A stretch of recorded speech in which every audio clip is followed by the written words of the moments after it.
Good to go. Let's start. Let's start the Yeah, broadcast. Let's close my door and we can get going. yeah, great.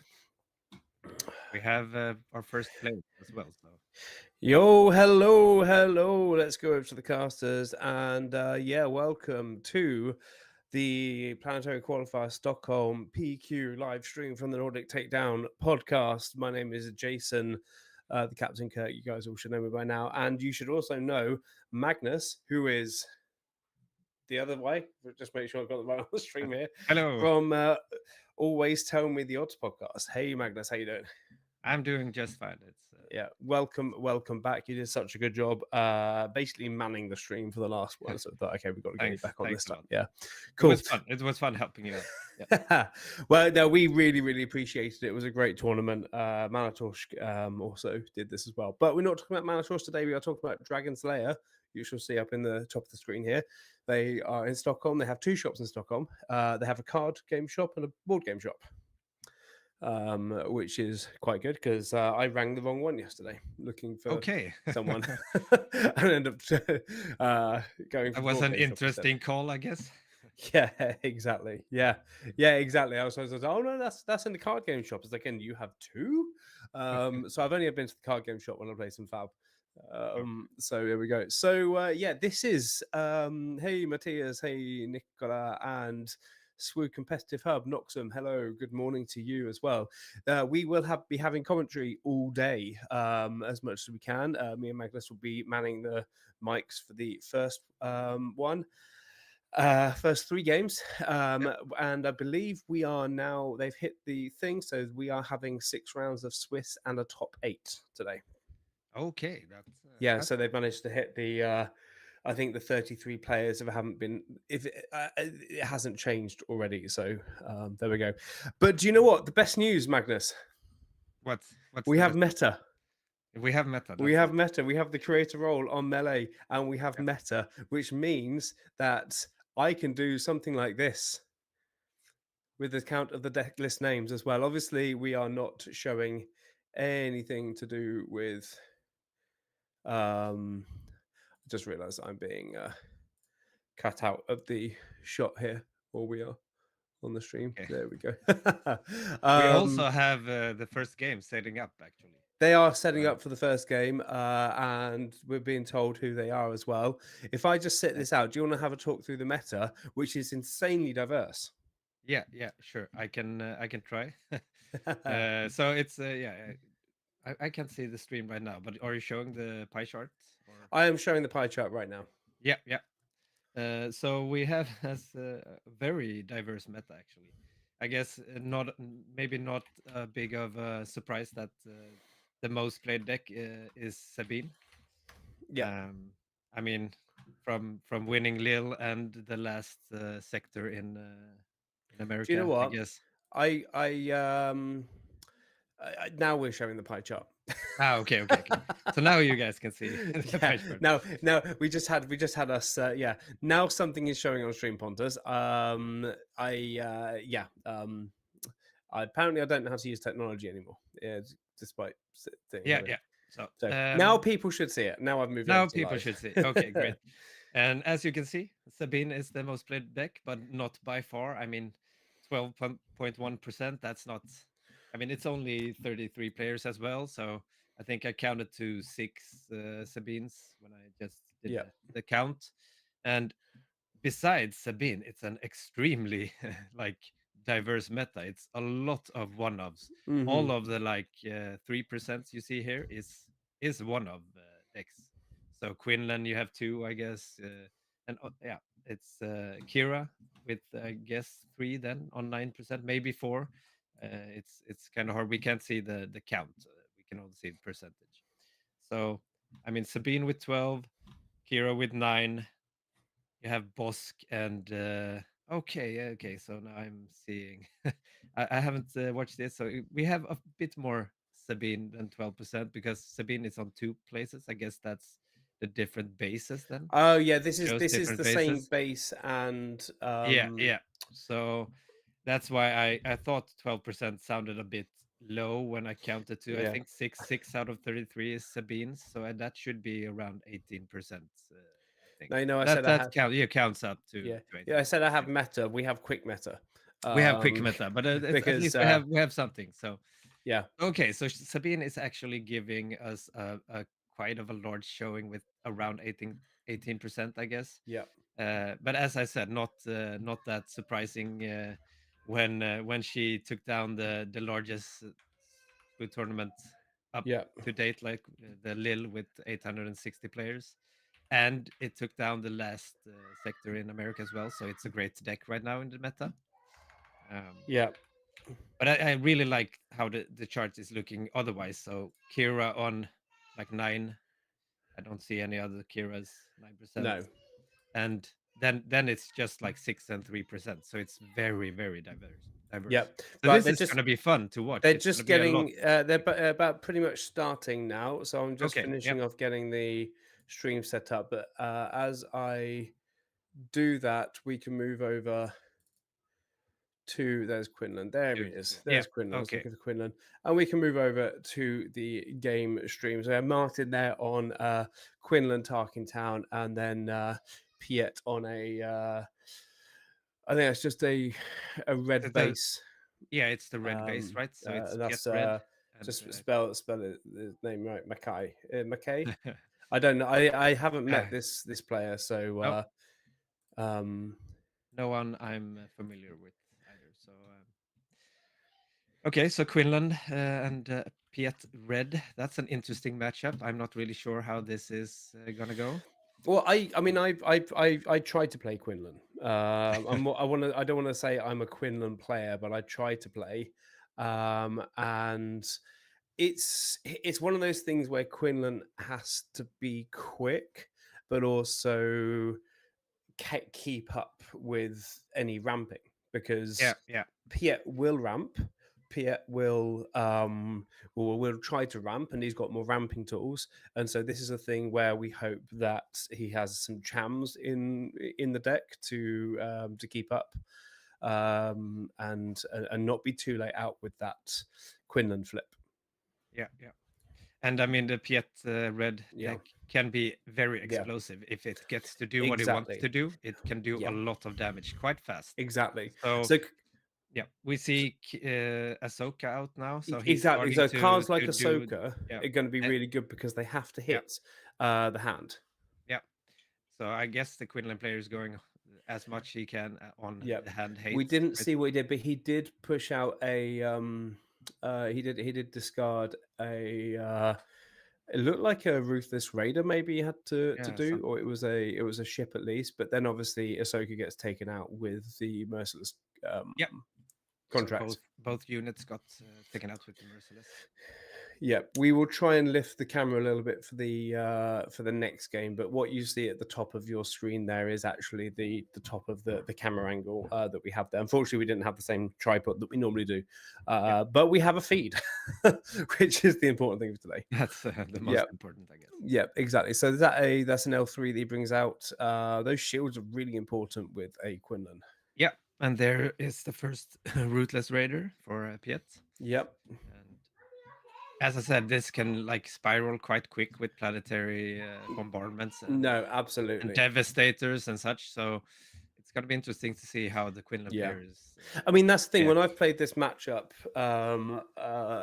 with practicing, it's been a case where you think you're in control, and then bam comes down a devastator, bam yeah, comes down a second devastator.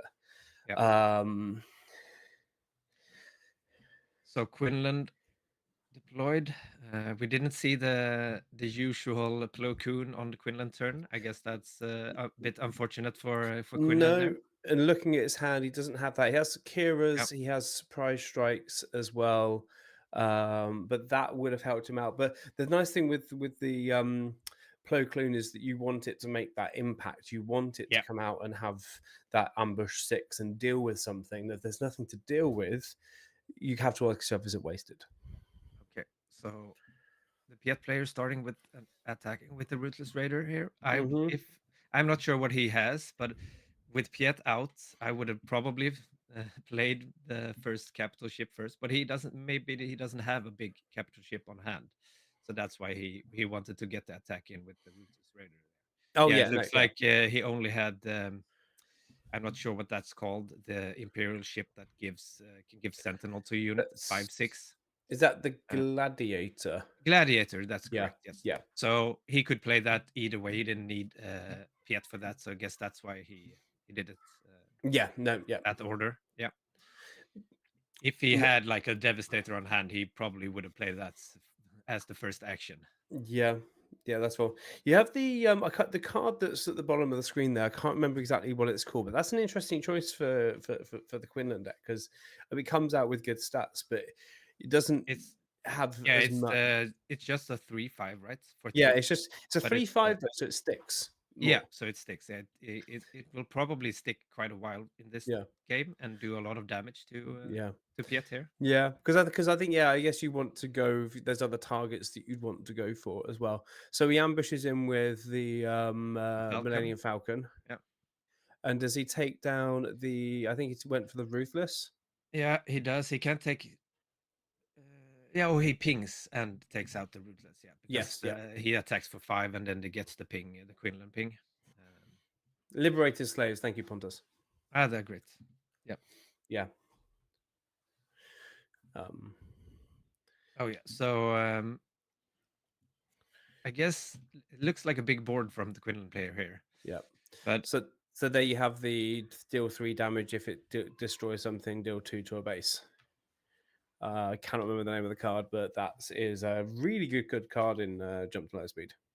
yeah, yeah. Doing that extra damage. And so we have, it's difficult to see there, but I think Piet has 15 damage now, and I think it's also 15 damage on Quinlan as well. So we're kind of at an even point.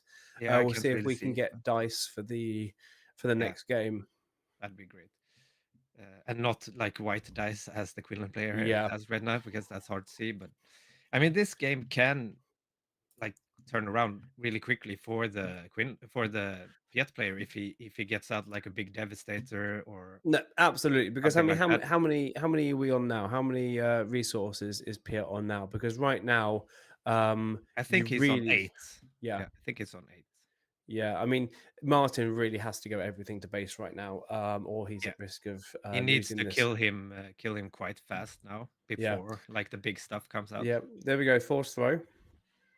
Um, That's always nice to take an ex. Oh, he had to. He with the first throw, he discarded the red devastator. So that is, sorry for the pun, devastating for the Piet player here, because he would have loved to play that card right now. yeah, no, exactly. I mean, he's probably holding on to it for that one. Takes him up to Yeah, 18 damage. Another 4, taking him to 22. 20, sorry, 3 damage, taking him to yeah. 21.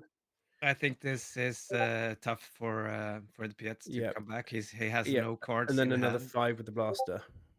I can't really see what he He's on could draw. 26 damage right now. Yeah, I can't really see what he could draw to win this game right No, now, actually. no. So the Falcon comes out and does another 3. Yeah, exactly. Yeah, So he's just got to do one more damage somewhere, yeah, and I think that's a good game from Quinlan as well.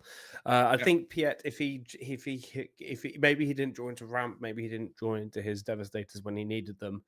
yeah. But there's the scoop, and Yeah. we have game 1 to Martin. I mean, it was a very important force throw there because a Devastator on board. I'm not sure if Quinlan had some damage on him, but he might be able to like remove and do something like that. But Yeah, yeah, your co-host Marcus said in chat here that he was wondering about the red base with googly eyes that Piet had. It's his counter. yeah, it actually looks like something like that. Yeah, we can't see Yeah. what base it's underneath, but we're quite sure it's just a normal like 30 Yeah. red Yeah. 30 base. But that's nice.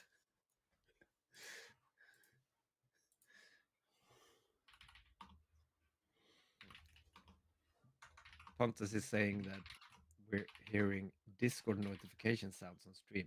I can't hear that weird Yeah, I think that's from laptop. me, and I need to probably mute my thing at all. So thank you for that. I don't doesn't normally come through. Ah, no, there we go. We have local Discord as well. Oh yeah, yeah. From So I the have Discord up in the VM here as well, which we don't normally do, but I like to be able to just paste stuff straight in if it comes in. So I will mute that site. Thank you So very much. you've played some Quinlan games. What would you side in a deck like against a deck like this? Cham, he's definitely in my sideboard. If the meta is a lot of command or a lot of ramp, then I will go with I'll try and push him into main Yeah, if I can. You've also got bamboozle won't really help, but I do have those as well. But perhaps even Jam Communications, I've seen a lot of Quinlan yeah, that could be sideboards a good because card. then you get to hopefully get rid of overwhelming barrage Yep, when you need it. Um, and then you can also obviously the knowledge is the important thing there.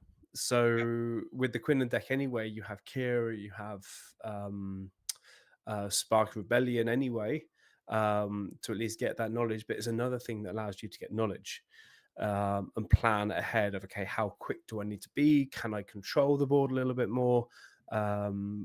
You know what needs to happen here? How am I going to play these next few rounds, yep, knowing what's coming up? But I think Cham, if he has Cham in the sideboard, if he didn't have it in the main deck, I think it's quite important to keep up with that ramp. yep. And it's a pretty big 4/5 body on the ground. Yeah, I Um, mean, I guess that's an amazing card in this. If you can't remove the ramp as Quinlan, if you don't get your like hand discards, so you can remove them. If you can no, just yeah, keep on the same level, so Cham is an amazing card against like all ramp decks, I guess. no, absolutely. And the fact is, you do have that answer. Yeah. Yeah, And as you say, a 5/4 is nothing to like to forget that he does a lot of damage as well, and Piet needs to have an answer to Cham. Uh, I'm not really sure what Piet player. I have played a lot of Piet, but I have and the red base is like the least played from me. I'd only tried it a few times in the very beginning of the meta, so I'm not at all sure what he has in his sideboard to like a matchup like this. Um, maybe he maybe some like it could have like force throw, not force throw, force choke or something yeah, to help out getting rid of units on ground. yeah, Could be a okay, thing. Yeah, yeah, absolutely. So they are just finishing up there. So I know we had a mulligan, didn't we? yeah. And as My guy took a mulligan. Nikiva says in chat, like Quinlan could have pillage in his sideboard as well, so take Yes, that in. pillage. Yeah, That also hurts the Piet player very much. If you, it really does. Actually, pillage. I didn't really think about that actually because I actually cut pillage the last time I played them because like I want to go very aggro. I play Quinlan as well, so I want to yep, get units out and hit. But pillage is absolutely a fantastic card that you should be going for up against green red yep. villainy. And also Nikiva again, like Palp's Return and Salvage is great cards to put in because of all the discard. So you can play your big stuff from your discard pile. Mhm. Guess that would be a nice addition to the Piet deck against Quinlan. It's still the problem that if Quinlan takes a lot of cards from your hand, you still have to draw. Like you often get to a position where you're very like you need to top deck your good cards and Yeah, yeah, that's the thing. You've got to attack the hand. I mean, that's the way that I had. The only way I could have some victories against, for example, Bosk. yeah. Although that's not always a given thing if you can't deal with Bosk. For example, Matthias will remember a game that we had where I discarded 6 of his cards and he still won. So Martin started with a Spark of Rebellion, I guess. You Wow, took a he card did. Yeah. directly. I can't say what card, but could be a Reese. It resupply. was a that does look like a resupply over there. At the top there, we'll try and improve the Yeah, camera angle for next time because we just have a normal tripod. Um, if it is, today, that's a great start for Quinlan to um, take the ramp. Yeah. but the Piet out on there, Piet is something that has to be dealt with. I mean, Oh no, there we this go. is unfortunate again to play out Piet and then have to use like the Yeah, exactly. merciless to kill. Yeah, And then Kira on 4 resources. This is also a very, very big term for Martin here because yeah. um, Kira is he's just a game winner. I mean, Gustav's proved that to me when we're going through the Quinlan place. So he He names just wins games. Ruthless Raider. He pointed at Ruthless Raider at least. So Yeah, I mean, he has the carrier that ramps as well. yeah, And true. Ruthless Raider can do more damage though because yeah, I'm not sure if the ramping ship. It is still a capital ship for the planetary it is. bombardment. Yeah. We'll see Um, what if he. but it means slowing down when if they get ruthless raid out too early, Yeah, you want to slow that down. yeah. So I'm guessing we're gonna see the carrier from Piet here to get to his end game faster. Yeah, that's what he's Yeah. playing, and that's great because he really needs to get to his late game and try to get out the big stuff, so he doesn't have so it doesn't get to the state that we had last game where he didn't have anything big and like Quinlan gets a lot of smaller things on board. This turn we do see the Plo Koon on the flip turn, Mm. removing Piet right away, and that's unfortunate for Piet. But I guess you always, I mean, he can. It's a tough decision, but I guess he has to try and hope that he can stick Piet on the table because he needs it in the matchup. Um, but you're always aware of like the Plo Koon on the flip turn when you face Quinlan. Uh, so Yeah, I mean that's. I think the curve, the line of cards for Martin in this game has been ideal. yeah, Um, 4 resource, turn 3 Kira, turn 4 flip yeah. Turn one Quinlan and bring spark. out Plo Koon. Yeah.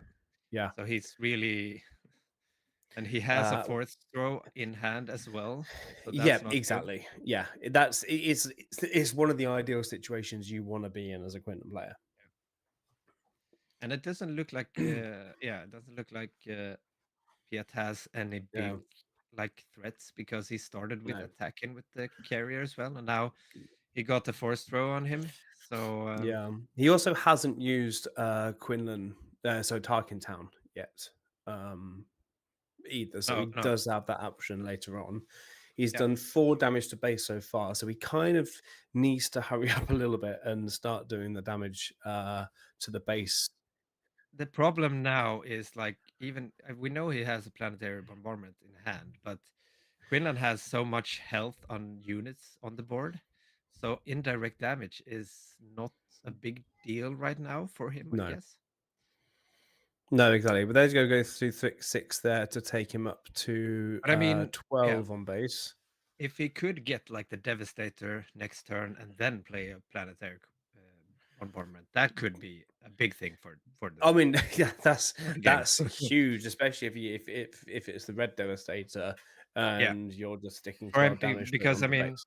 I like the Quinlan could have like waylay. I guess Yeah. that's about the only way he can take care of a Devastator, right? He doesn't have a removal or something No, that he can doesn't. The other take ways that you away. could do that is if you had Yoda, you can exhaust it, but then you've got to make sure you're always taking Yeah. initiative there as well. You have L3 there, obviously coming in You with mean a shield. Grogu, not Yoda. Grogu, that's the Yeah, one. Sorry. for the exhaust. But that's yeah, that's one way.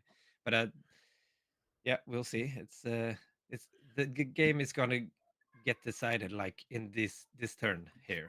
Yeah, I Because for think so. yeah, Yeah, Quinlan has so much uh, board state on ground, so he really need to the Piet really needs to have a yeah. big play. Yeah. right now. Yeah. We were at 33 players today, so we've had the one extra player in order to go to a 6 round Swiss with top eight. I mean, I always like to see that as a player. At least I like when I go to tournaments. I do want to play as many games as possible. So I Yeah, and a top four cut can be really punishing. yeah, it's quite Yeah, Yeah, it's quite hard if you travel, and it's yeah. much more difficult to go Talk into about to a top four. devastating. We Yeah, have just had a devastator nice, out nice. on the thing. There it is. We couldn't have It's planned this if we wanted to. And I mean, I can't really see how much damage Piet has on his bait. I think Yeah. it's like 15 or something like that. It's 18 he's got there as well. 18. So Oof, yeah, yeah. yeah. So it might So be too late already if we see like a gun or on Quinlan here is no, tough. absolutely, absolutely. Can you Pitt see obviously how with much this damage face. on the Yeah.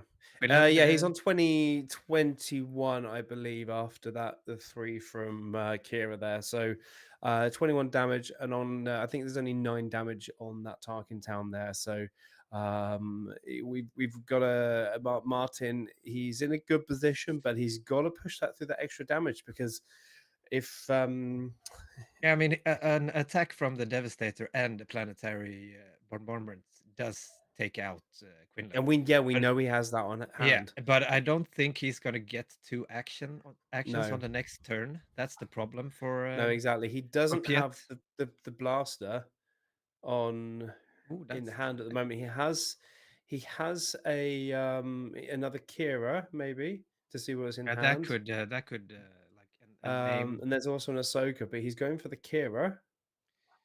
But I mean, I think Piet has enough resources to pay three Yeah. extra for the planetary bombardment. And what was that? Was that Ooh, that a was a waylay? waylay. That Yeah, was a that's waylay. You called and it. You called it. that should be game. I think Yeah. the waylay. He That's does have unfortunate two for Piet. Kiras on board. He should be taking Oh yeah, he's forgot one of to those remove. Kiras away. Not that it really matters unless he hits with two. I guess they'll notice this when he starts attacking with Kira. I guess. Yeah. Yeah, now he removes the Yeah. first Kira. Okay, cool. So I don't know what he named. I guess he named planetary I bombardment, think but he would have named Planetary he might as well. have played the Devastator, knowing that he would waylay the Devastator as well. Could be, actually. Yeah, he might have done. I don't really think it matters The right only other now. two But cards were Planetary Bombardment and the Merciless Contract or yeah, Contest. So and yeah, I mean, if he just chooses L3 here, that's just a yep, small yeah. unit, so that's not a big threat.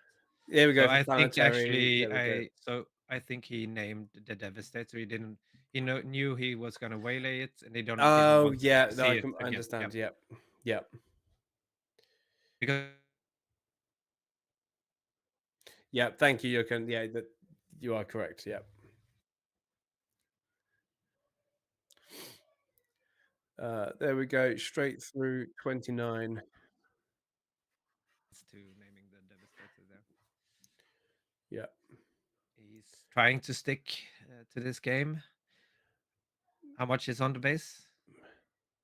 There That's we go, game. and that's Yeah, yeah. game. There we go. Okay. Good game, Martin. Good game, Mackay. Yep. And we have round one is finished here as well with the 2-0 win for Quinlan Tarkentown. That's Martin. So yeah, Two. congratulations. Yeah. We'll come back over to Two quick games. Uh, 2 quick games, which is what we like to see. Actually, to be fair, we like to see the longer games at the start there. Now we're just getting warmed yeah. up Of course. with the areas there. So I don't know. What do we think of that? That was a pretty. I don't think Peter I had mean, the best draw because I no, think he and didn't ramp, yeah, which as and I much felt as we like could have. Quinlan did Quinlan things. It's like he did miss the Plo Koon in the first game. He didn't have that, but he did do the things that he wants to do. He target the hand a lot, and I guess when Yeah. doing that against the Piet Red, it's kind of hard to play against. Really hard, Mm. I say, to play against because It's not the easiest to play against, but he yeah, did the right things in order to slow Piet down, because as yeah, soon as Piet brings down the first ship, if he ramps and brings down a Devastator when you're only just flipping Quinlan, then that is not easy no, to recover from at all. So you've got to slow down those big plays by the time you do that, and that's and what he did. to be fair, in the first game, I think Piet had a bit of a bad draw, if you can say, because he had the opportunity to play, and when he had Piet deployed, he could have played an 8 cost early, like on 6 resources, but he didn't have it in the hand that turn. So a Devastator in the first game there could have really changed and maybe given him the game there. Because I Yeah. also think like the waylays could be a sideboard from Quinlan, right? It's not always you have the waylays in the main deck. It's true. I think that where we are in the meta, where we're kind of at the stage of the season where you're moving through to a mid range, even more control decks coming out. If that is that you want to, the waylay is not a bad choice to main deck anyway. So you'd want Yeah, to go yeah. waylay So could to be have like that option. at least 2 maybe is in the main deck now. Yeah, no, I go to waylay at least Yep, myself, yep, just because I want to do that, and then you've got other options as well. But I think I think waylay is just such a strong card yep. um, I in was general. So yeah, yeah, yeah. But 2 clean games at least, and congrats to Martin. What's the yeah. So Quinlan player? Martin won that 2-0. I'm just going to try and set up the uh, stream here, so the view here, so that we can see um, other stuff, Yeah. everything else So I'm coming in I'm as well. looking at all the decks lists because I was a bit curious, but uh, because we had like 12% Sabines and then 6% Sabines, and the 12%. So we have looks like we have 4 Sabine ECL and we have 2 Sabine Data Vaults. So someone is trying out the deck that won the regional Mm. in Lille last week. Um, that's interesting. At least 2 people on that. We see quite a lot of data vaults overall. We have Kira data vault, we have CAD data vault, we have Darth Vader data vault, we have Ray data vault. That's a nice newer deck as well. And one of my favorite characters or like to play Aiden. We have Aiden Versio Data Vault. I Oh did wow, bring okay. Aiden to Lille myself. I did play Aiden Lake Country though. Hmm. Probably the Data Vault is a bit better, I guess.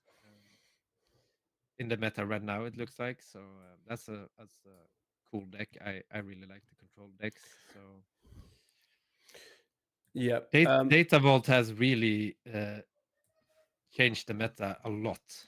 Yeah, I was just going to comment on that, because where, like, especially in a game where you want efficiency, where even though you can have as many cards in your deck as you want to, people go for the 50 cards, they go for the minimum cards you possibly can. Yeah, And the fact that they think that actually for the 3 extra, is it 33 health, isn't it, Data Vault? yeah, But yeah. It is. for 10 extra cards for those 3 extra health points, um, is that, I mean, I in fact, think it's worth it. yeah, I think Yeah. the reasoning now is that a lot of decks have like one ofs and two ofs in them. Hmm. So going 10 extra cards could actually be a good thing because then you just put the one and two ofs up to like three ofs, and you actually, if you have a one of in a 50 card deck, you have a bigger chance of drawing it if you have 3 of it in a 60 card deck.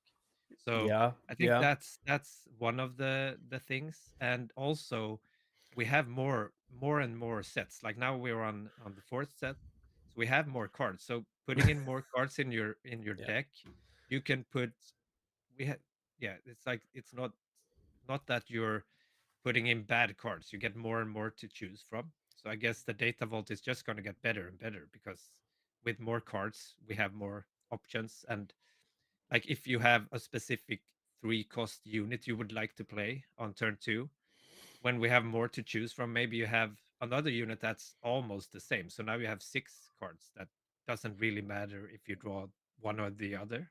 So I guess that's the reasoning. If I'm Yeah. that the players that are much better than me to build decks are talking about this, at least what I've been hearing.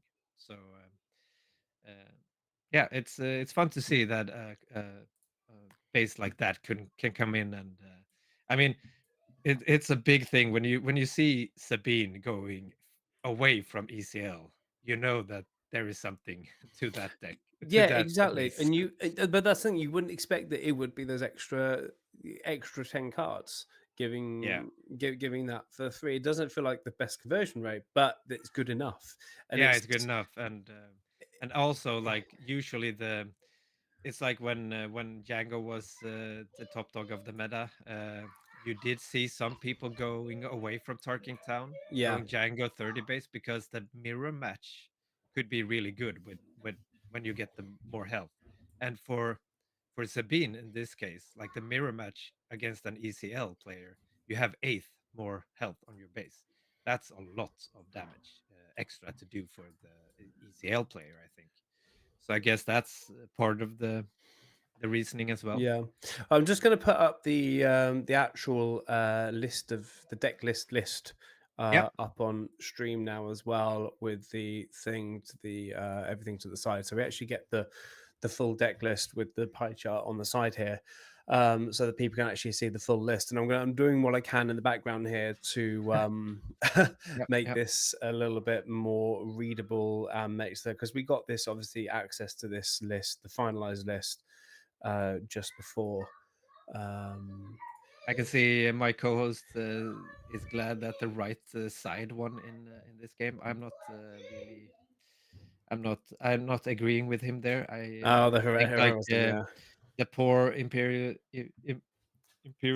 Piet just Oh, trying to keep keep the galaxy safe, and he didn't get to do this this time. He didn't get to do that.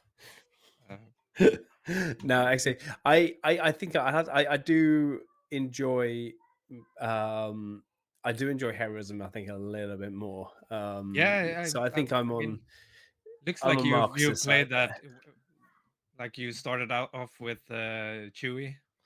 Yeah, Chewbacca, then a Han Solo 2. Actually, Yeah, Kira Red was actually my first foray into the dark side, yeah, myself. and now Um, Quinlan. You play Quinlan a and lot then as yeah, well and then now. Quinlan. I went back to Yeah, Chewbacca for a little bit for some a couple of tournaments in Twilight. Adam on our on Nordic Takedown, he made me an amazing deck list with, now there are two of them. yeah, it was a Chewie yellow deck, right? Yeah, A Chewy that's nice. deck, which is what I've That's been trying to make yeah, work from the start there, as well. So, yeah, yeah, there we go. But we do have the full yeah, list here as well. So we can see that we obviously have a double yellow Kazuda, yeah. That's which I think is quite interesting there. Um, Normal blue Anakin. We have a Colossus Obi-Wan. There as yeah. well. Makes me wonder if Alan's made his way down from Oslo to to Stockholm with double blue with the 35 base. Um, We do have a double yellow Han Solo as well. Uh, Double yellow Han is there as yeah, well. Okay. on with the level 13 base. That's yellow, I think. Uh, Yep, so, absolutely. and Yeah. I'm really curious about the Ray Data Vault deck. I think that's a great deck right now as well. Yeah, no, the Ray Data Vault deck I lost to this week in our in the our online league. and uh, it's I was not prepared for it. I went with a Quinlan list a little bit similar to one that we saw, um, and I just wasn't prepared to be run over. And some of the things that were happening there, Yep. um, because things that you thought that you could deal with as a Quinlan player, those XP tokens come on really, really quickly, and you just can't talk in town that thing that you wanted to do to gain Yeah. control of the board as quickly. And then very quickly, the board becomes overrun because you're trying to make plans to deal with the board. And then you can't just leave those units. You need to be able to and just go base. You have to have that good start. You have to be in control of the board first out. Yep. Yeah. Alan is watching. Alan from Norway, fellow Brit, Scandinavian Brit here. Alan, he isn't there today. That isn't his deck as well. But he did also play Chewy Yellow first as well. He did. As well. So it's a very, very fun combination. But it's just wasn't. What's the word I'm trying to think of? It wasn't. I couldn't rely on it enough. It didn't hit that level of competitiveness that to Yeah. take it to other to tournaments. Unfortunately, I mean, I think the main reason that like Obi-Wan can make it a bit further is like the flip on 6 instead of 7 yeah, for Chewie. That makes a lot of difference against faster decks. Like if you can get the Sentinel leader out one turn earlier, that's quite big. yeah. So No, I unfortunately for Chewie there, but yeah, no, I agree. I agree. Let's have a little bit quick look at melee there as well. Just trying to hide a little bit of the information there that we have, just what has finished and come in here. I can say that Victor from the podcast, he has won his game 2-0. yeah. Um, What's Jonas, he is he playing Sabine today or do you know? yep, I do know now. I can Oh yeah, tell you you can he's see on who's playing. Sabine ECL. So Yeah, he's yeah. actually going for Sabine ECL today, which I I mean, yeah. find quite interesting. I guess Um, he's played that deck a lot, right? I mean, that's the deck he knows and loves. So Yeah. he's not gonna want to change that. No. Um, That I is usually in this game a good thing to go with a deck you've played a lot and you really know. I mean, it could look like it's an interesting thing to jump on the Data Vault Sabine after seeing Lil for him. Like, but if he hasn't played that at all, he'd probably do a lot better with the ECL deck because he knows it so well. So that's probably the right decision for him, I yeah. guess. No, absolutely, absolutely. Actually, it's Rasmus from Hruvda from Manitorsk. He's the one on Obi-Wan Colossus actually. Okay. And How so did that it go game for him? obviously that game's still going on, as you can Oh yeah, expect. of And he's course. he's up Yeah, true. against he's up against a Kira Data Vault deck. Oh yeah, that's gonna be a Um, grindy yeah, grindy game, I exactly. Yeah, guess. yeah, yeah, yeah, It's one of those games that could yeah. go to time there. But Yeah, absolutely, yeah. And we're not gonna touch the deck list. We're not gonna show any deck list. We're not even look at them ourselves no, no, until no. obviously with the top cut as well. Yeah. So this is the first time we've had creator access to a tournament, but we're also not going to take any liberties here just to see that we can work. But it's nice to have that little bit of extra information, and we don't need to kind of fight for getting people on the ground to give us this information, which is quite good. Do we have anything? So 17 matches going on. So Tobias, so another player I know. We had Darth Vader double here. Yoda red on the Spice Wars. Caleb playing Yoda red, and so Caleb, I think he was the player that actually had the the blue red player before. Oh, who is it? Chirrut, a Chirrut red, Okay. and Yeah. kind of Yeah. going for that Voltron kind Yeah. of Yeah. build. So he's back on to red blue heroic there as well. And I think that's I've lost the thing here as well. No, he didn't win that actually. He lost that to Sabine ECL 2-0. So Sabine doing Sabine, what Sabine does. Yeah. Sabine thinks. Yeah. Yeah. That is. Did it reveal? It revealed. Apparently, it revealed the list, so I won't do that. Thanks, Nicola. We move back over to this list, and I saw a little bit of action on the table. But what we're going to do, we're going to have to take a little, just 5-minute break to get some Yep. water and everything, Right. just before we start up at hopefully 11 o'clock for the start of round 2. So.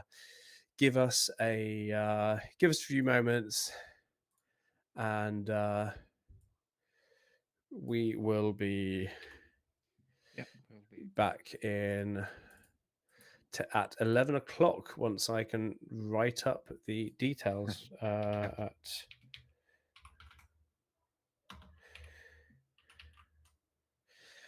the details there, and we will see you very soon.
Yo, we are back and welcome.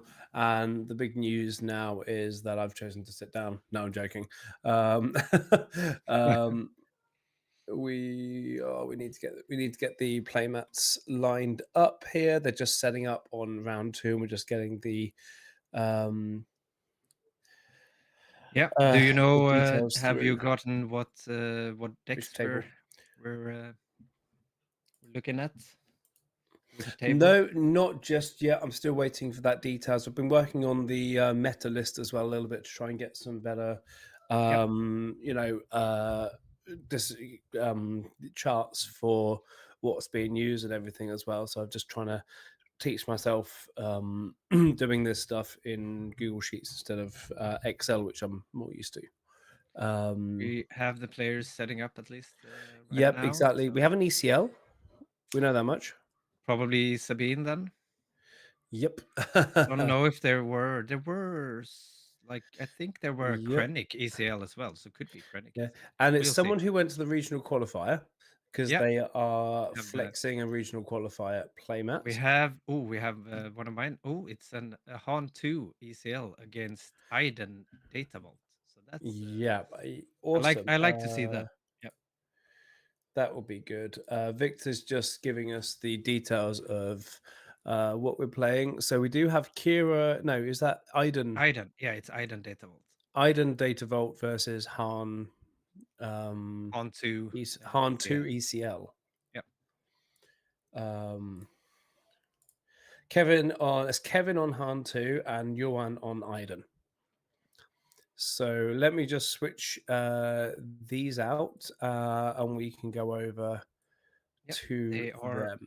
starting to shuffle up and ready to play game one. This is it could be a very interesting matchup actually. So looks like Aiden gets initiative. Cool. Let's transition over to this and we can hop in. I can update this as we're going. So the Yeah, thing yeah. that we don't want to do is misplay. No, Misplay. We don't want to misplay, but we don't want to misplay. Um there. So none we of have the that. above. No. uh, so let's just bring in Aiden as well here. So yeah, if you haven't seen Aiden before, I guess most people have by now. But It's a that really quick deck, right? no, yeah, well, you could say that. I guess like the Han 2 actually ACL that could be a very quick deck. It's so Mhm. Aiden's gonna want to just like remove units and take this game to the late game.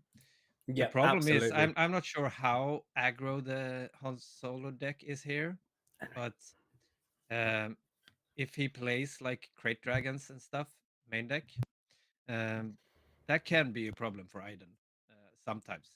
If if you if the Han Yeah. Solo does enough damage to the Aiden before the late game and then starts playing crate dragons, I'm not sure if the ECL variant does have them in the main deck. Probably does at least have them in the sideboard. So we'll see. Yeah. Here we go. So we have started and we came out with the double one drops there with the 501st and the thing. Excellent. They have taken my Yep. note that I sent to Philip, just say can we get them close together and more centered so that we have that as well. And we should be getting dice as well for this as well. And So I we mean, get yeah, this is not um something you want to see. You as a control player, you don't no. want to see your opponent play 2 units on turn 1 because you would like to play like a Power of the Dark Side or something on turn 2 and just remove. Um, the, so now this is a good play from Han. He just spinning out units. It looks like right now with the 3/3 as well.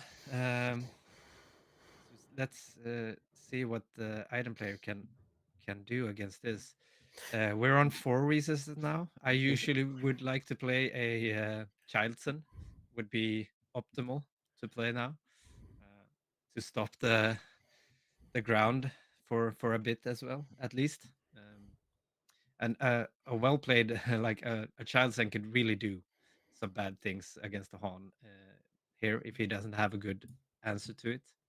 He does play ECL, so like the Poe, ECLing a Poe is a really good Yeah, answer to exactly. And chance. we so Yeah. we've got like you just said, we've got the dark saber in there as well. So it's a very quick, a very good start that Han No, has that's had. not. That's the perilous position on. Oh Uh, yes, and there comes the Poe. yeah, One turn early, take some damage. That's exactly. the Yeah. great thing with Han. You can play the great units one turn earlier. And against a deck like this, like the 2 damage almost doesn't do that much. Okay, he opens up Poe for takedown. That's the only thing, I guess. No, it And does. There we go. Or yeah, vanquish even that we got a works as well. Vanquish, so that doesn't really matter for the Han Yeah. player that he. Yep. But the thing is, at the same time, depending what else he has on hand, he's got him to burn some of his Yeah, yeah, of course. This is control, which is not terrible. But at the same time, the only unit he's managed to get out now is that Pershing. yep. But the Obviously, he's building his hand. Pershing is really good because it helps you to get the answers. Yeah. Like in this game, he probably really needs to have a super laser blast on 8 resources because there is getting more and more units, and that's could be a big problem. Oh, so Yeah, and you would imagine he's running three of them. is Uh, that a general's blade on that solo?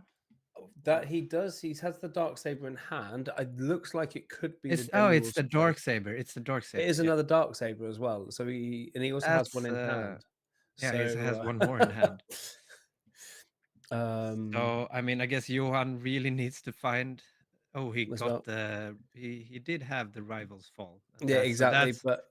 But that's actually really good for him that Kevin did play the dark saber on Han because he got 2 for 1 there. yeah, But and then now he's another given his Battlefield Marine. his battlefield marine a dark saber as well. So he's going Oprah, giving dark sabers to everyone. Yeah, And he's going battlefield. I think that's onto base. There we go. Another 5, Iden's 6 actually been there. deployed. Okay, I didn't catch. Is that a? Oh, that's the just the. Okay, sorry. He uses the the tokens. shield. Yeah, for Yeah, he shield. Okay. uses the card. So that's the shield dev as well. So Yeah, now it's Iden's turn to stabilize. yeah, If he can. Shield is gone.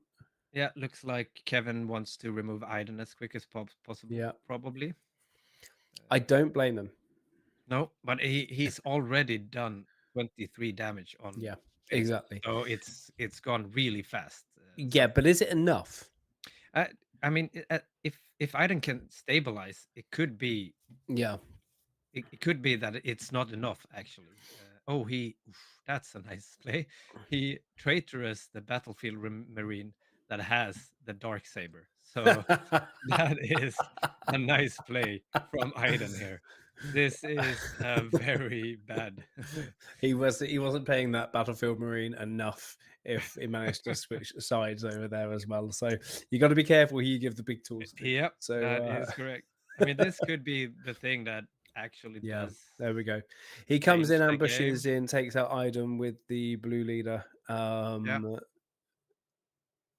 It's got a one health very left good as well. card from the latest set, the blue leader. Yeah, He takes out the blue leader with yeah. his new friend, the battlefield marine. But I mean, realistically, like he didn't want him to use that on his base, so I think that's not a bad outcome Yeah, yeah, yeah, for yeah. that Of course. as well. But we're getting into Avenger territory in a few rounds as well, so Yeah, and we have Snoke is always a problem for faster decks.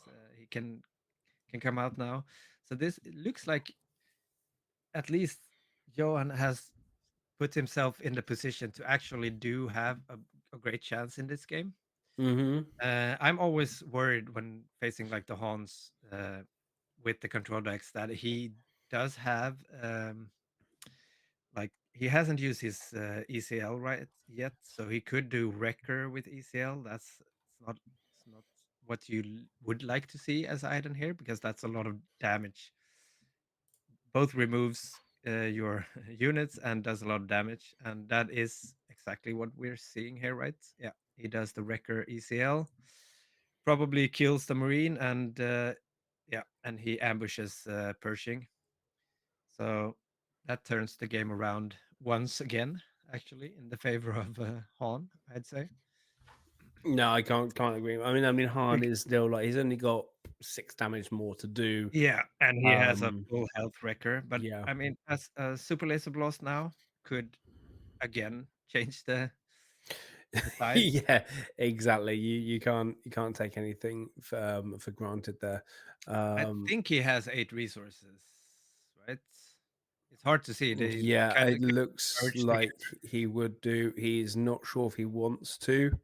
I think he has Um, to if he has the super laser blast because he dies from wrecker right away. He could, I mean, he could like just remove wrecker and stall for 1 round because the other unit there doesn't do there we anything, go. right? But he goes for the super laser blast. Yeah, why not? If you maybe he didn't have a good answer to just remove the wrecker. No, I'd say. absolutely. And he can push through, depending on how many Andors that he's managed to resource, he can push through that damage if he can Yeah, get things to stick yeah. out. Um, The Cassians are a problem for control decks as well. But I mean, he no, I has completely agree. stabilized somewhat at least. Yeah, is that Still Maz? has 27 on his base, Yeah. but vigilance there. He Yeah, heals so here 5 we and go. removes Here's the the mass. Yeah. stabilization. Uh, Oh, that's a big card. yeah, but he has the merciless, so he removes that as well. So Then this, it's not as big a card as I thought. no, unfortunately not. Um, uh, I'd say this is starting to look quite good for Iden, but it can all change with like a crate dragon is a problem. yeah. Uh, if he doesn't have, because if he only has like the bigger removal cards, he can almost not play them now. Uh, because it does that much damage to his own base if he plays them. Um, so as an Iden player here, I would love to have another vigilance in hand to Hmm. heal even more and to get it to a more like a safe health of Yeah, your base. yeah, yeah. Um, Um, we'll see what the plan is here. He does yeah. have just that. He has another vigilance, and now I'd say it's starting to look very good for the item player here. Yeah, no, I think so. As soon as you get into those big units as well, um, and I don't think there's any. He does have any crate dragons in his main deck. No, They're in his sideboard actually. looks like a Um, more aggro version yeah, with the ECL there. So, but yeah, could go into to game two. Could be some crate dragons yeah. or some nasty stuff. I mean, I So think you'd be stupid not to put in those crate dragons. yeah, yeah, yeah. As long as he has them in the sideboard, of course they're going in. But this game, yeah, the blue leader is. I mean, Aiden always has the heat on her to be able to remove the big stuff every turn. So Mhm. you do have to like the blue leader is a 5 attack unit, so Oh yeah, it you can have go to. it can go really fast if you don't get like draw the answers. But the whole deck is like almost only removal. It's So removal and big stuff. yeah, yeah, removal and big stuff. Yep, that's it. And yeah, so He did have another wrecker. He's got K in his hand. He's got a K2SO there. oh, Um, if the Iden is sitting on the no glory and only yeah. results now, the K2 is actually a super. Yeah, and he does too exactly that. So that yeah, he loses another card from hand as well. Uh, I love that card. I love No yeah, Glory. it's It's so nice to amazing. play. I've been trying out the new Thrawn a bit. I really like that character. It's Yeah. so fun. Oh, I know. I have got a really cool new Thrawn red deck, Yeah, which is just so much fun with Val, Ruthless Raider, and everything.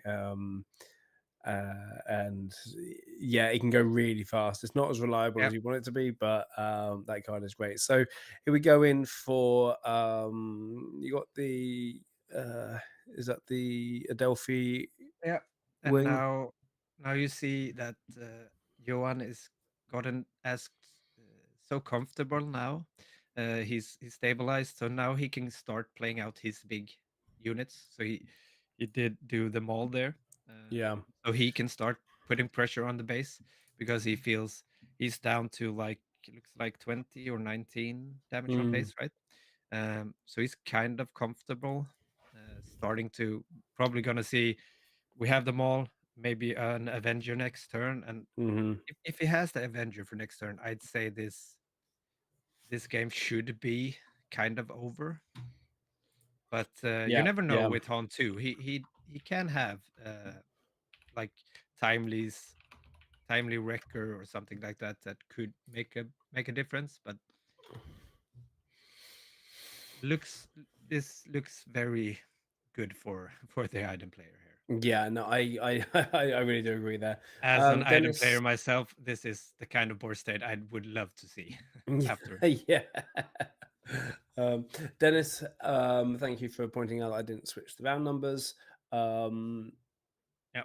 it is round two. And now you see like Han is on 21 damage on his base, and yeah, he just scoops there because he Yeah, dies from Maul next absolutely. turn. Yeah, yeah, absolutely. I mean that's the thing that you've just got to be. Oh, and he had a Cassian in hand and a Yeah, Cassian there as well to push through that as well. So he had a way out, but then he just scooped when he didn't see that he had the possibility there. Um,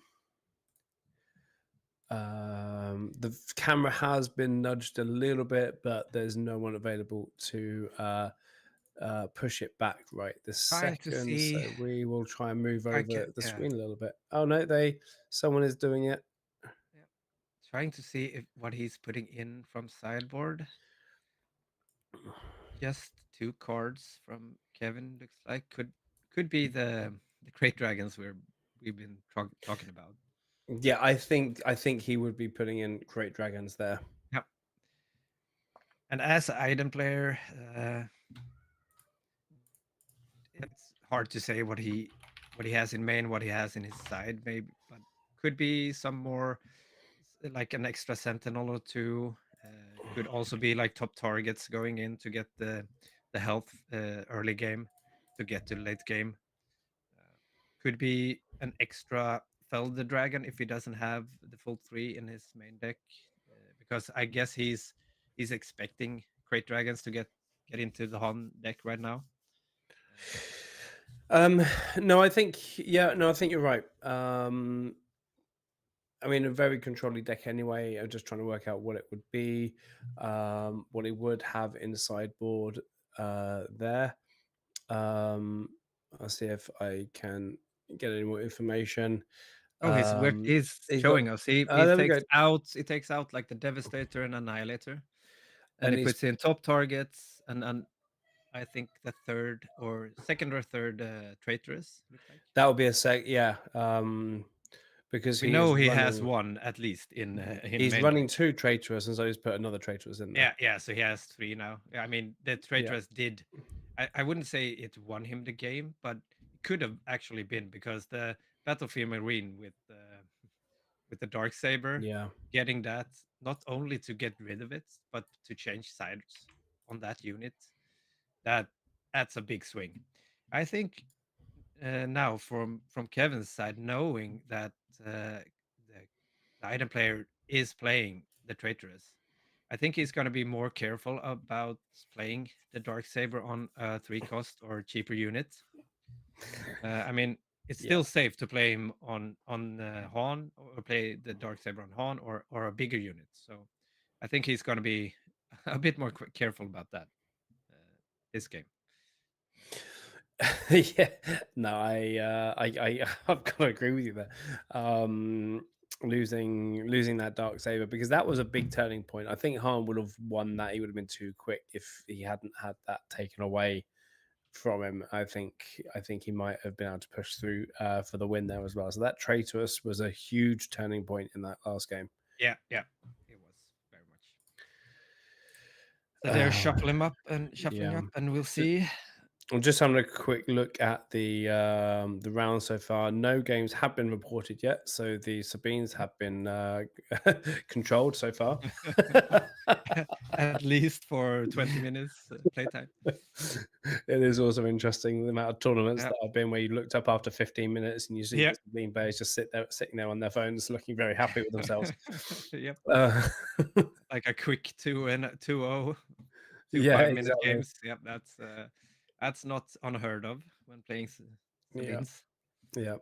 So here we go then for game two of round two, just to be completely clear um, of everything that's going there. We can't, unfortunately, we don't have the same camera angles we normally do, but we're really grateful that we could actually pull this together in time so that we could have a stream today. So we are Yes, making do with what we got. a 90-degree angle as Yep. as we have this as well. Okay, so he does. There's that cause I believe in. I believe. Yep. And That I he's have going there. I apologize to listeners if I'm too biased in this game, but I am.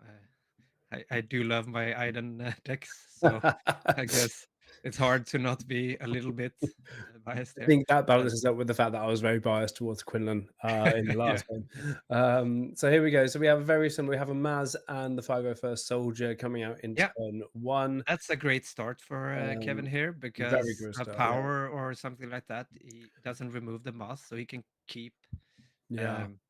um, growing that unit. The super laser tech, however, for Iden is also a great start for Iden here Mm, because you if you can get your ramp and get to the big stuff, the super laser blast, of course you get mm, Iden out earlier. That's amazing.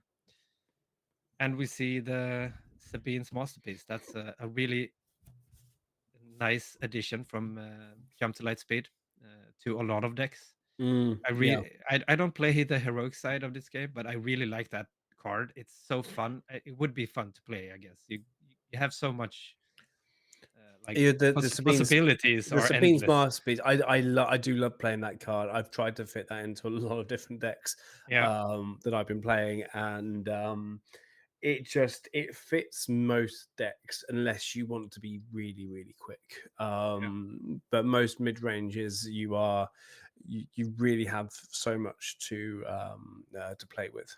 yeah, So he's already done 8 damage. yeah. ECL has been used. Um, Yes, and that that was for the Sabina's masterpiece, I yeah, believe. He came out with the ambush for the attack. that he actually so he removed the Onyx Squadron, I think it's called, Yeah, before Iden has had taken any damage on base, I think. yeah, So he didn't get to yep. heal So there, that and yeah, no and no glory to get rid glory of. on. Yeah, Yeah. I, I mean that's not optimal. You would like to save that because I do imagine Han playing Chewbacca, the new Chewbacca, the green one, and you really need the no glory for Chewie if he comes out because you don't have that much other things to manage him. You can like entrench him and stuff like that, but it's not as safe as just removing him. No, I mean it's not. Chewbacca, I think, is most effective when he can come out as a pilot Yeah, on yeah. something, but there's not much space in this deck as Uh, well. So uh, I'm thinking it's not as much of a shoe in as it would be if you're running a pilot deck. yeah.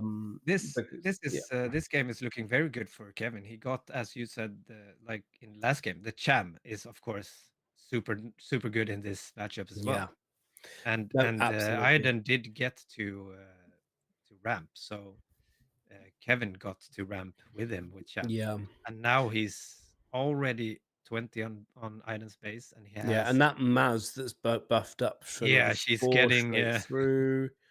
Cool. she's Thank you, getting Kevin, big. for making that a little bit more readable for us. Yep, Um, and Cham Cham goes in for 4-3 on five base, more. and he has no cause in hand.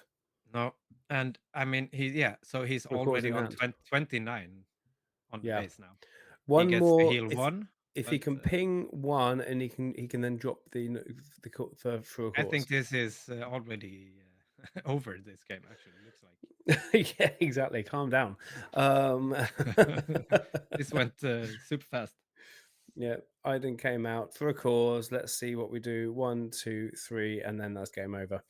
Okay, excellent. He did not fall for the humble fumble, as we called it. But we should probably drop that now that he's won a few tournaments. Yeah, Where he's usually on Sabine, right, Kevin? yeah, when he was on Sabine, no, it was Adam when he was on Sabine at Malmö last year as well. So he hit for a cause, and he needed 4 damage to win on stream in the semi final, and he drew a dark saber for a cause, which lost him the game. So that's just some very very big moment that we like to remember, of just how much this game can punish you. Yeah. Yeah, and you see, Actually, I mean, if Han 2 gets to do what he wants, and it can be really tough for Aiden to actually remove stuff fast enough, like in mm, this game. It got, yeah, it was too much for yeah, this game. yeah.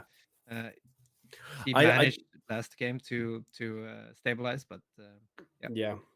Now the controller Iden deck is a lot of fun, Marcus. Yeah.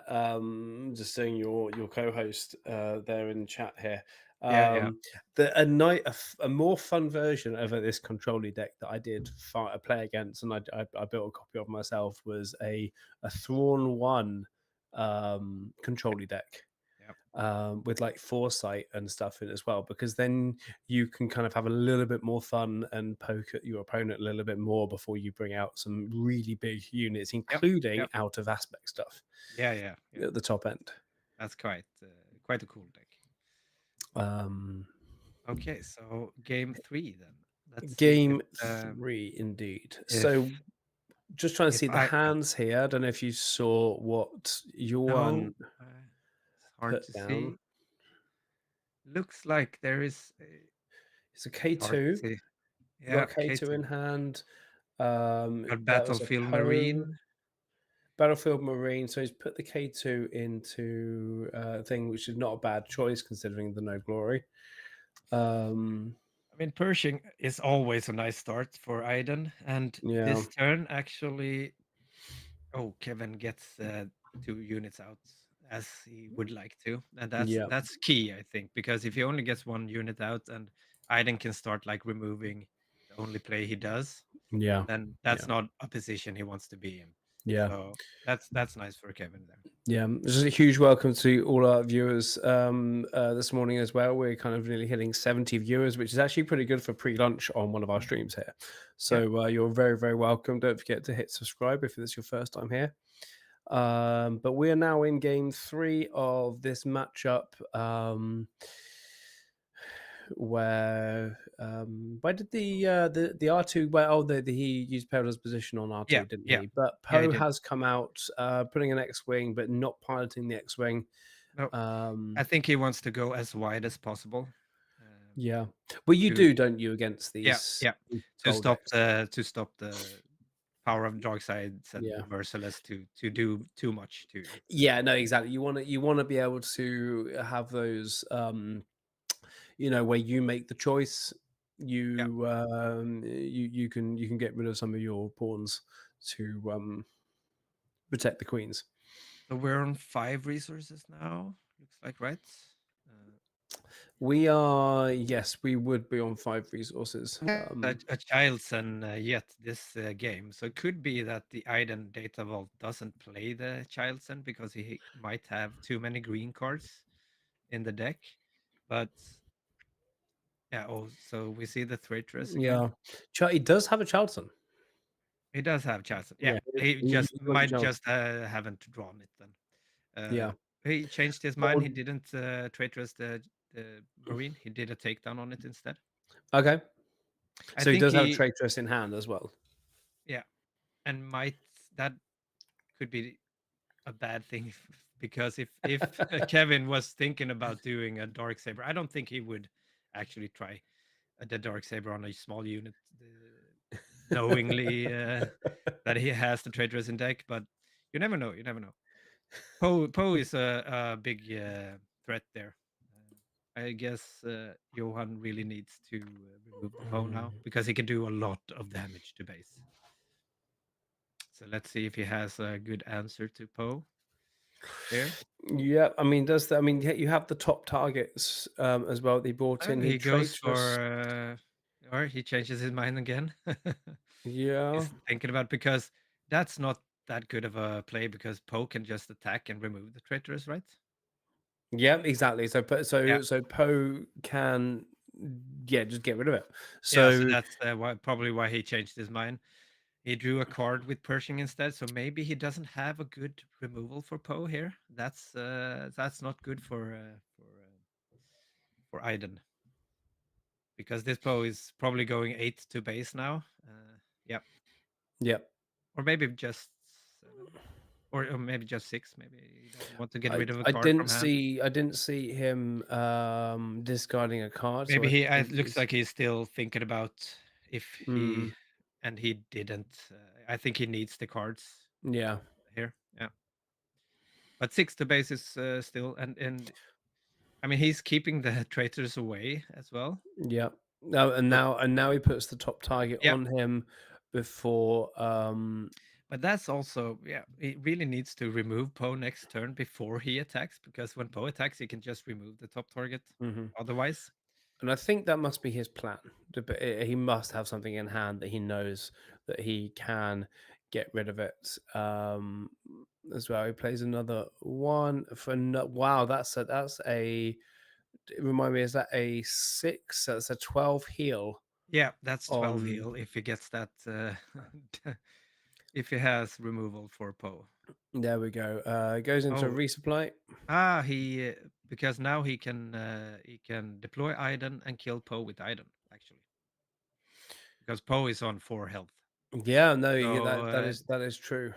so that would be a 13 heal on the base if he Ooh, kills Poe with oh, Iden here. talk about stabilization. That's a Yeah, really, really big move. that's a big move. Yeah, Very nicely played, actually. yeah, Very well played from you one. that is actually yeah, it's really nice. Yeah, That's where the ramp go is so fun to have with Iden because yeah.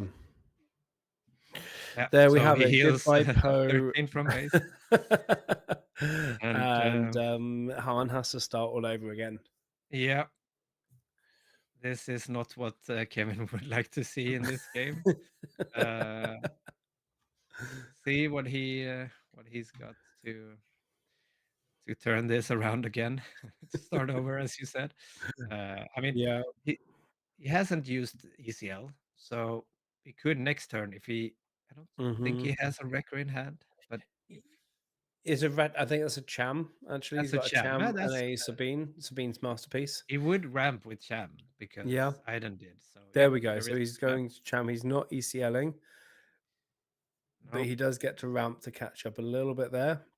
yeah, And then he does the 3 into the base. There, and I think, yeah, initiative goes to Yuan and they prepare for the next round. yeah. Um, so there's a fair bit of damage on board, but we are probably super laser blast now, or we want still one He's on away. 7. Yeah, we're 1 away from that, We one away, right? And yeah. he's on 7. So I think like a Maul or a Vader here. Probably Maul. I think he played Maul in his deck. Yeah, There there we is the go. Maul. There we go. Just It's like removes. you're in Yuan's head right now. Yeah, it feels like I've played this deck or decks like this quite a lot. So, but so that's nice to get rid of Han. You won't get a bigger Mhm. unit this turn at least. There's still a lot of damage on board from Kevin's side, Yeah, but it but has to then be enough. yeah, and you do want to remove Iden from the because every time you like every time Johan kills a unit here, he's gonna heal 1. So Iden is a bit of a problem. So I think I'm not sure how to do this as the Han player. If you trade, yeah, he trades with Cham because he wants to get rid of Iden from the board. Uh, that means he doesn't do a lot of damage this turn to the base instead. So he also removes Maul. Yeah. From my experience, this looks like a place where Aiden feels kind of okay as long as Hmm. Johan keeps drawing the cards he wants to draw. Yep, there The we four go. of cost is really good here. He does miss because there is one cham. True, Uh, but he also gets to see that he can put Cham and Wrecker at the top of his yeah, deck and again. that's especially the wrecker is a really good play next turn Yeah. So how much is for he Han. going to be putting on there as well? I mean, it's Cham Wrecker. I don't see what the other card was there at the back there, but he's putting Cham. He's keeping Wrecker. Wrecker There's and two Wreckers, but he's got a Sabine and a Wrecker yeah, there. he's keeping Sabine's on the those. top there, and then there's a Wrecker, but he's going to be drawing both of them next turn Yep. or now. So I guess we should probably be the wrecker ECL here right now, right? Yeah, no, absolutely. I think Kevin was very relieved to see that Wrecker at that point as well, which is just shows how strong a card that for a cause actually is at the right Yeah. time. I mean, it's not only doing damage, it's also It's deciding how. knowledge. Yeah, Yeah. it's so amazing that card. Okay, so this is a good play from Aiden because now he removes any ambush targets for wrecker, Hmm. so it's not as interesting for Yeah. Kevin to play that. And he also so he goes for just getting more units on board instead of doing Hmm. wrecker, which I think is of course the right decision Yeah. here. The Yeah. Cassian is nice; he gets some damage in Yeah, as and there's well. another target in case there's a, Yeah, he needs to get rid of the wrecker as well. yeah, So not just racing out that wrecker was racing out that wrecker was probably something I would have done, and I think it separates me from the good players yeah. And there there as we well. Because see obviously traitorous, another traitorous is out. traitorous. That's the Yeah, second one that we've seen. I but did yeah, see a that vigilance in hand. the problem is, He didn't but ECL the wrecker. no, he choose to just kill the Hmm. instead and have a full health wrecker maybe Yeah. for next turn. Uh, I can't really see Johan's hand. I guess he didn't have a better option than traitorous there because he knew that wrecker was in Kevin's hand, so it wasn't the best play. But it might have been like the best he had in hand Yeah, to unless at he was least. doing something to force him in because he's got a bigger plan. Yeah, he might. Um, The plan might be Super Laser Blast this turn. That he wanted yeah, the wrecker out on board so he can like Super Laser Blast now. yeah, and he might not have expected that the Andor would have come out first because he wanted to traitor or something. Oh, the Snoke There we is go. on board. Here's that's a Okay. that's a big plan Yeah, um, that we have there as well. And Snoke is really difficult to deal with.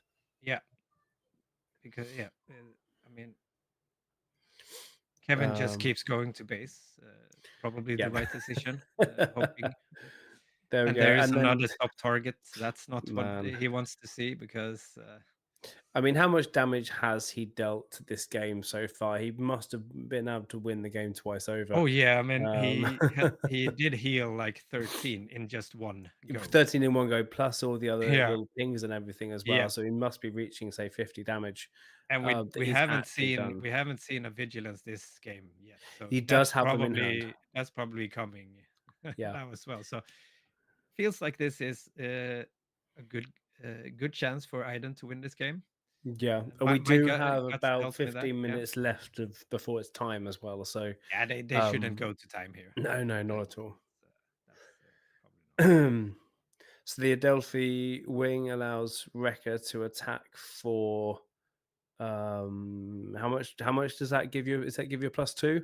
The Yeah, Adelphi? so he attacks for 7 instead of 5 Yep. because of the Snoke, I think, right? Yep, So that's correct. now, Yep. actually, I Now mean, he's on Aiden is on 30. 30, Yeah. but we do know that he has vigilance, and with that Yeah. takedown, he heals 6, and then he Yep. can heal 1 more with Aiden, so that's 7. Um, Mhm. if he plays a vigilance as well this turn, he has the resources for it. He can heal Yeah. like 5 more, and it's an uphill battle for Han. He just keeps doing damage. It's must be frustrating to be on that side. No, yeah, and I mean, it really is, especially if you've got, you know, depending on how the options, and you have to be really creative to get around the stuff as well. And especially with the Snoke on board, the Snoke can um, Yeah, and makes you things see, so Yuan is hard. getting comfortable enough now That to start hitting base. That yeah. is usually not a good sign when the Iden player starts hitting base, because that means he feels quite comfortable and start like, okay, now it's time to turn the game around and for me to end the game. So we'll see if Kevin can put up a fight here. I mean, a crate dragon can always, if depends on what Yuan has, what card he has in hand.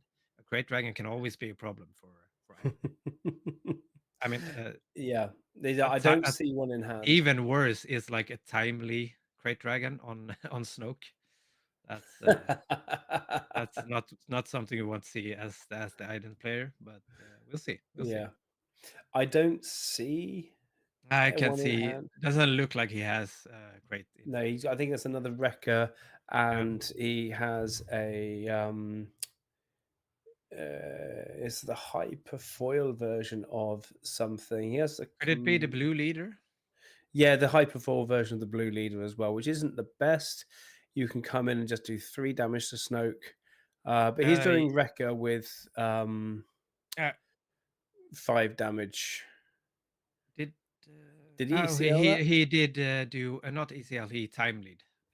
Time There lead. we go. So timely Yeah. intervention. There we go. Yep. So that's a way to remove Snoke as well, at least. So that's a good one.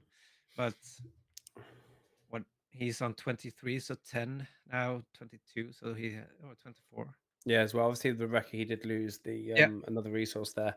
Um, So but Aiden still has 9 health, and there's another Snoke. That's not what Kevin wants to see.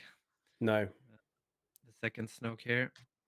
And he does do the blue leader, Yeah, just but the put blue him in leader space, but he's a in 1/1 in space. space now. True. So oh, sorry. As Björn in chat says, he did use ECL this Okay. time, so he Right. Yeah. haven't Yeah. used it before. Yeah, because the last time he just killed, it was the traitorous. Yeah. Okay. Yeah, Fair enough. yeah, I did see. I didn't see him put the token down, but I did see yeah, the yeah. token was there. That's So a there we nice go. catch from chat. So he's on That's great. 23. Goes to put it to 24 damage, just doing that one little ping. But it's just not enough, No, especially because depending I on think I what's in the see a hand. vigilance in hand. Yeah, so that's Now, and I there see a it is. vigilance on the board. Yeah. So that's like he's played 2 vigilance. That's 10 damage healed. He's healed 13. No, Yeah. he's played all 3 top targets. So Yeah. he healed So 18, 19, 29 plus all the yeah. healing So he's from healed as much as Iden. his base or Yeah, more now probably as well. healed at least like above Yeah. 30 this So game. Han must have done at least 60 damage in this game right now, which is absolutely insane. What a fun game that we're watching right now. But I mean, Kevin is still putting out Yeah, putting up a fight here, because he's still like telling Aiden to, you're gonna keep, you have to keep removing my units, because otherwise if I get rid of the Snoke somehow, it's gonna go, could go quite fast. I yeah, do think this is favored for Aiden, but yeah. it's not over. The game is not over No, quite yet. true, but he's 6 away from killing. Oh, it's okay. Then it's gonna be, because Snoke is Yeah, just one hit away from taking yeah, this down. Then absolutely. He's got to deal with Snoke, or it's gone now. yeah, he just He takes initiative to try to kind of find has something, to. I guess, and the power and the heal. Yeah. Yeah, there we go. So I don't really know what he can find to finish this off. Does he have the resources for like a timely not third wrecker or something? He only had the K2, so There he we go. scoops up, Good and game. that's a And we get a handshake. win for Iden. Yeah, happy to see that. Always nice from not biased at all, but no, Yeah, I Kev, was going to say, did Kev, you not read the small print? yeah, sorry, Where sorry, you I have missed to that. be not Yeah, biased. No, I no, would. no, I no. I would mean, not be.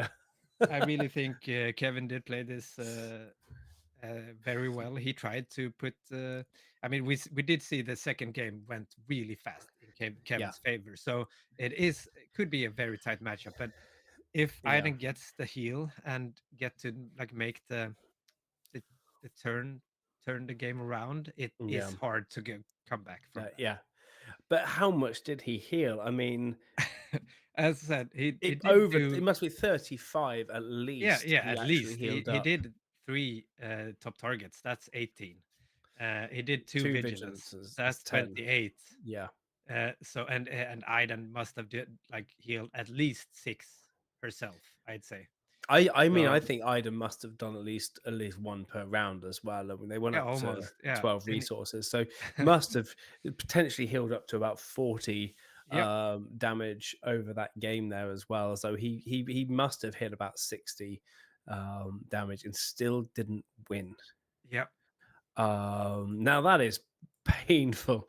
That That's is really painful. painful. If you don't mind me saying so as well. So we're 10 minutes away from round 3 already. Yep. Let's have a quick look. I don't know if we want to say anything more about that game. I mean, I can Um, just Nikiva in chat says that he thinks Kevin should have dealt with Pershing, and mhm, that could have been actually. It's always hard to tell, but it's not good when Aiden gets to draw like 3 or 4 cards from Pershing, mhm, because then you do find the answers.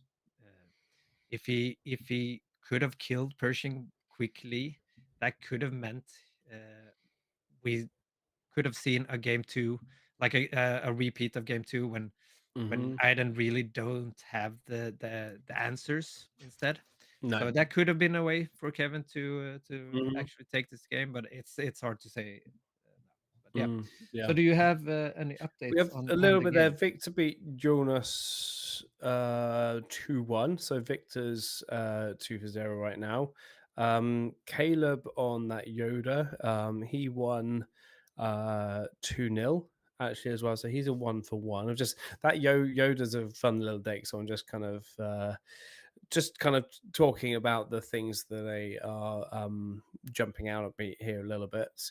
The Jim, who's playing the yellow Kazuda, he won this round as well. I think he won before, which was fun to see. Um, um, Kevin, actually, Kevin, who is that? Kevin, who's normally on Sabine. Actually, he lost against an Iden Verso. Oh no, that was Kevin that we just That's watched. yeah. That's the one we just So watched. I've just realised uh, that's actually table 2 yeah. as I'm going down I there as mean, well. so yeah. Yeah, so this is the Kevin that's usually on Yeah. Sabine. He No, he did absolutely. change, but I'm not saying it's the same deck, but it's it's very close to the Sabine deck. It's Yeah. same colors. It's a lot of the Yeah. same cards, but it does Mhm. play a bit different. Yeah. It does play a bit different from Sabine. But Christopher on Sabine ECL won as well. So the Sabines are winning Yeah. as well. Not that I'm not Can we sure if see?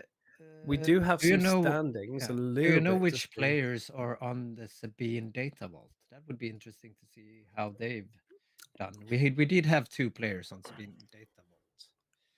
No, we did. Yeah, we can see the players. So, um, the Sabines, one Sabine is 1-0. The actual standings haven't been No, no. fully updated yet, as well. But the Sabine data vaults. Let's have a look at my um, areas here as well. So, did you want to know who is on the Sabine I data just vault? no more how they're doing. If they're 2-0 now, or Yeah. Um, let's get the right. There is Uh, only 2 games left that's not been reported but about. let's go and let's all see the fun that we're seeing now as well. And I'll do my best to not go over the deck lists Yeah, here yeah. as well. So the Sabine Andreas here lost with Sabine Data Vault against Garsax in yellow. Okay, yeah. Um, Yeah, the we guard deck can be quite good into Sabine, I think. So Yeah, no, I think so too. Uh, was it two that we had on Sabine Data Vault? yeah, I And think there were 2 then players. the other one they'd lost their first game, Ah, okay. which wasn't that one as well. So the Sabine Data Vault wasn't doing as well as the ECL actually No, today, but from what we can see. But we, as soon as we see this the round two standings yeah, we come can in, I see think this they're then. just waiting for the one game here Yeah, it's against just Boss one game. versus Piet. So I think we're going to be Uh, waiting another. that That might go to time actually. might go to time, yeah. That is true. Um, and you Actually looks, probably yeah, matches. No, it looks like they no, it's yeah, it's one game left. That's right. yeah. Yeah, but it Um, was a really fun game to watch. The Han against Aiden, mm, because as we saw, like the first game was kind of very even, and like Jonas just barely got to stabilize and then got to win in the end. The second game, Han just ran over Aiden super fast, and I think the third game felt like like Aiden had a bit more control during the game. He, I really liked the turn he played resupply, and then flipped Aiden, taking taking down yeah, uh, taking down Poe with 2 top targets on him. That I think that was like the point in the game where yeah, it went from looking kind of good for Han to very, very, mm, very difficult game to win yeah. after that. Yeah. And as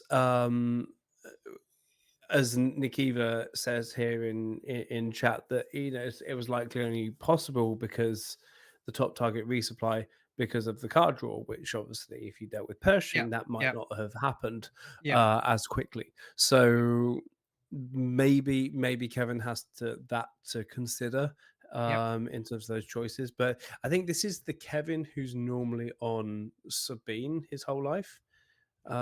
Is this the same Kevin we're talking about? That's I think it's him. I'm not sure, but Yeah, it yeah. could be. So this Kevin, so he is branching out away from Sabine right now for a change. Um, so uh, maybe that's something that he'll take away with him. But at the same time, if he had other stuff in hand that we didn't see, he may have had other plans that he wanted Yeah. to deal with. Because obviously, if he needs to get to the game state to hit base really quickly, Yeah. you'll want to play the more aggression type of play instead of dealing with a unit that's not going to damage him. Yeah. I mean, he probably tried to get the game 3 to be like game 2 and really Yeah, wanted to swarm. But yeah, it's a tough yeah, decision to make, because I guess you need to really decide right away.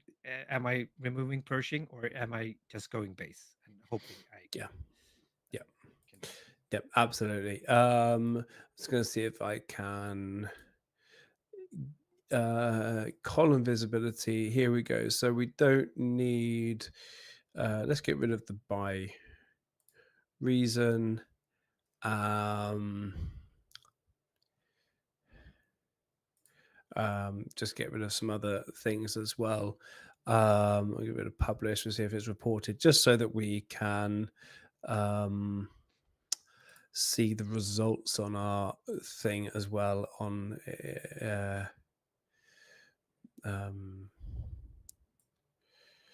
there we go. We can kind of there we go. We can see a little bit about who won on the the screen here as well, and Yeah, so people and can. now actually looks like all games have been reported. All games have come in as well, and so the Jakob on Bosk actually won that game 2-1, Yep. as well. So that Pete that we saw in the first game. Now, and I recognise Mackay as the name actually. So, and I know they went quite far in Malmo last year, if I'm not mistaken, and another Okay. couple of the Yeah. games. So they are a very good player. Let's go to round three. Round three has not been updated yet. See if we have updated standings. We do. Not that it matters so much here, but these are the players and the decks currently on um, on 2-0. So you have 9 players on 2-0 currently right now, and 2 players actually haven't lost a game yet. So David on a Thrawn. Ooh, Brilliant. Yeah, that makes me that's a which Thrawn 2. That's a is second it? Thrawn. Oh, nice. Um I believe. Let me just I go over didn't to see this that one. in. I didn't see that in the list. Yeah. With a Colossus, if I'm right. No, maybe Patient and Insightful. Isn't that the first one? Um Perhaps. I don't want to kind of go over and double check on the thing as well, but I can check in my Thrawn deck here as well. Actually, that is set one Thrawn. That is Ah, the it's yellow set one one. Thrawn. That's nice. So that's a really controlly deck there. Yeah, exactly. So hopefully we can get this one on stream, Yeah, that would because be I really would fun. love to see the Thrawn on stream. Let me just see if I can put a request in. Yeah. Um uh And we also have a Darth Vader. The second Darth Vader, the Space Vader, is also has he hasn't lost a game. yeah. Uh, Coronet City. What color is that? Is that's blue, right? It's a green blue deck. Which one is this? Coronet The City. Yeah, the Darth Vader that is 2-0 with 4-0 Hmm. in games.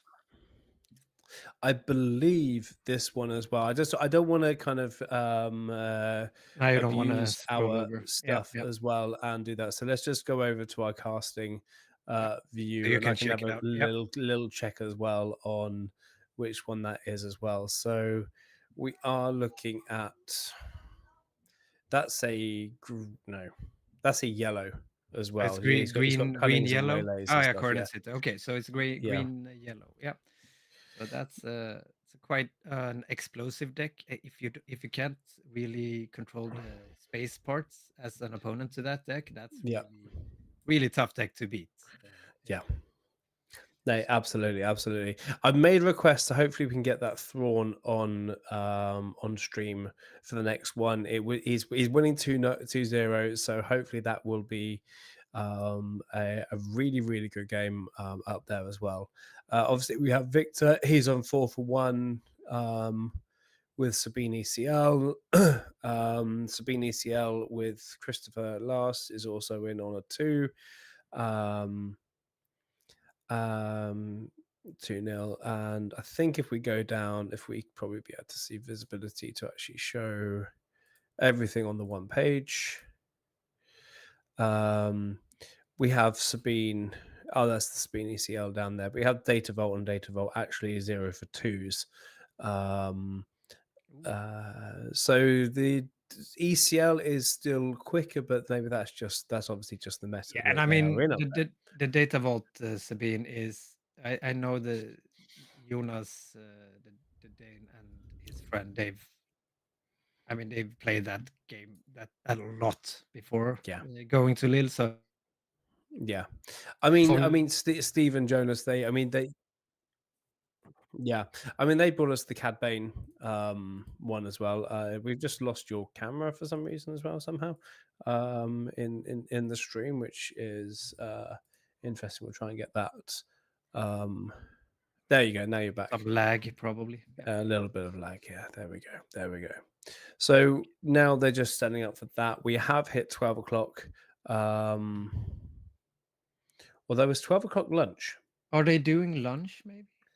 Yeah, let me just double check because I think 12 o'clock is actually um was actually the lunch break. And I even put that thing in our on there we go. So yeah, round three is actually at 12:30. So we're actually going Okay, to so we stop have for half lunch an break hour. now. Yep, yep. Um, to grab a little bit of a break and a watch. So round three will be back. We will be back just before 12:30 Yep. for that one. Um, and I'll just set this up, and I guess we'll go and grab a cup of coffee in our Maybe. respective kitchens, and Yeah, maybe a bit. I would invite you over here for a cup of coffee, Magnus. It's a bit of a drive, I think. I But won't we lie are to at you like that. least 4.5 hours away from each other in a car. Yep, yep. So It's a tough the one. tournament probably would be over by the time you get here, and Of course. the coffee would be cold. Yeah, Uh, that's a excellent, problem. cool. Well, guys, don't go anywhere. Keep us on in the background here as well. We'll be back at just for 12:30 for round three, which we hope will be a really fun Thrawn deck. I'm very excited to see that. But until Yep. then, we'll see you soon. See you soon.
Yellow, yellow, yellow. We are home. We are back. We are here. Ready for really almost ready for round three. Players are on lunch break. Should be back in a little bit, but we are here. And Magnus, I've been busy.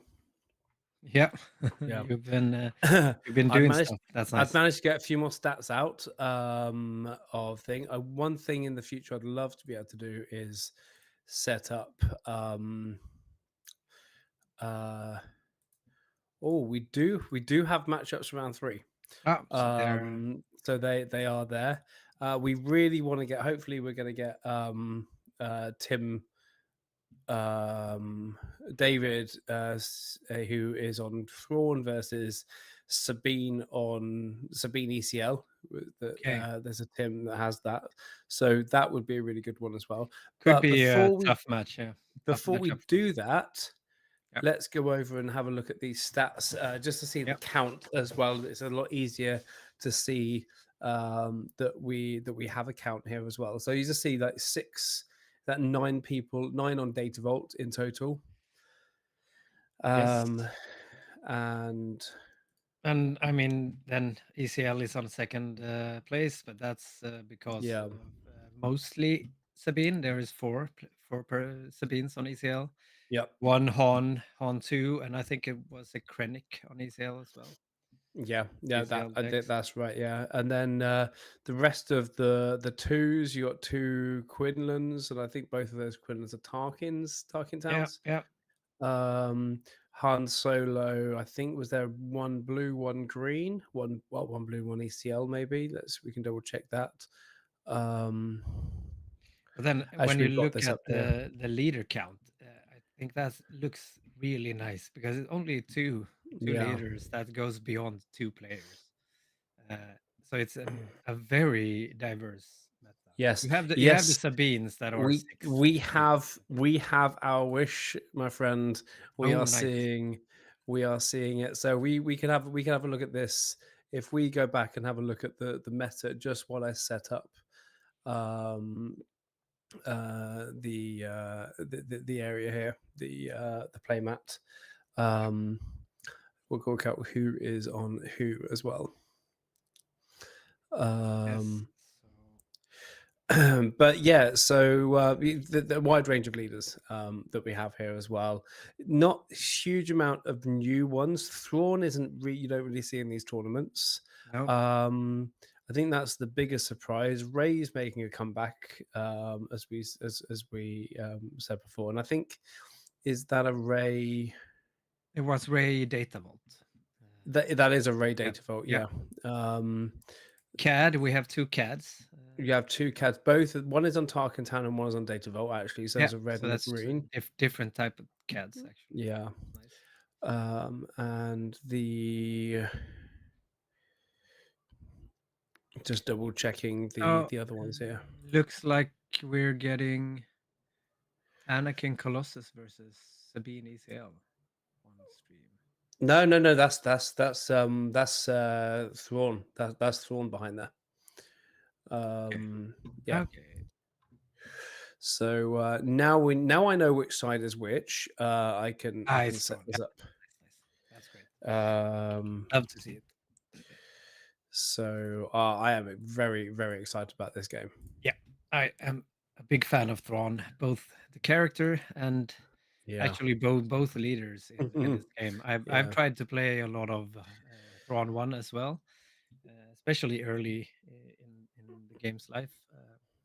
Mm. It's always had a tough matchup into the aggro, so it's going to be interesting to see if this Thrawn player has managed to get a good game plan into Sabine. Hmm. We'll see.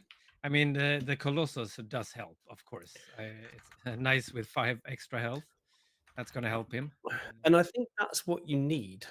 Yeah, usually could be the Yeah. small thing. It's not a small thing, but Yeah. the edge that you need to be able to turn the game around that we saw for Aiden. I mean, he was never over 30 health, but he was on 30, I think, in the last game. The He Aiden got no, he got player. him to 29. Was it actually. 29? Yeah, he Okay, yeah. got him to 29 because I was constantly thinking that, Yeah, if if he gets to 30, he's in Andor range. yeah, that's true. That's true. Um, So they're shuffling up. Should we yeah, let's go show over. the table tab? I'm Yep. just done now with the thing here. They do have that. They're a little bit far away. I think maybe the play mats are a little bit Yeah, that should be good. smaller there. We'll see if we can get them to move them a little bit closer together. So Sabine starts with initiative. I guess Yeah. Sabine always likes to do that.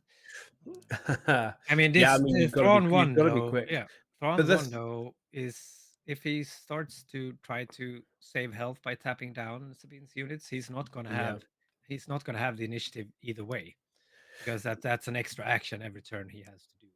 No, Yeah, absolutely, absolutely. But it is nice to be able to eventually get to a point where you can take the initiative, yeah, so that you can tap down the yeah. wrecker, the big Before thing early on oh that you maybe don't yeah. want to do exactly. Um, So I uh, could see quite a lot from Thrawn's. He has a power of the dark side. yeah, He did resource a merciless yeah. though. We got a little bit of a sneak to Tim gave us a little bit of a sneak to his hand there as well. I Yeah, think he had a fleet. he has a Um, timely for later. yeah. Him, so that's could play a part Okay. Yeah. later in the game. Straight down with a battlefield marine, Yeah, and and Thrawn does take the initiative. He has a power yeah, of the dark side in yeah. hand, or he hasn't. Yeah, he He takes did it take the because initiative. Yeah, he wants to save as much damage as possible because he has a yeah, Pershing in hand. So if he yeah, had yeah. initiative, that's the difference. He could have played the Pershing No, and still absolutely. killed the Battlefield Yeah. Marine before. And we got a ping there as well. This is going to be Yeah, we'll do what we can to keep up on the base damage, but he is using a countdown as well, so yeah, he's that's going to hard to switch see. the yeah good. I'll do a little request in here as well Yep, if you yep, can keep an eye on the game. sure. So Power of the Dark Side, not a surprise from Thrawn's side. He, we get an A wing. We get initiative to Thrawn. Let's see if he can keep. Well, he draws a very important card for this matchup, but actually, I would say because he drew a CAD unit, and that is really nice to have late game against Sabine. But I guess he wants to keep. He has his super laser blast in hand and a few other cards, so guess that's more important right now. You can see if he actually starts. Looks like he's starting with Thrawn's ability to tap down the A wing. Yes, that is what he's doing. So saving life on base. That's what you're doing in this game as much as possible if you're Thrawn. Absolutely. I mean, you want to push them down. You want to stop. You want to slow them down big enough to get the Avengers out, and get anything big that he might have later in the game. I think we're going to see a lot of control, but it's That not just was yeah, it's the interesting play. He had a power of the dark side in hand. Started with yeah. tapping down the unit, not playing it. I'm not sure why. And then he played the power of the dark side, but yeah, probably But because had I mean, some thoughts. because you have the power of the dark side, but depending on what they want to do, you also want to stall a little bit Yeah, as yeah. well. So Yeah, making maybe he Sabine, tried to like stall for takedown against Sabine or something. yeah, maybe he didn't. In that case, he didn't necessarily want to be able to do that. He's actually trying Um, to show us the hand. It's yeah, hard to see though. he's showing us the hand there as well. Was there something that was played that he wanted to show us for? I don't think so. Hard It's to follow there. just fun. It's just nice if he shows us the hand, of course. Yeah, he has the Nebula in hand as well, which is also a Yeah, really fun thing at 9 to be able to play. Now, remind me, is Nebula is that the one where is anything that isn't upgraded yeah. It's all get units destroyed? that's not upgraded. Yeah, exactly. So you're not going to see many pilots in I the guess spawn it's deck at the same time, but it's another one-sided board wipe, yeah, yeah. possibly if there's depending on upgrades. I mean, I guess it So works like the fourth yeah. super laser blast because you can you can only have 3. Hmm. So Yeah, absolutely. And he is playing a and few as far as we can tell. that's an important card in this matchup. The So the Chewbacca. Chewy, yeah, Yeah. because now Thrawn really wants to draw a no glory only results. Yeah, that's the only Um, way that we can really yeah, just take him out. I mean this So Thrawn does have the option to try to just tap down Chewy every turn if he can, if he hmm gets the bigger, if he sees big cards in either deck. Oh, now we get Mats closer to the keeper. That's nice, and they're changing out for dice as well. That's good. oh, thank you very much. Big shout out to Philip, who he's also judging today as well, but he has helped us Okay. out a little bit with getting some stuff going so that we can see the right things. So on with the game, and that's brilliant. Okay, so Thrawn is already on 13 on his base. Uh, doesn't seem like he has, or yeah, it's hard to see. Even if he's showing us the cards, it's quite hard to see No, exactly. I think what that is. it's useful, but I think we can see just as much. But really appreciate players that do Yeah, give us that knowledge as well, because we don't always get that. So obviously Sabine is further ahead on damage as well, but yeah. I was just gonna say, it looks like he's going for the vigilance here and to yeah, get rid of the Sabine's masterpiece yeah. and heal 5. Yeah, exactly. I mean, this is the control that I like, because you're not only just destroying stuff, is that you're also just tapping things and playing around and trying to make the opponent guess what they can and can't do. Is not just straight bam, I've got nothing to play with. It is okay, mate, you might have this later, Yeah, but we're going to stop you planning ahead. and we he does bring out Thrawn here. Yep. So now he, because he didn't have to worry about Wrecker because Sabine played. Oh, he has another fleet lieutenant. Yep. That's Fleet gonna Lieutenant hurt. Yeah, smacking for, for 7 on base more. wow. Yep. Okay. So this is going fast as it can do Yeah, against Sabine. up to 21, but as soon as he can Yeah, he still have stabilize. 14. So if he Yeah, can find something to help him here. as well. Yep, there we go. Gets rid of one of the Yep. areas as well. Does he must take some damage back on there as well? Yep. So he take 3 back on to Thrawn there, and I think he had does he have a 9 Yeah, health it's 9.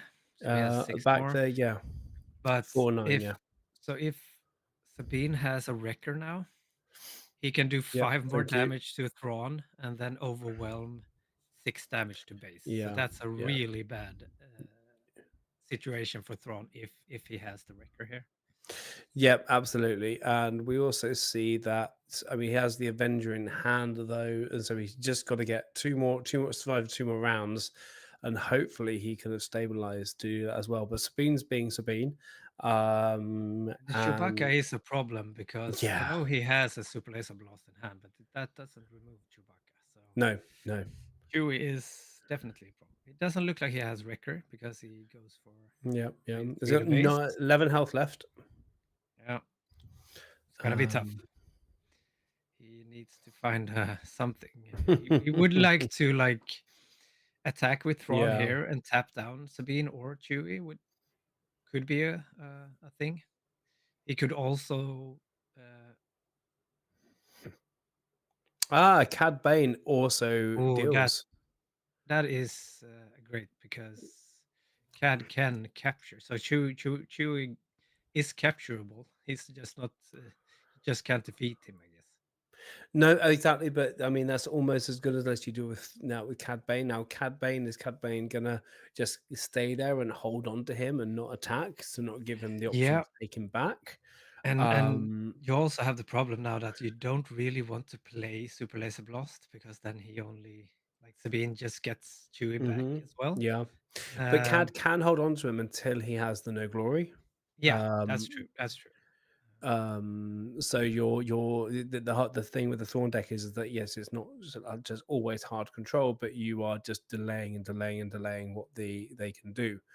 Okay, so we're Um, seeing a timely K2 to yeah. finish off Thrawn. Probably doing a bit of damage to base, Hmm. yes. So So he's he's got now on 6 left. 29. Yeah. Yeah.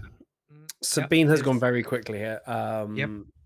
There's a very, very quick game for Sabina, probably a little bit too quick for what Thrawn could take care of now.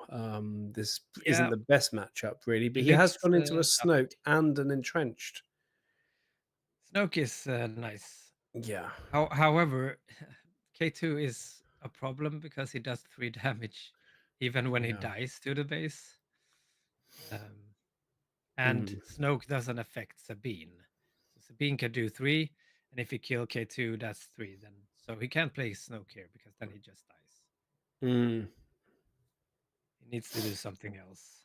Oh, absolutely. Yes. He Yeah. could No. like entrench. Oh, okay, he's going for It's maximum going for damage. Sabine, Remove. Yeah, remove. And I mean, sure, but he's gonna does get he want to take Chewbacca back, Chewbacca but back? that's He's not, no. He doesn't because want he him to doesn't draw want him to cards. draw cards. Yep. Exactly. Okay, that's interesting. He still hasn't used Yeah, ECL as but well. obviously he doesn't do that because he knew he could kill Yeah, him with that, do 3 more damage, yeah. and He's on we're on 32 now, so 32 this is tough, indeed. Yeah. very tough. I mean, Thrawn can play entrenched on Chewbacca, so he doesn't do any damage next turn at least. Yeah, Yeah, that's what he's doing, and still, this is a very tough, it tough is place to because be. uh, Got an A-wing. going into base, so I think that's going to be an Avenger next turn to The deal with some Avenger is stuff. not But the K2, no. obviously, the K2 that's going to Yeah. be game. And when Um, as long as Chewbacca is out, the Avenger can't kill anything on no, Sabine's side. That's the problem. yeah, Yeah. see David with his head and hands there, kind of not really seeing a way through this as well. It might be No, almost a case of just okay, let's forget this and go for go for game next 2. game. Yeah. Yeah, I mean, he doesn't have Snoke is not an option because then he No. just kills Snoke with Chewie, and then Hmm. it's back to same same situation. So Yeah. then and the Nebula doesn't help because Yeah. then No, there we go. Chewie They just scoop. That's the scoop going into game 2. yeah We kind of realized that there's no point in trying to fight this out and push him on, because give it 2 more rounds and Sabine can just ping. yeah that's Uh, so you're always up against that egg timer when you're playing yeah. playing against that Sabine, because you can't just hold off and hold off. Um, So looks like Thrawn is putting in 2 bamboozle and 2 mhm. perilous positions in case Yeah, from yeah, Snoke. that can work because the bamboo is just more things to hold off Chewbacca, Yeah, and weaken Chewbacca. and a potential dark saber is always nice to Mm. bamboozle Yeah. on. Yeah, yeah. We always you need to always watch out for that potential dark saber when you're in the world of Star Wars. Yep. At least if you're playing against Sabine, that's Yeah, always. yeah, yeah. Because who knows who could pick that thing up? Yeah, we've seen a lot of different Yeah, units having it, yeah, but exactly. not from Sabine yet. Yeah. So I'm gonna go ahead and just update these rounds before I forget and get people to do that. Yep. We're looking good. Welcome to anyone who's just joined us on YouTube. Over 70 now as well, and we're also on 597 subscribers on YouTube. So if you want to be, could you be that 600 subscriber for today? So if you haven't, hit that subscribe button. We try and put out stuff as quick as we can, and as much as we can. So he's Tim tried to do us a favor here by showing us what he's brought in as well, but he completely missed the camera. Yeah. So we are none the We wiser. we thank him for the effort, but Yeah, unfortunately that's an that A was the star for wrong. effort, but the effectability isn't amazing. But that's fine. We love you, Tim. Yeah. But we'll, yeah. He's got a very interesting game mat as well. I'm not sure where that is. is from, but Yeah, and it looks like it's signed by someone. by an artist or something, which is Yeah, always a fun when you have that. It's very nice artwork. yeah. Okay, so time for game two. Thrawn gets to start this game at least. Hmm. So if he can get, yeah, he's trying to help us again. Ah, no, it's like There we go. Is that a almost. timely?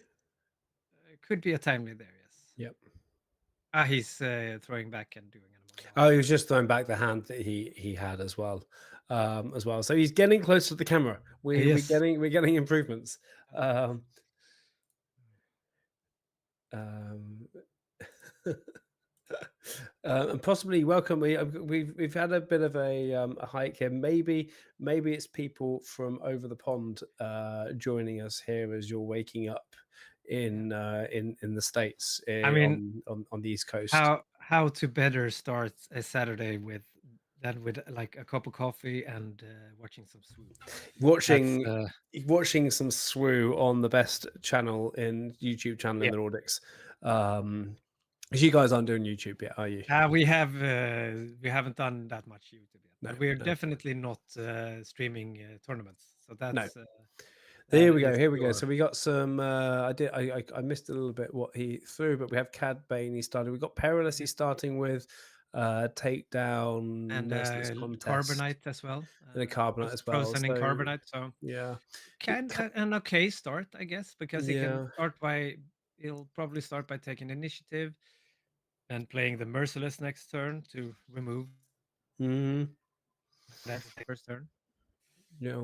So that also gives him So what do we get here? We the get okay. We didn't quite get it. Tim, he's getting there. His yeah. effectivity grade on showing us his hand is getting higher. He's probably on a C plus at the moment, um, but we're grateful because not everyone does it. Okay, there's the ping coming out there after the battlefield. Marine, yeah. Wow, And all those he takedowns. There we go. Thank you very much. Is that a traitorous we saw? no, not treacherous. No, no, we wouldn't be traitors. It was Um, be a but he did get the very important super laser blast. He needs to hold yeah. on to that because if he gets And to pray play that, Chewbacca isn't in the ship. yeah, and Chewbacca's not on the map. Yeah, So, greetings from Belgium. We got Barry from New oh, Orleans. welcome. Welcome. You are very, very welcome. We love waking up to great through content. We will take that as a compliment. So we see Always do. Sabine's masterpiece again, and he picks up two power of the dark side here. Wow. Okay. I don't see. Yeah, and I don't That's a see. great There we draw. go. Thank you. There we go. I mean, I think David gets the A star for both Yeah. effort and effectiveness. Tim is getting better. We So did see another thing. I guess Thrawn David here is choosing to keep the frozen in carbonite just in case of Yeah. Chewbacca. I guess Yeah. he Yeah. needs to have a solution for Chewie, and that's one way to stop him from No, attacking it him. is true. It is true. We also And now one he actually has the possibility to start doing damage. maybe because he has one resource, he can either. Okay, now he plays up 2 units. He's got a battlefield Yeah, marine, he battlefield so, marine, and so Luke as well. Sabine comes out, flooding the board. Thrawn gets to tap Sabine down Yeah, with his ability, but we showing know a we're getting a wrecker. yeah. We know we're That's getting a not. wrecker in hand now as well, so he's got to do something about that, knowing that that's coming up. I mean, it's Um, good to have the information. So there yeah, is a very wing good. I leader think at I saw a least. Chewbacca. I'm not sure there, but we got Pershing and a Cad Bane. Cad Bane could be very useful coming up as well. I think. Yeah, I think I Yeah. saw a wing leader as well in Tim's hand. So Yeah, no, he I could think that was as well. Yeah, yeah, possibly buff up Sabine yeah, here a bit. yeah.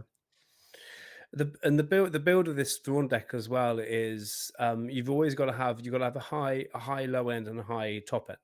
Yeah, The mid game is you're not going to have so much cards in the mid range because you want to be hitting you want to be revealing your big cards and always have the possibility that you can always turn something off as and when you need it.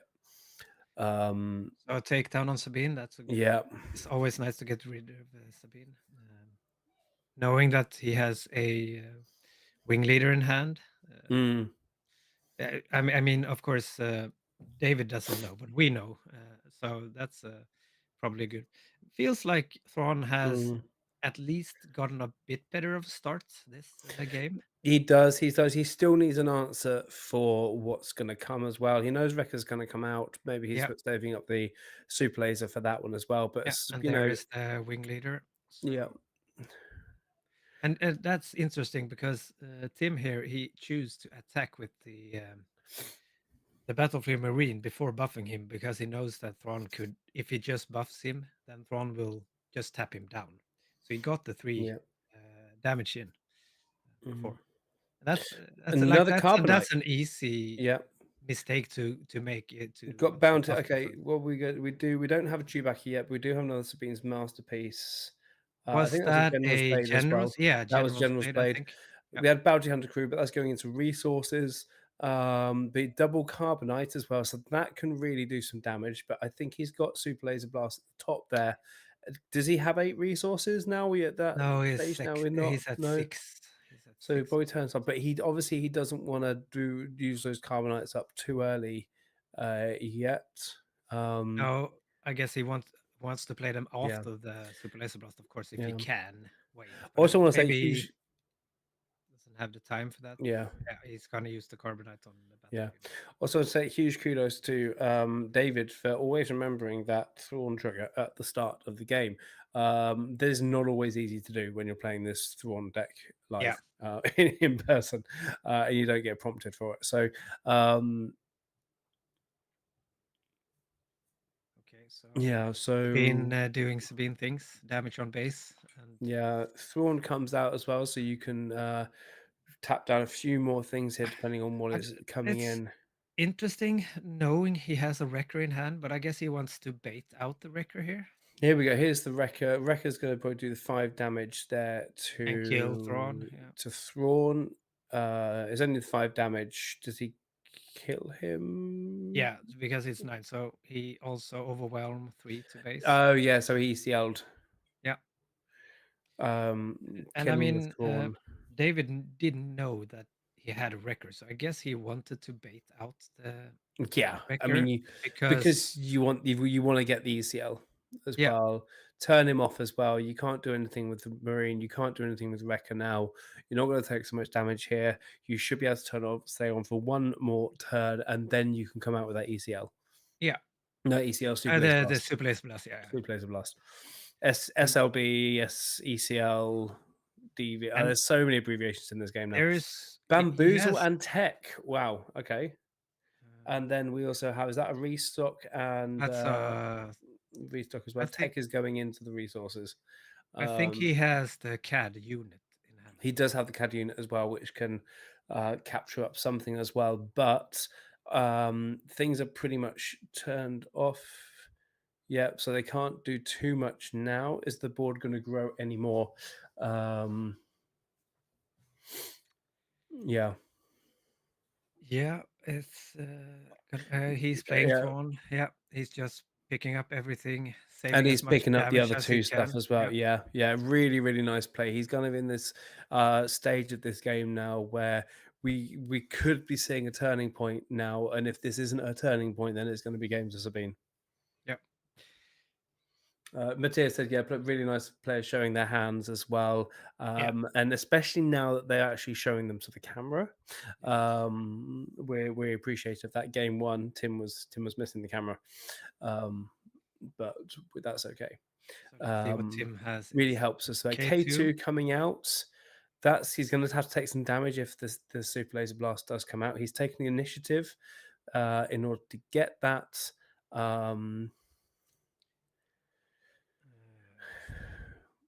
Oh, he No, that's a confiscated. confiscate. That's not a Yeah. restock. There's a confiscate. So Wrecker is online again.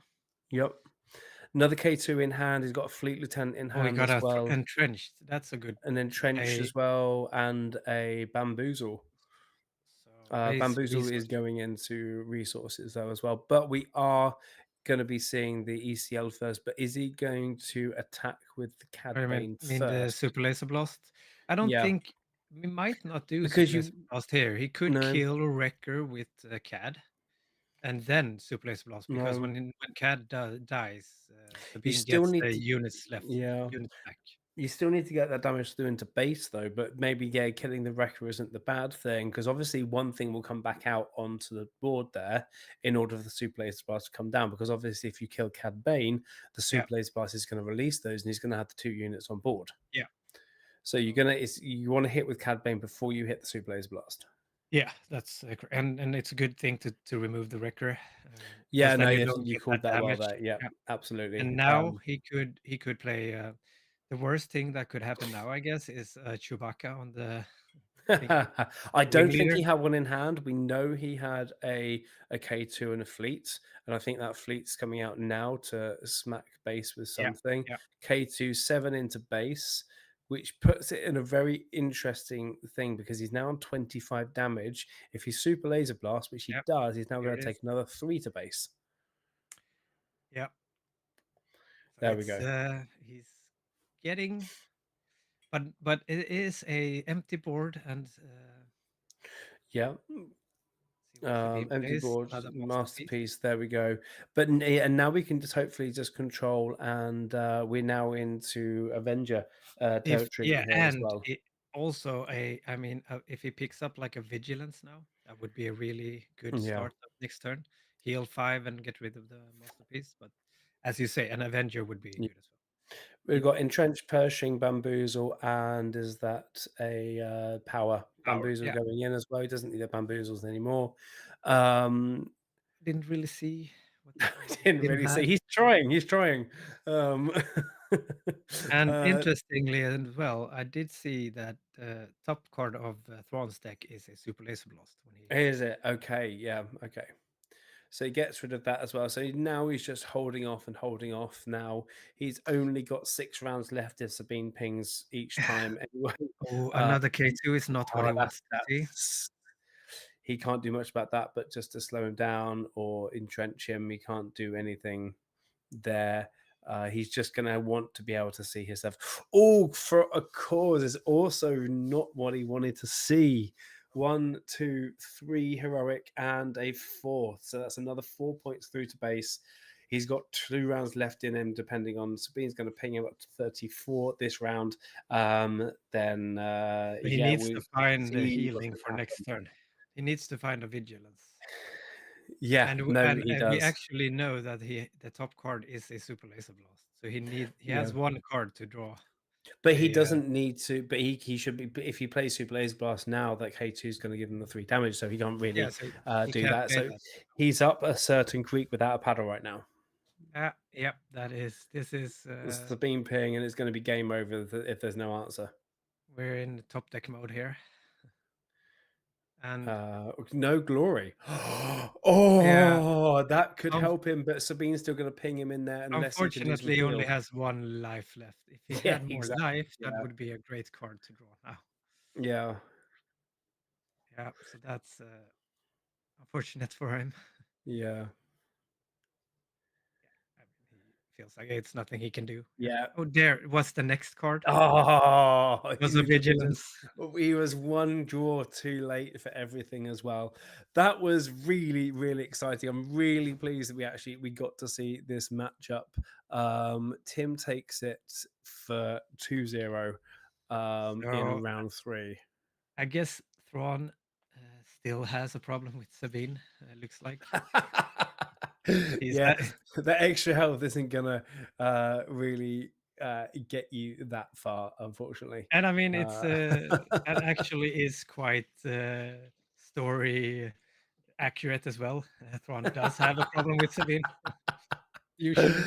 No, yeah, no, he does actually. He does. I think it's more. I think wasn't it Ezra that was the one that actually managed to get rid of him as well. Yeah, But yeah, but I mean Sabine was helping out on yeah. Oh no, doing that. absolutely, absolutely. There was that ongoing thing as well.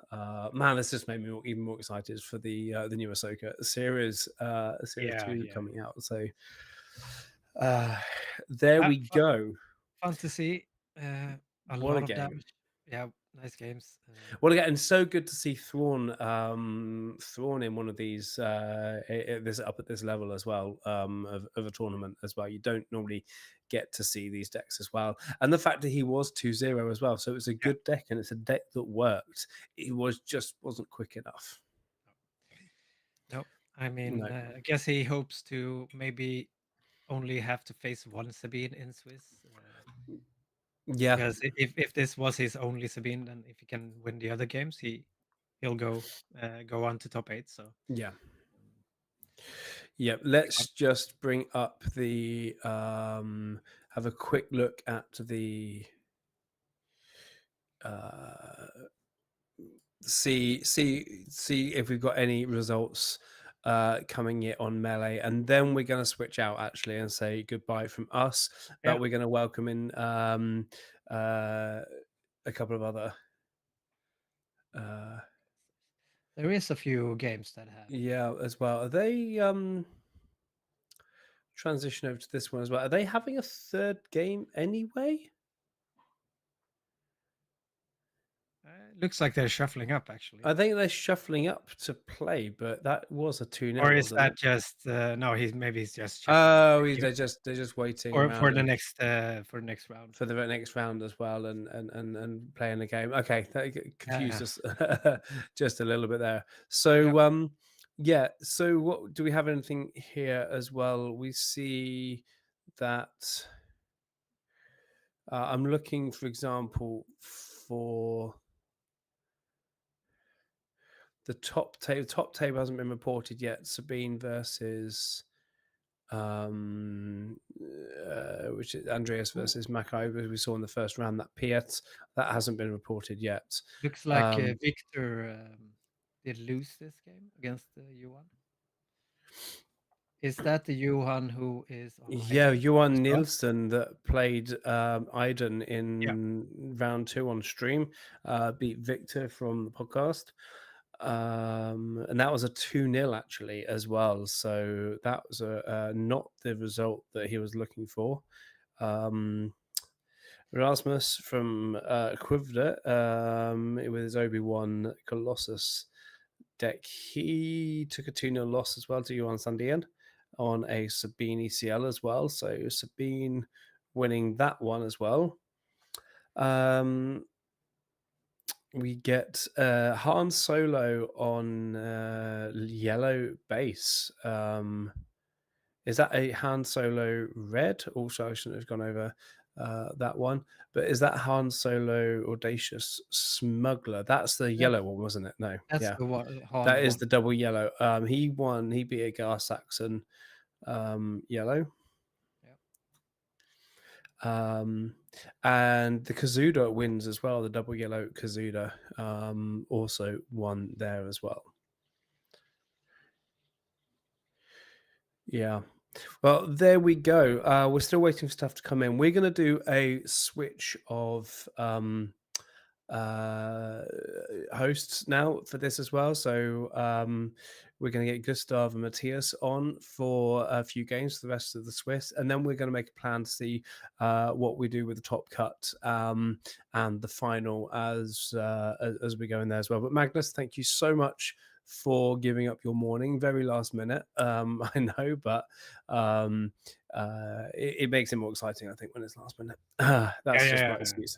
I'm just I've happy just to had be that here. week that type of week at work where Yeah, yeah, yeah. um I mean, I, it's always fun doing this, so I'm just happy to be here. So yeah, yeah. So there we go. They are they're just clearing up on tape 3 as well. It looked like they were trying to start a new game, but yeah, as I uh said when you asked, I would probably just watch even if I wasn't yeah, helping you yeah. out casting. So why not help out Yeah, having some fun absolutely. here Yeah, instead? yeah. And That's you're from just you and Marcus. Marcus. Yeah, I just said you and Magnus, but you are Magnus. You and Matthias, yes, Marcus yeah, from Always Tell Me the Odds. You've got a brand new yeah, logo that's down there yeah, on the bottom of the screen right now as well. So you guys are upping your game as well. It's always a fun listen to as well. So if you haven't yet, go and find them and subscribe to them on Spotify or wherever you get your podcasts. And don't forget to hit subscribe for this channel as well. We want to hit 600 today, and we're on 597, so 3 to go, and we hit that 600. Let's hope you guys get there. Threshold. Should be able. That would be possible. Should be able to do that. That'd be really nice as we're kind of chasing spoiler status. With FFG right now, so hopefully we'll get there. But we're going to take a break while we change hosts, and we will see everyone back here for round 4 at 1:30, 1:35 ish, around that time. And I'm just going to update the thing to make it tidy, and we'll see you all later. Bye bye.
So, hello and welcome back to this PQ streaming. The captain has left the ship, and we are taking over. We'll see here. It's the first time we are running the stream, so bear with us if it gets a bit McClunky in here. But I'm I sure think it'll we'll be fine. manage, right? Yeah. Yeah, for sure. I'm Gustav, and with me we have our own head judge, Mr. Justice Matthias. Hello. How Pleasure you to be doing, here. man? I'm doing pretty good. Excited to watch some Star Wars. I've been following along with the stream for a bit now, so time for me to not say anything I shouldn't on stream. Gonna do my best. Yeah, I just woke up, so I haven't been able Perfect. to watch that much yet. Excellent. Everything will be a surprise to you then. Yeah, do you know what games have you got to see so far? We've seen last game was a Sabine versus Old Thrawn, which was very exciting to watch. Got to see Thrawn try real hard to slow down that Sabine, but couldn't quite make it with the last couple of damages coming in from Sabine pings and a dying K2SO to really push through that last couple of damages. But we've had a couple of fun games. I haven't been paying attention to the two games before that much. I've been watching on and off, so I'm not gonna speak on exactly what happened. But looking forward to seeing what we have in store for the next couple of games. We will be here with you at least until Top Cut, depending on what the captain says on the other side of the stream. We might be here for longer, but you're stuck with us at least for 3 games. How are you feeling, Gustav? Yeah, I'm fine. Super excited to get to watch on Star Wars, Perfect. and also fun to do casting again. Yeah, for sure. I'm usually used to being the guy running around in the store telling people what to do and not. So I'm not really used to this particular seat, but I think it'll be fine. Yeah, we both are. Me more in the running the event. Yeah, for Haven't sure. gotten to the judging yet. We'll Maybe get you there. we get me there. Yeah. Yeah. But yeah, you've been running a lot of the Gothenburg tournaments in the last bit, and you've also been playing in some of them. We've faced in the finals 2 times now, and you have won against me 2 times now. So we should be changing that soon, I think. But let's see what happens in the future. Yeah, it's actually 3 times or 2 finals. 2 But finals, and then a game we don't talk about. and I think the highly respected draft the evening after regionals in Lille. Yeah. That best of 1 win I got at you. Perfect. Yep. Yeah, for sure. I'm pretty happy to add that to my CV. If you can see that, Excellent. my resume. Indeed. We both went to Lille. We're currently just waiting for the games to get underway. They've not arrived at the tables yet, so I'm sure they're on their way soon. But for now, how was your Lille experience? Oh, I had a blast. I went 5-3. So no day 2 for me. But still, it's so much fun. And day 2, just grinding that price wall, getting tickets. And from my understanding, it has become much better since both Liverpool and Milan and the sectors in USA. So it was very easy to get a lot of tickets and to actually get some prizes with me. So 2 play mats, 1 deck box, and a Dooku promo card. Nice. Was what I managed to grind up. That's a lot of fun stuff.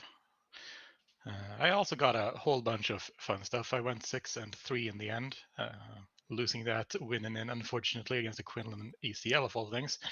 But I did get myself, aside from the participant playmat, and not going to distinguish what was from tickets and what was from my wallet, but I did arrive home with 4 additional playmats and a deck box, along with 2 of each of the cool promos and some of the pins as well. So I had a blast there with my Han 1 green, taking down at least 4 Sabines, I think. I was the Sabine killer, and then I got killed by the Sabine that won the entire tournament on default because I did not know what to do. Very interesting matchup there. I think we should be getting a game soon here. We're seeing what I think is Victor touching the table every once in a while, doing things I'm sure that are great for us. There are some movement here, but I was thinking before they start, we might take a look at some standings, right? For sure. Let's see if I can get that up here. I believe in you. By the power of technology, we can do this together. So here we have it. 3. So let's see some standings after. See if they updated. Yeah, so we have 5 people on 3-0. Tim, Johan, Oliver, Jim, and Adam here. And there's also 5 unique leaders in the 5. See that? Yeah, Tim's on Sabine. Not Data Vault.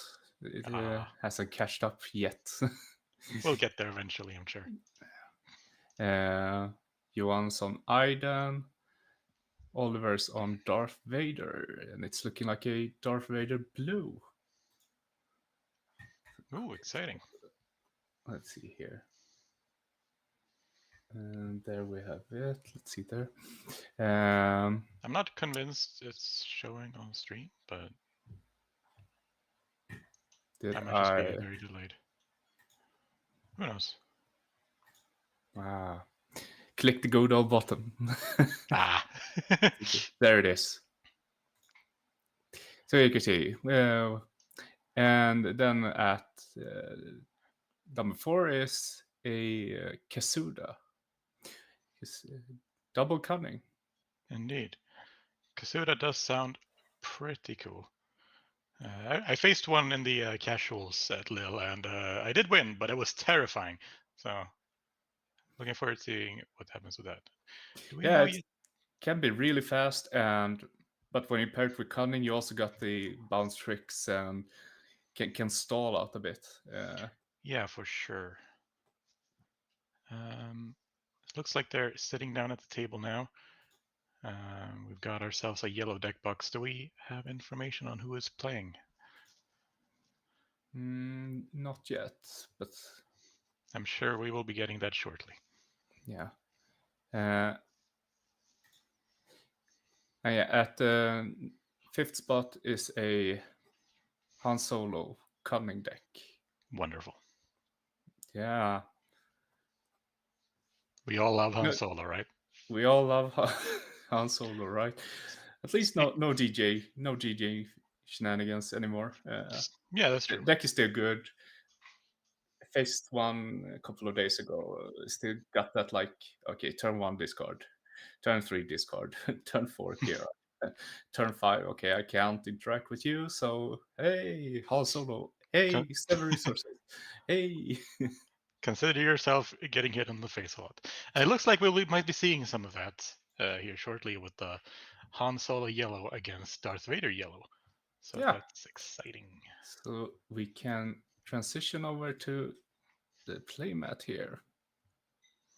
See if we got any names.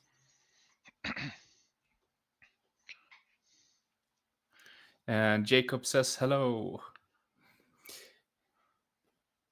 to us both. Hello, Jacob. On a train ride in the middle of Austria. That's that sure is a place to be. I hope you're having fun, Jacob.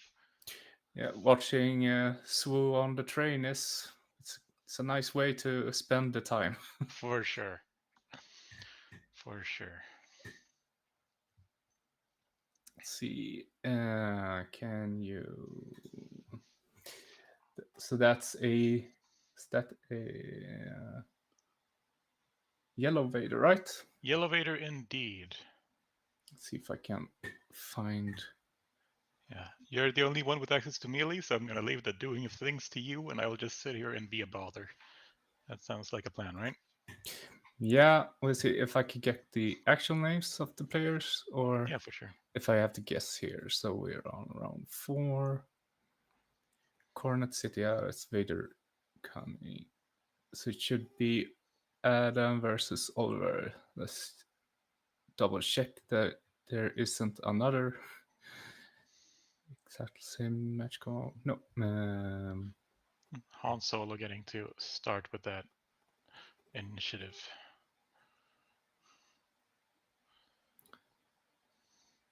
Looks like neither of them were too happy with what they drew there, but see what happens. So who would you say is favored in this matchup? Oh man, that's a big question. Haven't really seen this matchup too many times for sure, but depends on how quickly I think Vader can start going wide and really just putting on the pressure. If Han Solo can start taking control of the board and slowing down the Vader, then Vader will be in a lot of trouble. And it also depends on if Han Solo is running those bamboozles to get rid of the Vader in main deck or not. So there's a lot of factors there for sure. What do you think? Yeah, so Vader can go really fast. It's up to Han to stop that from going on. They can get that clone combat, the ship that gets bigger with every ship. In play. If he can't deal with that, it's going to be hard. Yeah, but for sure. For sure, he runs Bamboozle too. Yeah. But we are seeing that starting hand of Han Solo, at least 2 Cunnings, which is pretty nice for him to have available for all of that. Both the control aspect of bouncing things, but also buffing his units up should he need to. So let's see, leader. Looks like he placed down a surprise strike into his resources with Han Solo there.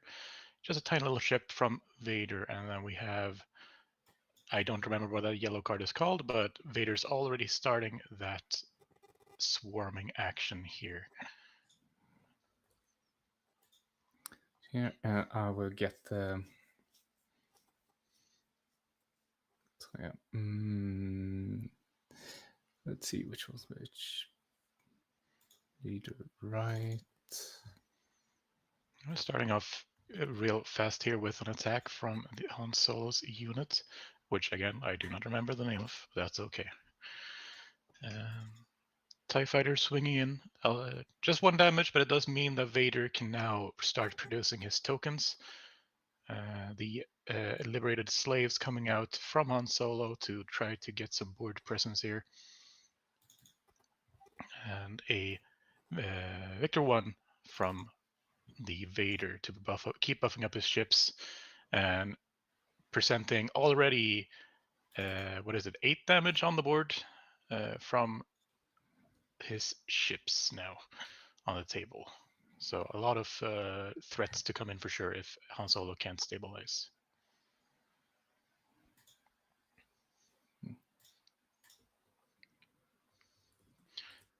Cunning here, bouncing up that Victor 1, Victor leader, and exhausting the 2 non-token ships, trying to slow down that both damage incoming and Vader's ability to produce more tokens. But that ship you mentioned, the ship that grows, is out there. It's a Combat Squadron.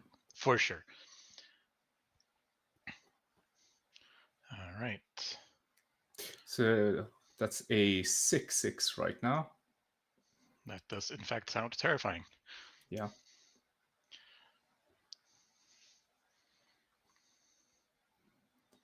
Yeah, and with Vader on that, with the 2 extra TIE fighters, we're looking at what's that, like 12/12 in space? It's large, it's scary, and you don't want it to bomb your base, for sure. And Han Solo there, sure, he has some threats on the ground, but the ground is not really where he needs to put his energy right now, I think. He needs to really slow that game plan of the Vader down. We'll see what kind of tricks he has up his sleeves. Already dividing his resources there a little bit for the turn. Overwhelming Barrage to... There we have it. Clear out both, yes? Or... No, I'm not sure how much damage that is, honestly. Not enough to kill both, clearly. Well, that means that he won't be able to resupply and get Vader on this turn, at least. Indeed. Still saving up some damage. All right, trying as best he can to slow down here with the Ahsoka, hoping to discard a unit to exhaust something. And by something, I mean the big thing, clearly. And that is a Basine. So he to sleep, the ship goes.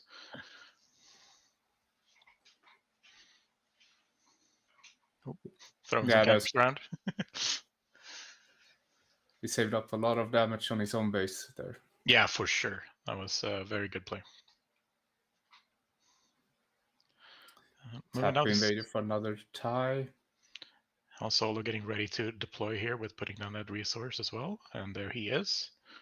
A couple of damage coming in there from the ships. Nothing too crazy. Surprise strike into base for 7. Determined to keep that aggression up. Yeah. It's a bit hard to see how much damage is on the base indeed, but yeah. I'm sure we'll find out when one of them dies. Yeah. All right, that stolen 80 hauler is not going to see any play this turn. Probably a good idea.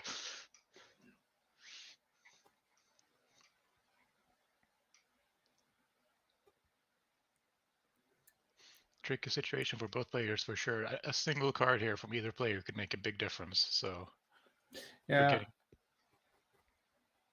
The Han player needs to, I don't know if he has Bamboozle, but he probably wants to kind of show that he might have. So yeah, for sure.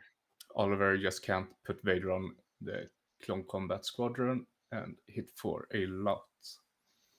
So we see how he'll manage this. That unit is still a big problem in space for him. Yes. And even if he does manage to deal with the Vader, a confiscate here would probably not be enough because that would still be a hit for 3 + 6, right? So 9 damage, even without the Vader on it. So he really needs to have that bamboozle ready to keep slowing down the game.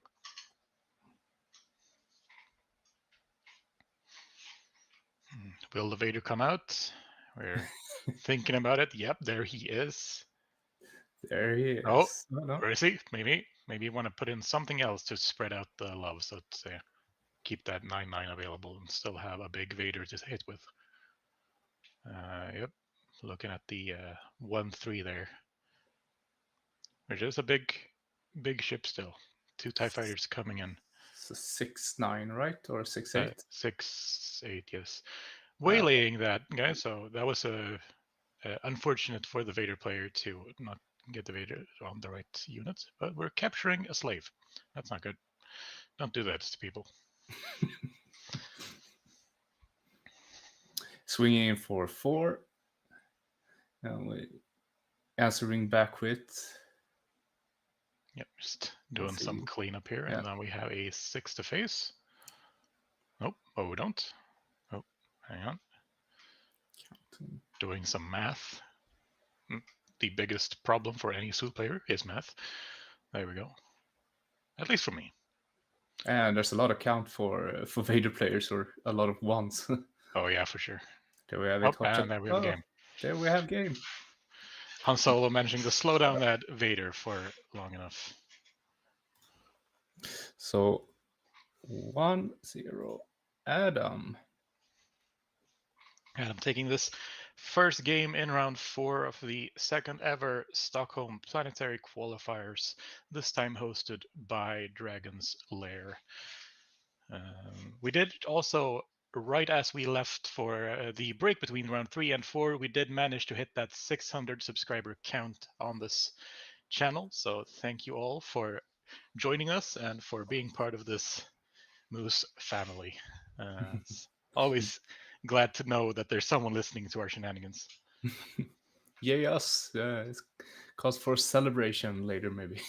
Jason will buy everyone cake. He has not said this. I have said this, and he will listen. He's the captain after all. He has to. Yep, this is how it works. That is how it works. So what do you figure there is sideboard in right now? Well, if there's not bamboozles in the main deck, there are bamboozles now from the Han Solo. There are bamboozles now. There will be bamboozling happening. From the Vader, I don't know the Vader deck well enough. Maybe you do. I know you've been looking at Vader a little bit. Yeah, I actually played Cunning One back when TDR was still a thing. But when they banned that, I just scrapped the Vader deck. But some players seems to continue working on it, and it's looking really cool. Yeah. Like how it pushes that tempo with getting the capture card, just stealing away their ground units, and then flooding and hitting really hard. It really hurts, and they win really quickly. Yeah. Just once they get to deploy. And well, it looks like we got a little hint there of what he's citing in, which was those weren't sneak attacks, right? Those were the ones. What was that card? I don't recognize the art. But we did see a Basine coming in as well, and the capture ship that you mentioned. Yeah.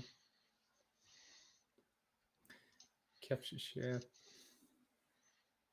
Is that the exhaust? Both sides. Exhaust and arena card, maybe. I'm not sure. There are so many cards with the Falcon on the art. Yeah. Jason in the chat says, doesn't everyone normally buy cake for the captain? Well, only when he leaves the ship. You will get cake when you leave. And Farin say feels good to be part of Amu's family. Indeed. We are marching through the woods, causing problems, eating trees. I think that's how it works. Yeah. Following the other host of the Always Tell Me the Pod. Always Tell Me the Pod. Always Tell Me the Odds podcast. So if you haven't checked that out, Magnus here, the other host, was here helping Jason stream before. So make sure to catch up with those guys and what they do. It's brilliant stuff. For sure.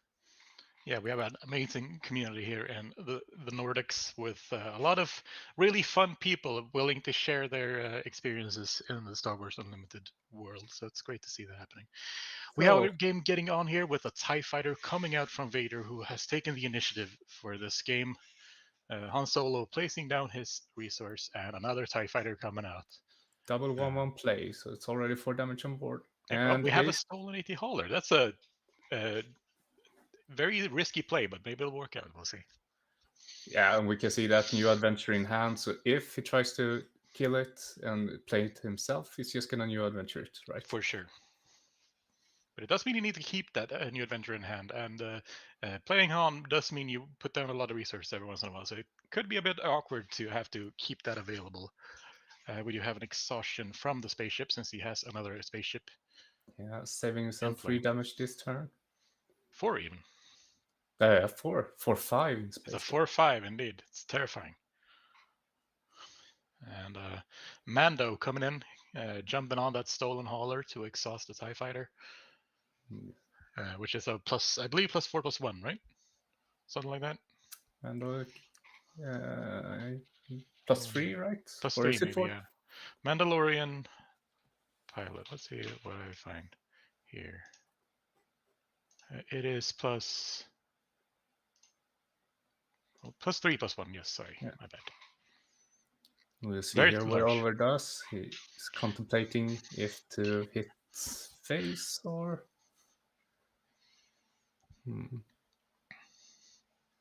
Or start dealing some damage to that spaceship. Nope, we are taking that initiative to try to keep the pressure up here. See if we can find a solution to that stolen AT hauler. Yeah, if he could play the capture ship and just taking the hauler and getting rid of Mandalorian, it would be a nice tempo play for Oliver. Yeah, it looks like he resourced that Victor leader there. Not sure if that's correct, but it looked like it. We're starting off with a 3/3 maybe, swinging into the base. All right. Not ready to deal with that stolen AT hauler quite yet. 7 damage into his face. That hurts. And just slowing down a bit here, playing out some TIE fighters. Tokens, that is. And being forced to discard a card with that Ahsoka. If it's a unit, of course, he does need to exhaust a unit as well. So some things to consider here for Darth Vader.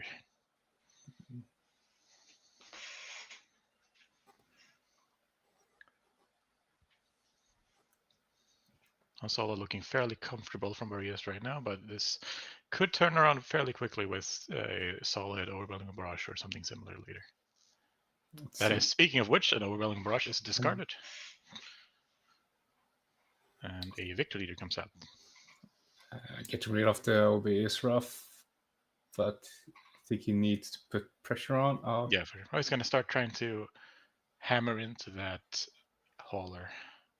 Yeah, 7 to base each turn. You can't you have can't that do it. Exactly. And he would but yeah, he managed to get rid of it with victor leader. And now the Han player is probably really happy that he saved a new adventure. For sure. Let's see if we get that out immediately or if he has some other plans. Oh, he also have a bouncer, Cantina bouncer on hand. That's true. And a cunning, so lots of ways to get that card lots back. Lots of ways, yeah. That's all cards in I can get it back. Yeah, new adventure. New adventure gets it back to his table immediately, which is nice, and also keeps those tools for bouncing victor leader or similar things and trying to slow down the game further while just keep smashing the base.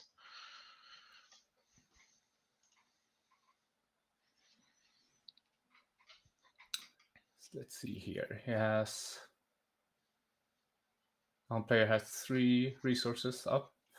He can resource and play his cunning, maybe. Cunning, or if he tries to get Han out and play the bouncer instead, which can be very risky if the Vader player has a no good to me dead or some way to deal with Han as soon as he comes out. For sure.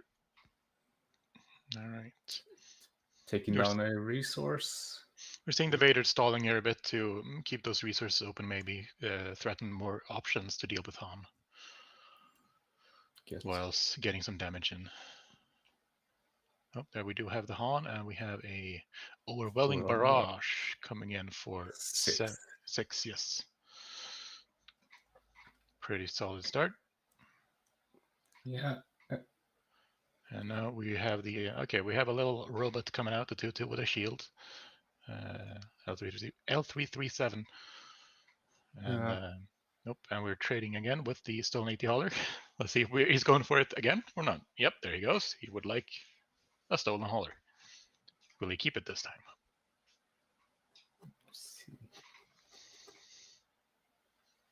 So this is looking good for the Vader player. It's key to get rid of Han as soon as possible.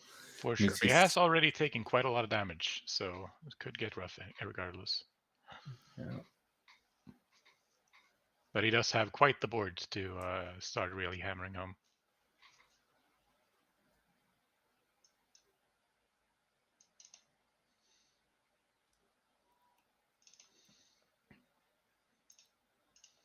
Yeah. Cunning, bouncing that one, and exhausting some the leader and the victor leader and the TIE fighter token to just slow the game down. Tap. Yep, there we have a Bazine. What would you like to throw away? And is it the Stolen 80 hauler or is it the annoying Enfys nest? I don't think he would want to do anything here, right? Maybe not. Maybe he just because he sees that Bamboozle is not there, and that means he's free to put Vader on a tie 1/1 is not. I mean, it's still getting another 2 ties out and smashing face for 7 with the victor leader. Yeah, victory. So 7, yeah. But he does discard the Enfys Nest, which gives the Han Solo player a L337 on hand. Not exactly what he needs right now. Oh yeah, Beyond here reminds that Hollow should have 5 power, so Cunning can't bounce. That's very true. That's unfortunate. Good catch. Very good catch. It's 7 to base.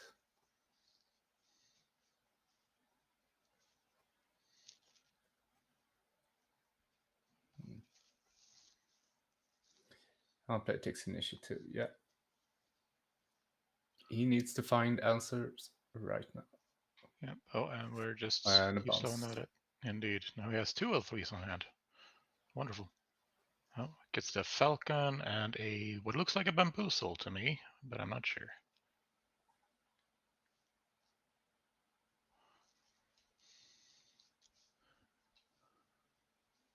Yeah, Bamboozle.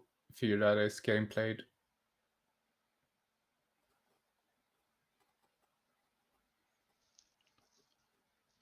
Yeah. So let's see here what happens.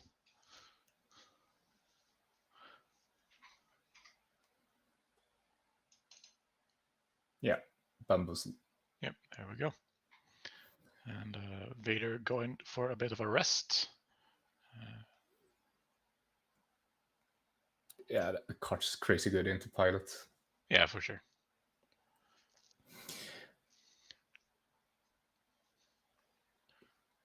So we see here another Basine. Just keep being a nuisance, I suppose. Removing Yeah. cards and stopping the game plan a little bit. Slowing down further by taking away a Millennium Falcon. And not sure what he drew there.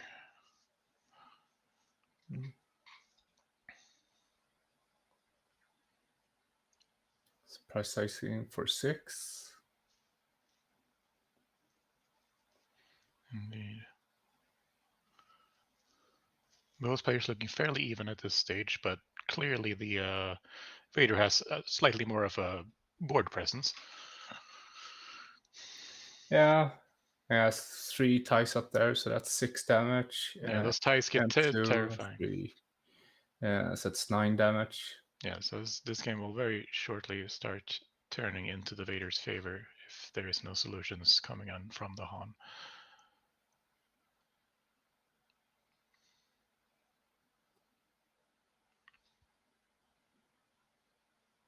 No, we have a pilot. That's the discarding the top 2 cards from your deck and drawing them if they're odd, right? Is it Boshek? Yeah. Yes, that one. We see a well, we get the 1 ship to hand at least. First Pilot order tie, right? Yes. Those TIE fighters look all the same to me. That sounds a bit weird, but like they're very hard to identify, I think, from a glance. Let's see here from Bronze, John Royce, power, attack, hull is a 4/5. Yeah, but it's a 5/5 with Victor Leader on board. Indeed. So that's why he shouldn't have been able to bounce. But game 2 goes to Oliver, right? Indeed. So yeah. didn't make a difference in the end, but I did slow him down a little bit there, but it is what it is. So let's see here. Let's change up. We have one.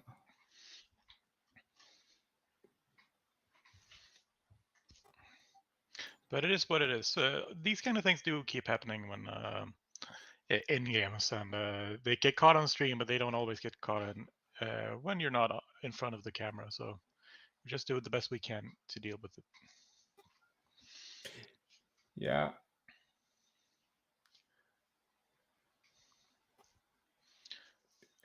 Now we're at the 1-1 stage. Both players probably feeling the pressure a little bit here with being round 4, really wanting to make it to the point where maybe they can relax a bit before the top cut if they can ID. But one of them obviously having to take this one home first. Yeah. I think a fairly even matchup. Like if Han finds the right cards to just stop the bombardment in space, he should be able to close it out, as we saw in game 1. But Indeed, Vader can go fast. If Vader gets his engine going and Victor Leader isn't really dealt with, then suddenly you have a whole host of 2/2s to deal with while Vader is there threatening that massive damage from a single attack, especially if it's put on a ship that is more interesting than a 1/3, but there's a lot of things to deal with at that point, and you can slow him down, but then you're spending your turn slowing him down and not, killing him. So big threat if he gets to that point. Yeah. So we're on it, resourcing with Han and a TIE fighter. We've never seen that before, and here we have that one, I believe Raider, right? And then we have a pilot on that TIE fighter to keep him. And another TIE fighter. Yep, TIE fighter token this time. So that one does not generate further tokens, but the first one does. Yeah. Looks like the Han Yellow is playing a bit more Rebels. I think that's where the list has come to now that they banned DJ. Yeah, for sure. Like Han Rebels is back on the menu. That's basically what I played during set 2, so it's nice to see them back. Yeah, for sure. All right, we have ourselves a Bodhi Rook. Ooh, what to get rid of? Is it an Overland Barrage or a Waylay? Yeah, probably Barrage, right? Probably Barrage, yes. But he might have some thought. Yeah, there he goes. Off with the OB. So we see here if he's gonna take. Yeah, he drew a card from that. That's not Basine. Let's see what how they handle this situation. If they're calling a judge or if. Yeah. That is not the Basine, so it doesn't do that. Yeah. All right. So it looks like they're just solving this on their own. Shuffling. The deck is still entirely unknown to that player, so that's perfectly fine solution if you're not calling a judge. But do remember, if you are in these situations, even if you can get an agreement from your opponent, just make the call to the judge. You're not being a bother, and it's always best to ensure that the game state flows the way it's supposed to. Here we have the capture ship that you mentioned earlier coming out, taking away 74 damage. Indeed. And it's 4 to base, 5 to base. And another tie. And another tie. Space is looking spooky. Yeah. For sure. Yeah, that ship that captures so good. Yeah, really slows the opponent down. And it's a bit pretty scary. It's a 3-1, right? Something like that? 3-1, 3-2, 2-3. Easy to deal with, but pretty annoying if you don't. Yeah.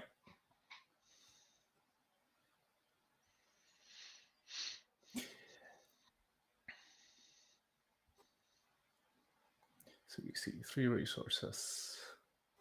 What to do? We have the stolen AT holder here, presenting that juicy 4/5 to get on your board if you just deal with him. Yeah. Would you like a cookie? We shall see. No, I think we're hitting base. 2-3. All right, thank you, Jonathan.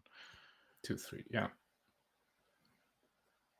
It's annoying and like it isn't that much of a threat, so wasting resources to deal with it isn't the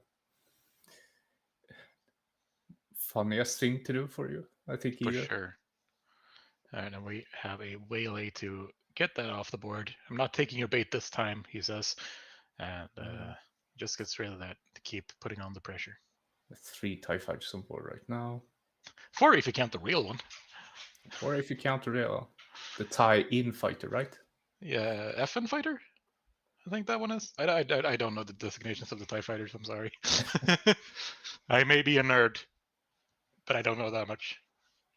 I believe it's FN, but I'm not sure.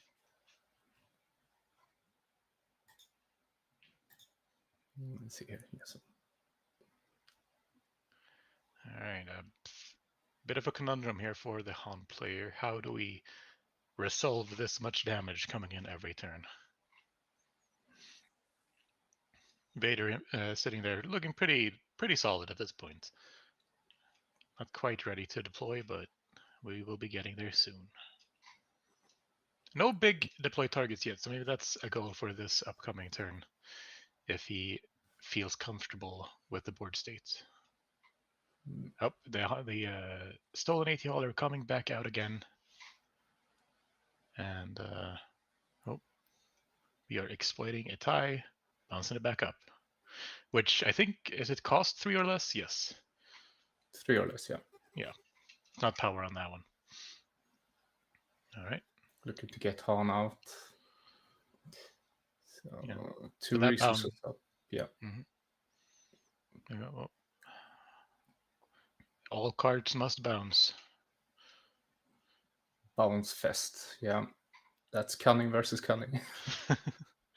There we go. Another tie because we didn't have enough of those. Yeah. 3 to base. Keeping those 2 resources open to threaten something. It might be a no good to me dead. Yep, there it is. Yeah. No good to me dead. Han goes to sleep, and this is looking pretty good for the Vader. Yeah, both this turn and the turn before, dealing with Hans is key in this matchup. Yeah, for sure. And they're good to me dead, then you got rid of him for 2 turns. Yeah, now there's not too much left on the hand of the Han player. Vader's going to be coming out soon. Han's been wasting a lot of resources just getting cards bounced. So at this point, the board state is very much in the favor of Vader, who will be coming out here shortly.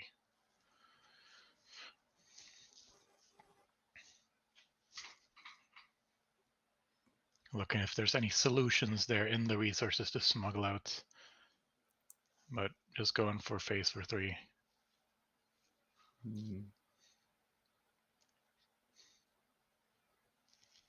Keeping those resources up to show that you might have a solution if Vader comes out at least. Oh, do we hit? Yes. And it has 5 units and the Vader leader ability to just drag out what's happening as well. So yeah, for sure. But he's looking to spend some resources on a Basine to see what he is dealing with. Do we have a solution in hand? I can't see what the 3rd card is, but I'm not seeing any proper solutions here. Whaley can slow down some damage, but not deal with the Vader. Yeah, just not bouncing anything. He knows what he's dealing with, and he's content with it. Yeah, slaves, Waylay, and get back that what is it? Oh, right, it was that card. The one I keep forgetting the name of. Yeah, operator, rogue operator, right? Something like that. Yeah, that sounds about right.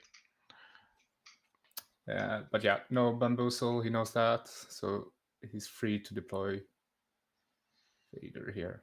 Yeah, getting a leader card out there first. The Boshek, seeing a surprise strike going to the graveyard, and that exploitee ship to get back on hand if he needs to bounce something. Yeah. Han building that board now, but he is, not in the greatest of situations here. Vader jumping on a tie. Oh, that's not the way it goes. Yep, equips the Vader to the tie, not the tie to the Vader. Nope. Kidding. Extra 60 base. Yep. Looking at it's on 20 something and 2 more damage. Yeah, there goes the game to the Vader player here in round 4. So that's 2-1 to Oliver. Indeed. Yeah, that board is hard to do anything about. Cunning only taps 2, and from what I could see, his hand wasn't that. He didn't see the cards he needed, the on player, and like just baiting and seeing what he has with Basine to see what he can do, where he should deploy, if he can deploy. It's really good play from the Vader player. Yeah, for sure. He really took control of that game early and just kept holding on. Han trying to throw out some solutions, but most of them being dealt with immediately, allowing the Vader to just keep putting the pressure on. Yeah. David Johnson Stalker 99 says, cannot stand these dice as counters. Yeah, for sure. It's a bit hard to see what's going on with those. We're doing our best. Unfortunately, this stream was a bit haphazard to put together. We were a bit delayed with some of us coming back from France and some of us having some other things taking up the time. So a lot of this is just done as best as we can. People are using the counters they have. We are looking to invest in some proper, nice-looking, big square dice to really show you what's going on. But for this stream, we just wanted to show you some good games of Star Wars Unlimited and have some fun together at this planetary qualifiers in Stockholm, Sweden. Yeah. So let's see. Let's transition here so you can see us again. Oh, hey. And while I have you on, because we have two like rule breaks here: the draw card and the hauler. And For sure. maybe it's a good time to like how do you see these situations? As a judge, the how to solve those problems would depend on when they are called out to me. So, like, for example, if you have the hauler and he bounces them, and then someone immediately calls judge, that shouldn't have happened. Then put it back down, stop it, move on. Yeah. If that happens a bit later, then you're going to have to start investigating. That will take time, and that will put maybe some higher penalties on, as well as if it goes too far and the game state changes too much, then it could result in game losses. Yeah. It could also not, depends on where we are. The drawn a card there is fairly easy solution. I think I would probably more or less do the same thing there if we for sure could identify which card was drawn. If not, then we would have to go more into the show hand, remove a card into the deck, and then shuffle alongside some penalty points for sure. But they handled it fairly well. Yeah, I kind of like that you can solve it between yourselves also sometimes, like drawing that card. Yeah, I definitely think you should still be calling a judge. Just make sure that you explain from both sides that this card was drawn extra. We both know it was this card. Nothing could have changed that. It is this card. How do we solve this? Because that also allows the judge beyond this game to track what happened, to see maybe the judge miscommunicated, right? Maybe there was some something that he should remember to mention next tournament in the start of the game if there was the same issue was repeated, or maybe a player has a habit of making certain mistakes. Then you can try to educate them further.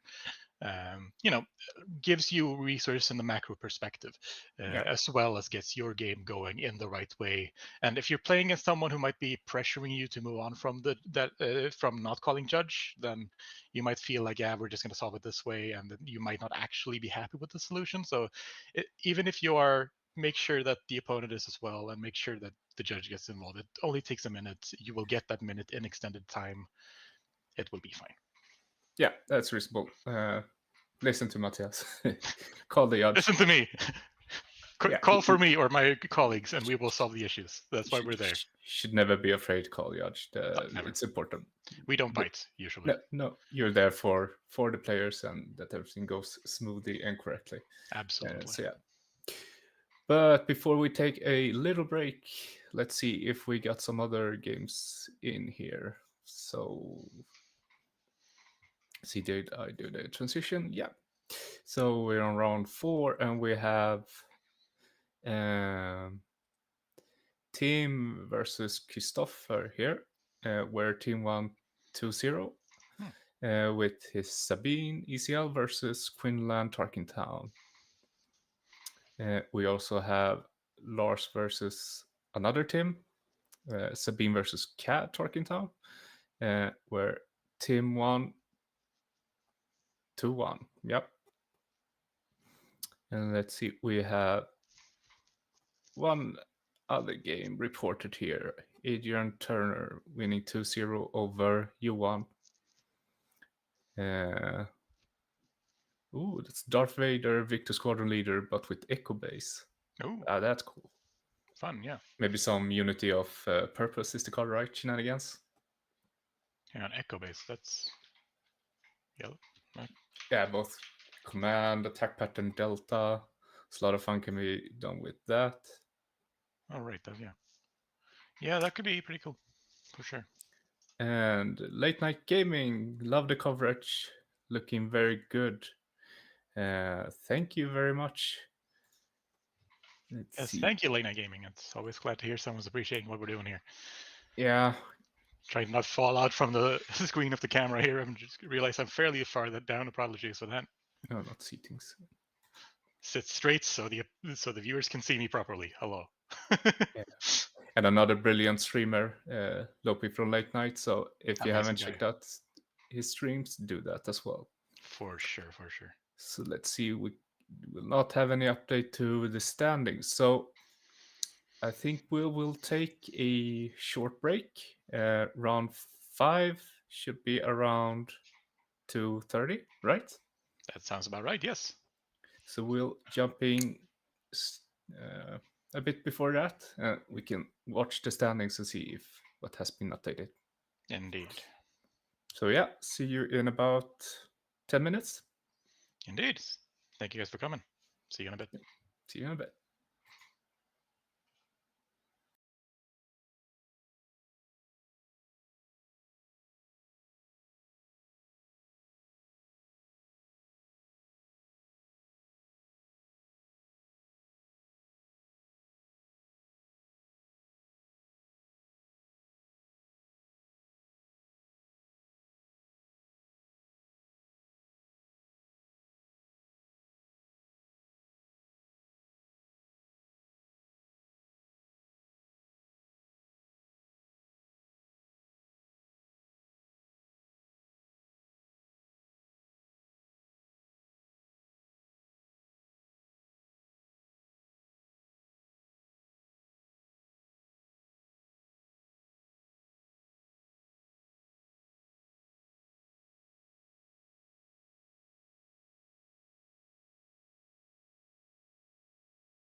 And we're back. Welcome to the live coverage of the Planet Qualifier in Stockholm at Dragon's Lair. The second PQ in Sweden and the first one this season in Scandinavia, right? I believe so, yes. We have Denmark, Norway, and Finland coming up still. So, yes, indeed. So, yeah, let's have a look at the games. You should probably all be finished by now. So let us make adjusting here. Let's double checking if round 4. Let's update. Have some games not reported quite yet. Let's see if we have any new ones. So Andreas versus Carl. So it's Sabine versus Boba 4, where Andreas won 2-1. All right. Does that mean he's undefeated at this point? It might be. Gonna see if we have time to look at the standings before next game starts. For sure. We have Kevin versus Edwin. So young Han Solo versus old Han Solo, where Kevin won 2-1. All right. Oh yeah, that's kind of surprising that Kevin is on Han instead. Usually he's the famous Sabine player. For sure. He did tell us in France, though, that he was kind of bored with the deck and wanted to try something new. So I guess he stuck to that and went for a different red-green heroic to get a different flavor of the thing he already really likes to do. Yeah, Han 2 is really good. For sure. Both ECL and Data Vault, or you can run 30 HP base also, so it's not a bad choice. Absolutely not. Scrolling down, we have Henrik versus Alexander, where Henrik won 2-1. He's playing Anakin Skywalker with Dagobah Swamp. So no Colossus. That seems to be the discussion to be had. Yeah, do you have 35 HP with one less cards, or do you run 30? Yeah. Our own Adam, I'm so humble, is very, very, very clear that Colossus is how you beat Sabine, and when you can beat Sabine, that's how you should play it. For sure. But I do see a lot of people discussing as well that just the comfort of having that extra card and being used to playing with 6 cards instead of 5 allows the player to play a bit less stingy with the cards and gives them more versatility. So I've seen a lot of players, even though it might not be the mathematically correct choice, still moving over to the 30 HP base just to play more according to their own needs. Yeah. Well, let's see here. We have our own Victor taking a loss against Jacob. And Jacob is running Bosk Sundari. Oh, that control deck just shutting down Sabine here. Yeah, it's not too bad of a matchup for Bosk, right? I mean, like, if Sabine, as is the case with control versus aggro, if control gets the correct cards and aggro doesn't, then control wins. But if control doesn't draw correctly, then Sabine probably has the time to just smash you. Yeah. But you have to correct me here. Sundari, that's blue base. Sundari is blue, isn't it? Yeah. I was thinking green first, but no. If it was green, we would have a different situation. I'm looking at that myself. Boss green makes me happy in all the right ways, so I'm maybe looking to move over that way. A boss that really knows the matchup should be pretty good into Sabine, I think. Yeah, for sure. But again, like if the Bosk player just doesn't get to do that one turn 2 or turn 3 removal against Sabine, then Sabine can start really piling on that damage and causing problems. Obviously, there's a lot of ways to heal for the Bosk, but you do need to find them. So there's a possibility for Sabine to win, but it's definitely difficult. Yeah. So let's see here. We're going down. We have Eric versus, as we say in Sweden, my namne, Gustav. Kira versus Gar. And Kira clutch out to win 2-1. With that data vault, yes. Yeah, data vaults. And then we have Jonas playing Bosk, also Sundari, versus Johan on Sabine. So another Bosk versus Sabine, where Jonas won 2-0. Going down, we have Courtney versus Tobias, with Boba 4 versus Darth Vader 1, Data Vault. Oh, cool. So maybe that TIE Fighter shenanigans, but with old Vader instead. Yeah. That must have been George, the Hulk, that made that famous, right? Winning the showcase in Richmond sectors, if I remember that correctly. That But sounds yeah, correct, yeah. Tobias won 2-1. And then we have David on Cadbury Data Vault. Oh, that's cool. Yeah. Love to see that deck on stream. It's a deck that I've been looking at myself, maybe to play. Only dabbled in Cad Bane when he got revealed in set 2. Yeah. Built a Tarkentown deck. It was kind of fun to see that deck going big, and I was like, yeah, I was on that. I did that before it was cool. Yeah. And then I For didn't sure. stick with it, so I can't take any credit. But I mean, you can try I real saw hard. something good with it. Yeah. Yeah. But yeah, so he won against a Ray Daredevil deck, another deck that's up and coming. I don't know if we saw that many of Rays before Lil, but Not during this set, no. But there was a couple here and there. yeah, but probably got a bit famous making top 8 in Lil. Probably, yeah. That does But help. yeah. Time is now called in the round with one match still going, says our man on the ground, Victor. So we should be heading into the next round fairly shortly. Yeah. And let's see here. That game we covered, and then we have I'm sorry if I butchered the name, Matt Mastje on Admiral Piet, pairing with Nadir Dockyard. So Piet red, where he won 2-1 against Rasmus with Obi-Wan Colossus. And last but not least, we have Johan versus Jim, Aidan Data Vault versus Kesoda Shopper Base, where Johan with his Aidan got a 2-0 win. So let's see here. And the last game that got in must have been David versus Martin. So the Throne deck we saw before, right? Indeed.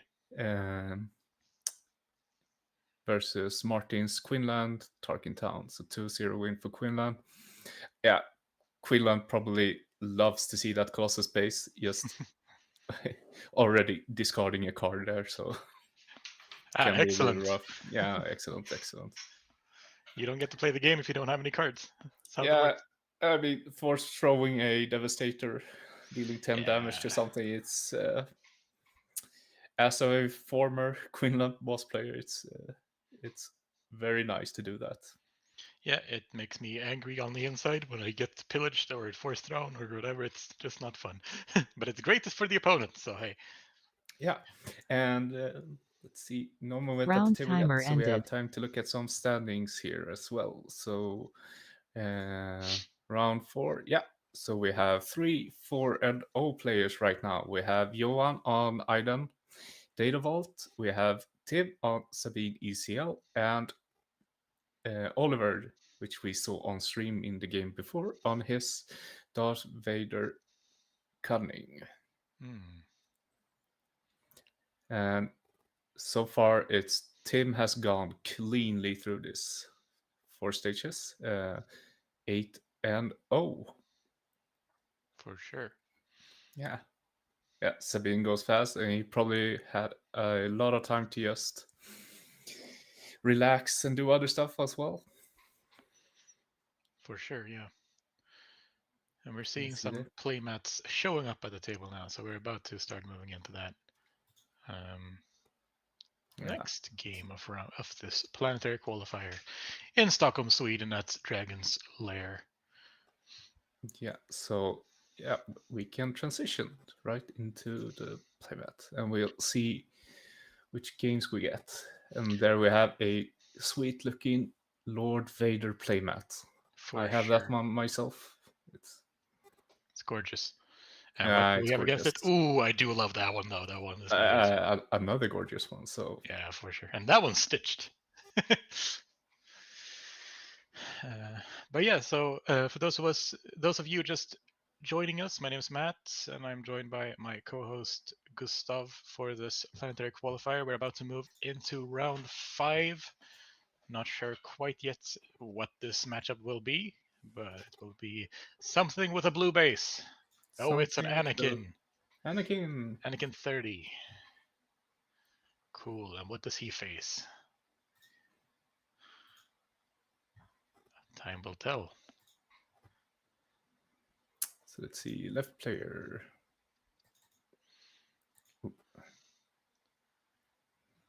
Leader left. There we are. Oh, we have the. Oh, is it the same? Yeah, it's Oliver again on his Vader 4 yellow, facing against Henrik on Anakin blue. Henrik, yeah. So just give me a minute here to update the pictures and names. Yes, of course. And while you do that, I'll just say thank you guys for joining us for this wonderful Star Wars Unlimited planetary qualifiers. It's always great to get to see some games and have some fun together.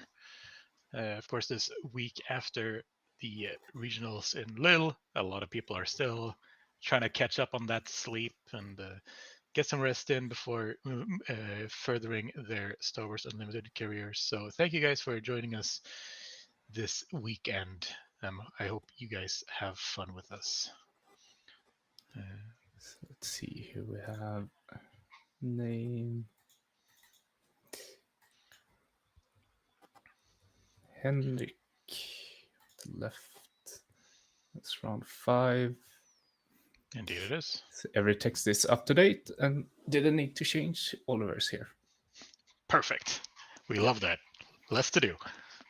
So okay, so Anakin, does he like to see Vader across from him? I don't know. I'm not an Anakin player, but let's consider this. Well, he has some stuff to slow down space with that 1/4 in space that gets hit into, but that is still only a little bit of a Sentinel. He can trade some stuff out with his ability, of course, and he probably has a decent chunk of restore in there to keep himself alive. But I do know that this is one of those decks that some of the Anakin players I know really does not want to face. Yeah. So I think that the Anakin is Henrik is not super excited to see that opposing him. Yeah. Oliver needs to be a bit mindful on hitting base too hard. If Anakin comes out and is just too big and goes straight into him. Sure. But he has that no good to me dead, and I'm pretty sure he would love to see that. I don't know if he's mainboarding it or if it's in sideboard, but that can be what really clutches the game out for Vader here. Yeah, for sure. And also Vader, Anakin with some discard. Vader doesn't. Yeah, he runs both checks, so he can get cards back. So that's also a card I think Vader would love to see if the Force throws keeps coming. Yeah, for sure. So can I see here? I did not see who got initiative. I'm not convinced they have figured that one out themselves yet, but we'll see. Yeah, they rolled, but they did. I just didn't see what it was then. Oh, so we're already starting with the the game is starting. Yep, we have Vader taking initiative clearly, playing that 1/3/4/1 in space. A restored arc coming in to defend a little bit here and try to trade away some of that spaceship shenanigans. Yeah, Anakin can really help with trading here to full on with this restore arc. For sure. Hitting and being alive, whatever he hits here on board, but he won't be able to stop at least the first TIE Fighter coming in this turn.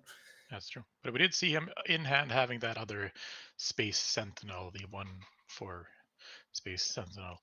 So he does have some space presence coming up here in a little bit as well to slow down the Vader.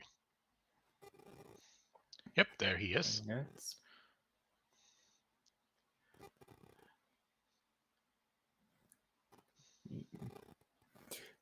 Let's see. if he has the capture ship online, he can just capture that Sentinel. Very true. And it does look like he has that in hand as well. So, but I don't know if that's the play to go for. We'll be able to trade that out with Anakin. So yeah, we'll see here.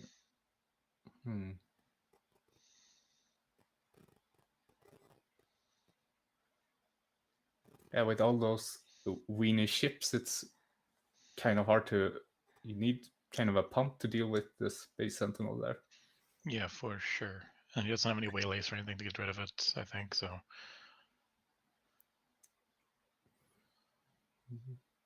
What to do? It's a difficult choice here for Oliver. It's looking like he wants to capture.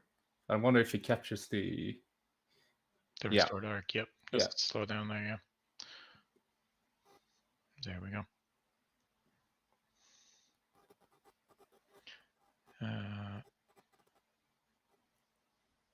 Not sure what's going on here, but cool. They seem to be having a conversation, and that's good. We're supposed to converse with our opponents. Yeah. Just hitting into that little spaceship for 1, trading away his 1/3. Yeah, and then he can tap to get a token out, and then hit with the first order TIE Fighter to defeat for 3, correct? Yeah, it gets raid 1 if there's a token in play. Exactly. Now, of course, that does mean he loses a couple of ships, but then again, so does his opponent. So probably feels pretty good about that. And Anakin, unlike Vader, is somewhat limited on space presence. So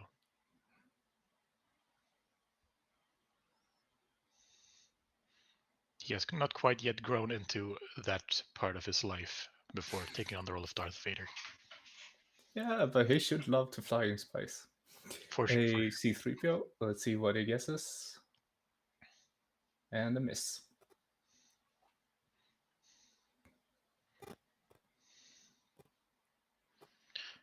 All right, time to really start putting on that pressure here from Darth Vader, or Oliver, playing that Victor leader and buffing up all of his spaceships.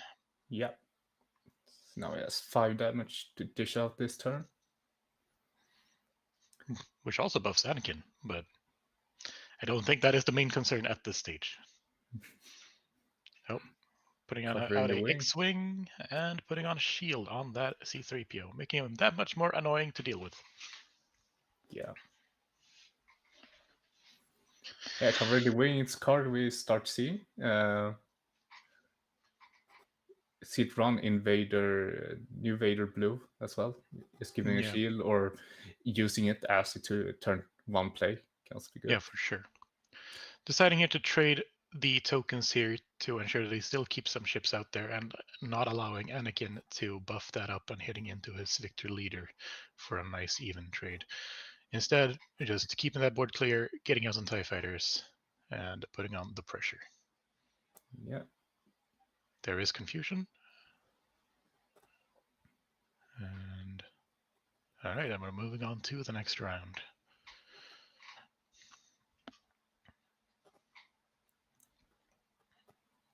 Yeah, building up that board in space, fairly good for the Vader player.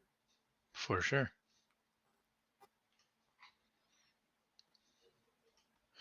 Now, looking at this as a former Vader player, Gustav, what are you thinking? What would you be worried about from Anakin at this stage? That is probably not being able to deal with Anakin. Because once he gets out, if you've been too hard on the base, he smashes really hard. And he gets a lot of restored units. He can get a lot of restored units on ground, and you want to get rid of them eventually. For sure. So Overwhelm Barrage would be excellent to get rid of Kanans and Yodas. And there we have it, Force Throw. Throwing away that 2 cost Basine. 2 damage. 2 damage is something not exactly what Anakin wished to see here, but he can get rid of that TIE Fighter if he wants to. Yeah. The Vader player probably doesn't have that many high cost cards. For sure. But getting a 3 here would get him back a ship or put some more pressure on. Yeah. But here we are. 5 Getting rid of damage a TIE fighter and then hitting for 5. for 3. 3. And then another 3 2. more. 2 more, right? Yeah. Yep. And the TIE fighter is back. Manufactured quickly here. There is always another TIE. There's always another TIE. But in that Victor leader in front there, leading the squadron on their attack run against his old self. Yeah.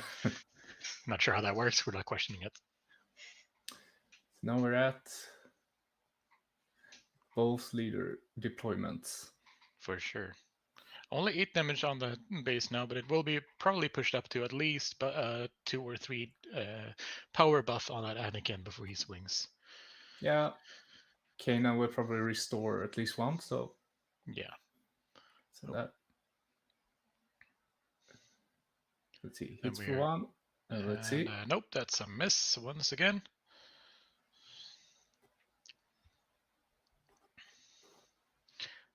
Leading the charge here in with a 4 damage hit onto the base of Anakin Skywalker.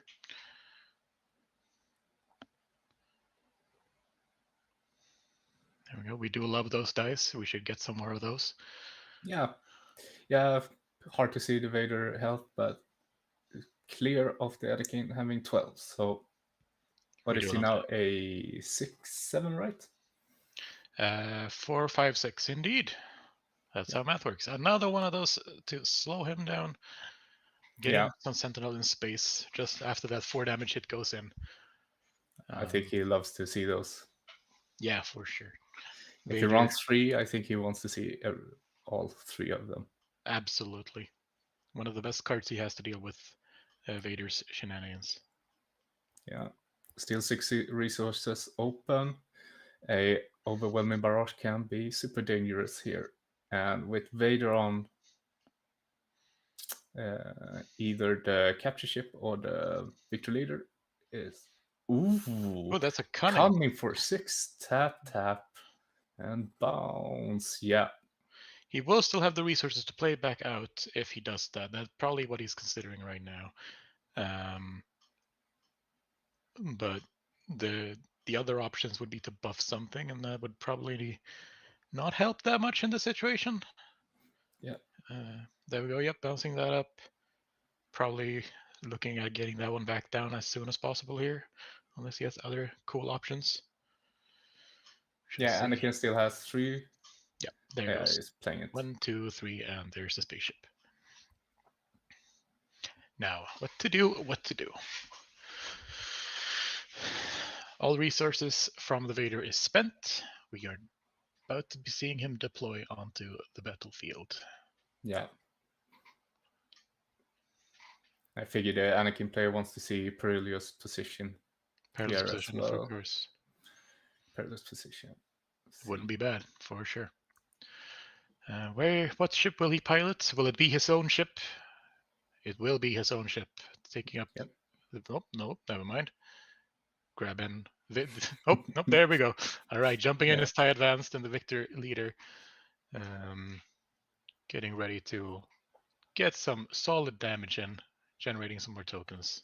Yeah, it's 4 TIEs on board right now.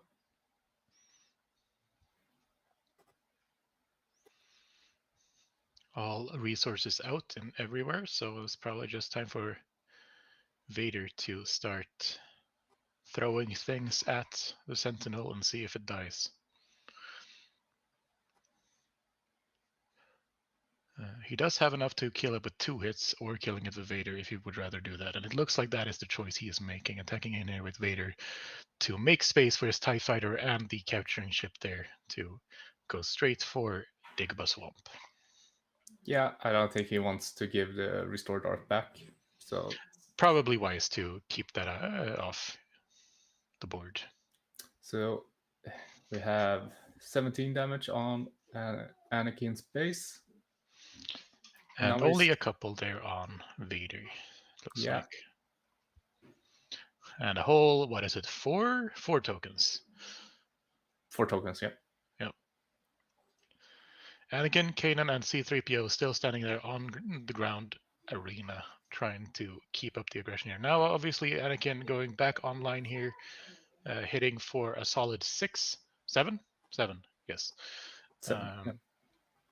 Which is not too bad of a hit, and Keenan still having that restore, but Vader in space is also hitting fairly hard, and he has not nearly as far of a journey to make in order to defeat his opponent. So we'll see what kind of tricks Anakin can pull out here. Yeah, with Kanan on board, that's what, 11 damage, right?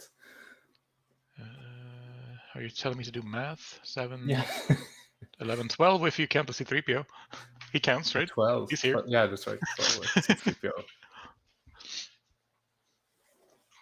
He brought his robots. He is happy. Okay, we're milling that 1 cost yellow card, healing 1 from the base.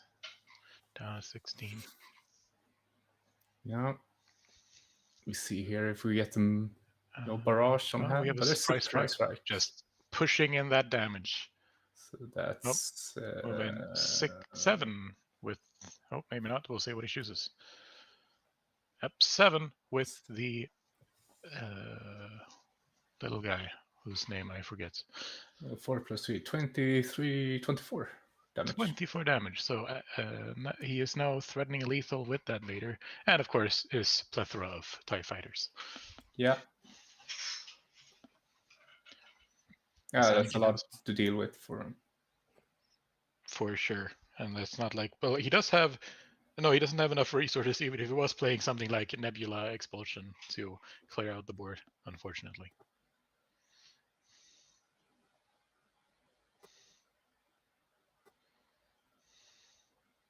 So, let's see here.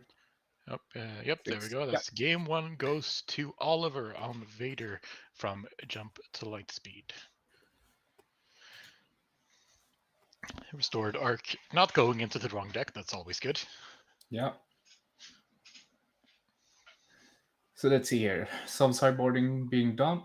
What do you think the Anakin player is looking to change with his deck right now? Oh man, I'm not sure what would he be running in his sideboard that could help him in this situation. Confiscates, maybe. Just trying to get rid of for Vader. sure. Just to get rid of a couple of those that later when he deploys, and maybe even keeping it if there you have any of the other pilots to come out and threaten more damage.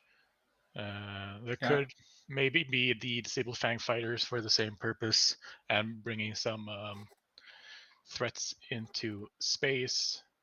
Rival's Fall could do the same job. Maybe some form of healing if he wants to bring that in. Maybe moving some ground presence out to move further into space, or moving the opposite direction and just trying to race. But I don't think that's going to work out too well for this kind of deck.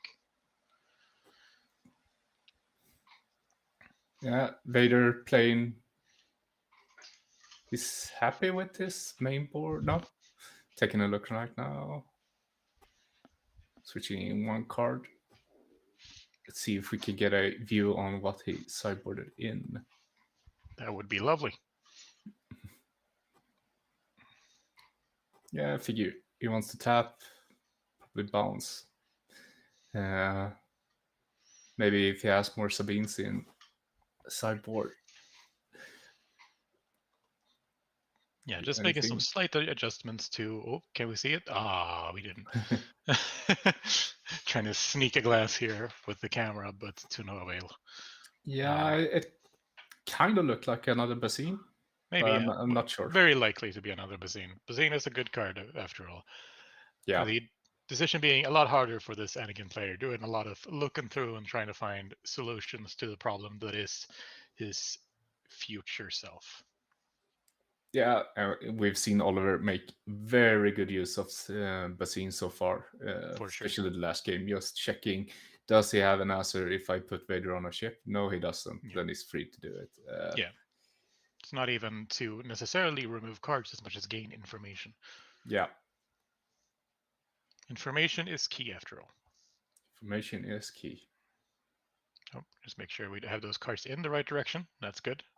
Don't want to be splitting any sleeves or having any marked cards. Yeah. I do tend to make that mistake myself when I'm sideboarding and just putting them in the wrong direction and then hearing a crack as I shuffle and cringing with my entire being. It's not the place you want to be. Yeah, take care of your sleeves. Save a judge, bring new sleeves, or something. I don't know. That wasn't a very good one. We'll figure out something better until the next PQ. Mm-hmm. Huh, I wonder what those cards are. All right, about to start getting ready for this next game here. Just clean up the playmats, draw on some cards. And Anakin is indeed starting with that initiative token. Maybe trying to get himself ahead before Vader takes over.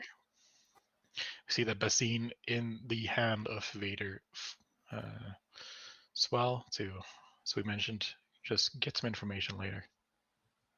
Yeah, I can see 2 force throws. Force throws, and we do have that in ship as well. And we're seeing a... probably starting with Kuil. Yeah, and Cassian in that. Yeah, we have some restore online and card draw. Yep. Ooh, that guy. He's old. It's 2-1, pay 2 to draw a card, right? Yeah, something like that, or 1-2 even. Yeah. He doesn't shoot very hard, but he is in space, he attacks, which generates tokens, and he's a tie even if he's yellow, so we're friends. And that, by now famous 1-1 start from Vader player. Sure. Just throw as many cards on the table as you can. Perfect. Yeah. Yep, so there we have the solid Sentinel. See if there's a good solution to that immediately. Looks like he can exploit out a bounce to slow down the Sentinel a little bit. Yeah. So we see if he will pass or hit with Kuil right now. Yeah. Just hits with Kuil. And does see. he get this card? He do. Perilous. That's a good card to see. Perilous precision is perilous, wonderful. Yeah. Perilous indeed. I won't say perilous, but no, it's perilous. Or if just spooky. Should you so to say. Spooky position. Spooky position. Yeah. Right. It's a good of a start. He will get card advantage, perilous, and Kuil. But it's already 3 spaceships attacking his base. So already 3 spaceships. Not all is well in Anakinville. No, so we see if he goes for the Space Sentinel again, or if he tries with a Yoda and Force Throw. Yeah. Or maybe just tap something, getting rid of the... He can straight out kill any any ship right now. Yeah, for sure. That as well out. Considering his options here. Yep, there will be a Yoda. Wanting to get that Force Throw online. And some more Restore for future turns. Yeah.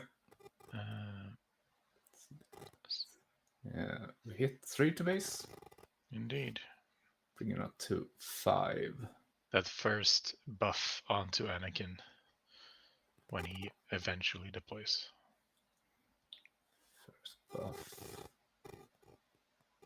Let's see, 2 more base. Should put him to 4, right? Something like that, yes. Yeah. And the Disabling Firefighter goes down.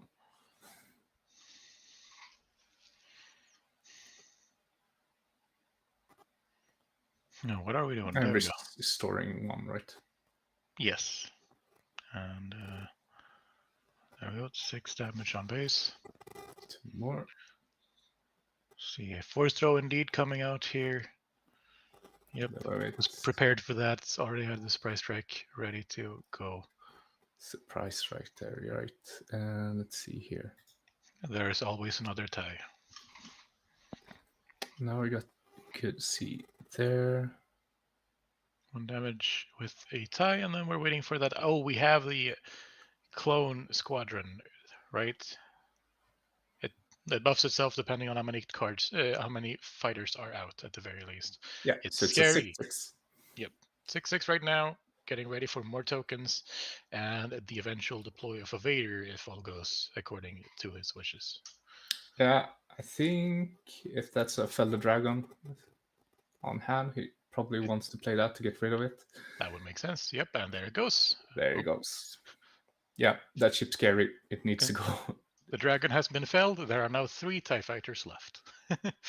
Yeah, not with the, yeah. Victor Leader buffing those up by 1 damage each. And now we are considering what's happened. Looking at that, yep, probably still happy with this decision after all. Yeah, that starts hitting really hard, really fast. For sure.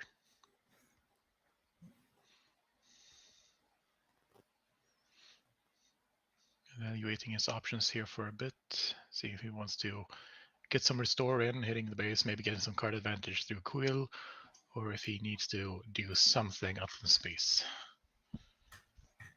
The answer is putting out a top target onto that TIE fighter so that he can maybe eventually get some healing off it.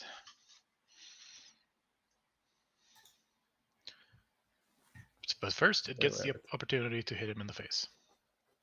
It's up to 10 damage. They also got 3 restore on board right now. Absolutely, yes. Oh. Quill going in there, getting some restore in, and maybe a card. Oh. Before we attack with that tie, we show another top target. That's probably precisely what I wanted to see. Yeah. Playing that, and maybe it's a lot of ways to get rid of different. If he has another force throw, just putting it on a tie with 1 HP, anything he throws, he can probably kill. So he's probably pretty happy to have that heal online, especially after last game. Yeah, for sure. Getting those top targets and just trying to stay alive for as long as possible while the is paramount here. Yeah, so up to 11 damage. There is always another tie. Always another tie. Yeah, the tie factories are running hot. For sure.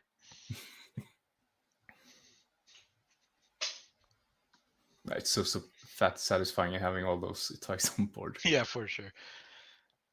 Always love that in draft with him, just like, I have 10 cards out. Hello.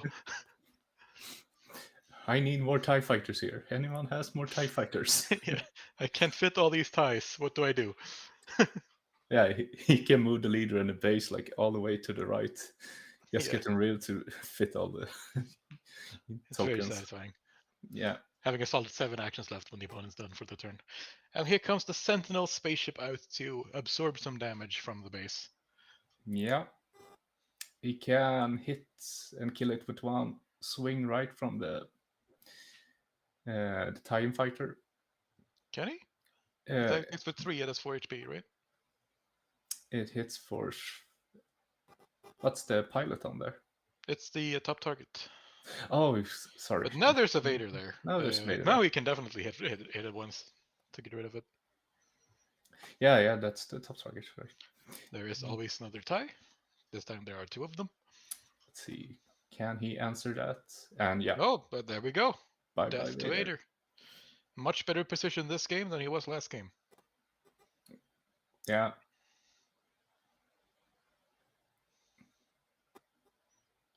Leader still has all 6 resources open though to pull out some shenanigans. Cunning, that would be shenanigans. Let's see. So bouncing that, yep, bouncing up that Sentinel, exhausting the ground units, buying himself some time and the ability to do some more damage. Bounce, tap, yep. Now we have Anakin out, hitting for 6. Indeed.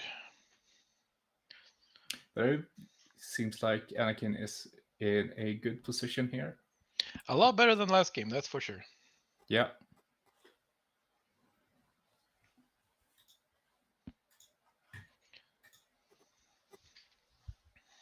Let's see. There we have it. But there is still, a solid 7 units in space for the Anakin to deal with if he doesn't find the ability here to rush his opponent down.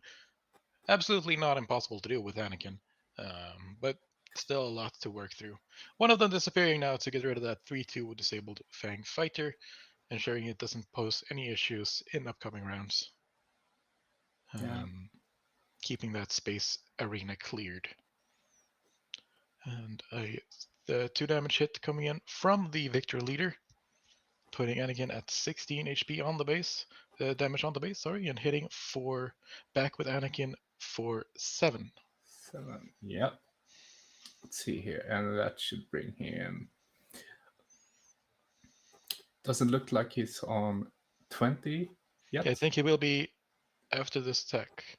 Yeah. Yep, at 20 HP, which on one hand means he hits very hard.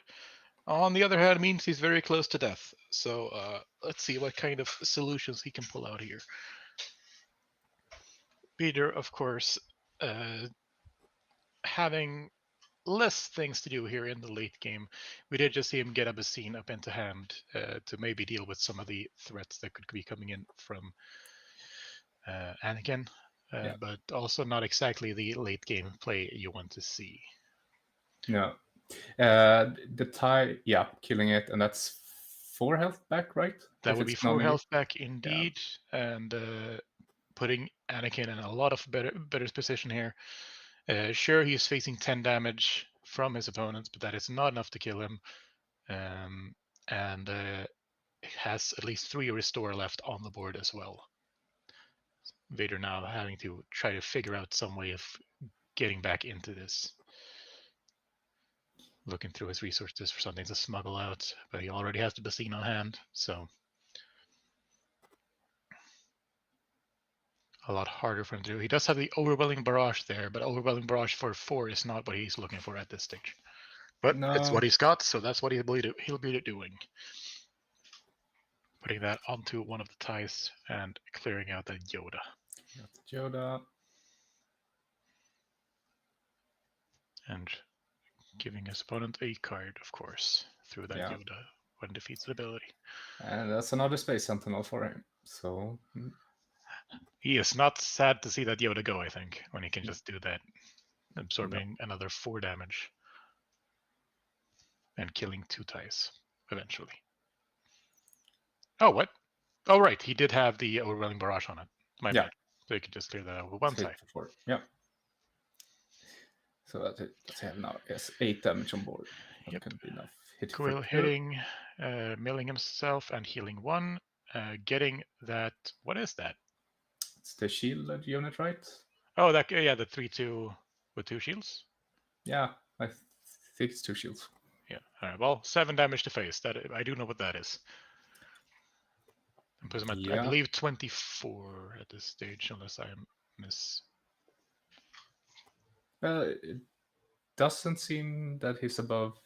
No, I thought 20. It was 17. Oh, maybe 17 now. Who knows? And he.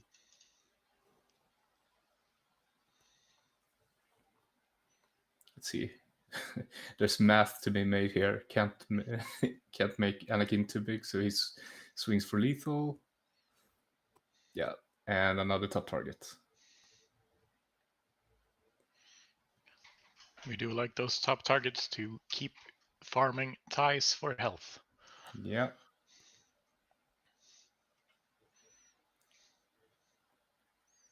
Safety. Yeah. Nope. That's 1-1. Anakin taking that second game of round 5 here at the Planetary Qualifiers at Dragon's Lair in Stockholm, Sweden. Moving us into game 3.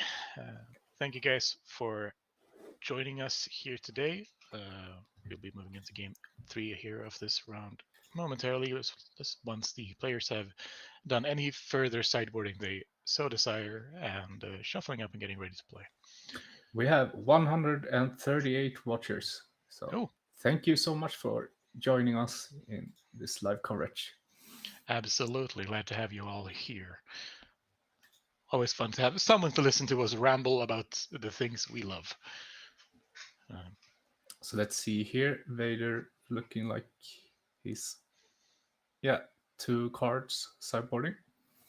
Did not catch it, but he sideboard. Oh, there's an outmaneuver and maybe another outmaneuver. I do know he had 2 outmaneuvers there we saw last game to sideboard in, so that's probably what he is doing at this stage. Yeah. just slow down that ground arena a little bit. Yeah. This game, Anakin really saw everything he wants to see. To really be able to handle there. Also, putting Vader on the ship so early can be super dangerous. But it did work. Didn't really work out here. So no, just getting removed at the same time he deploys. That's rough.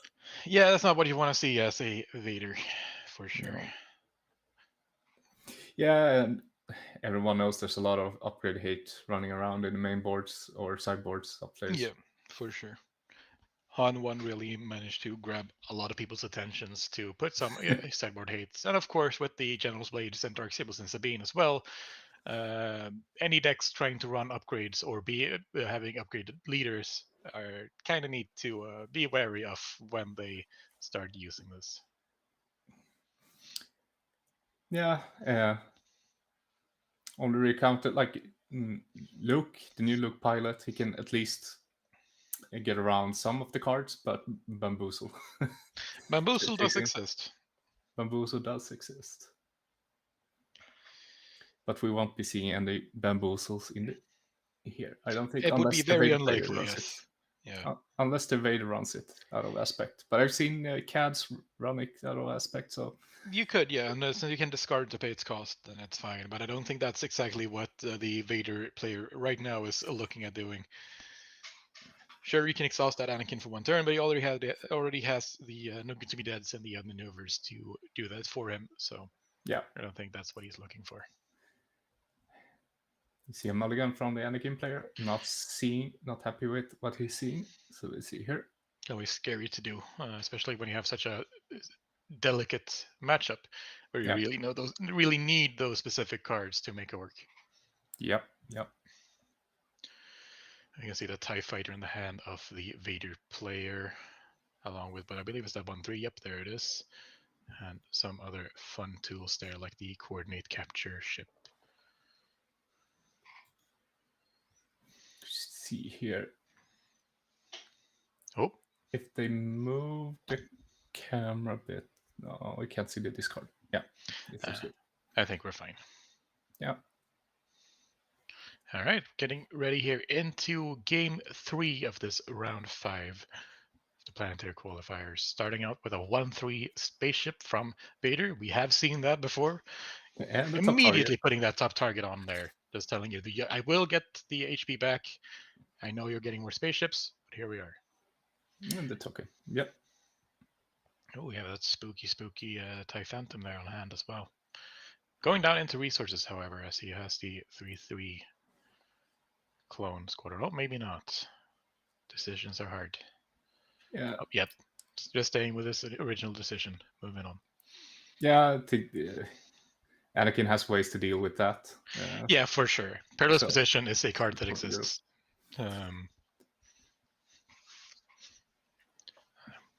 There we have it. We have the double. The lad with the shield. The lad with the shield. Hitting for 1. Turning on Vader's ability for future use. And if also turning on the raid for the first order TIE. So eventually, yes. Yeah, capture. There's the capture. Thank you, sir. May I have another?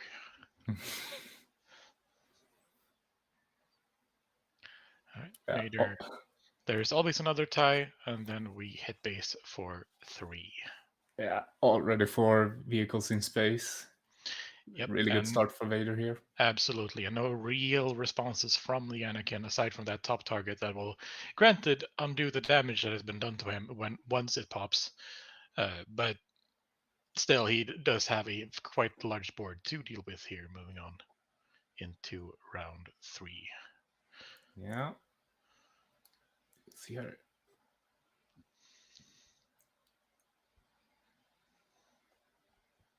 Kanan coming out. Getting some restore online, and then we're hit for 3. And of course, that force keyword.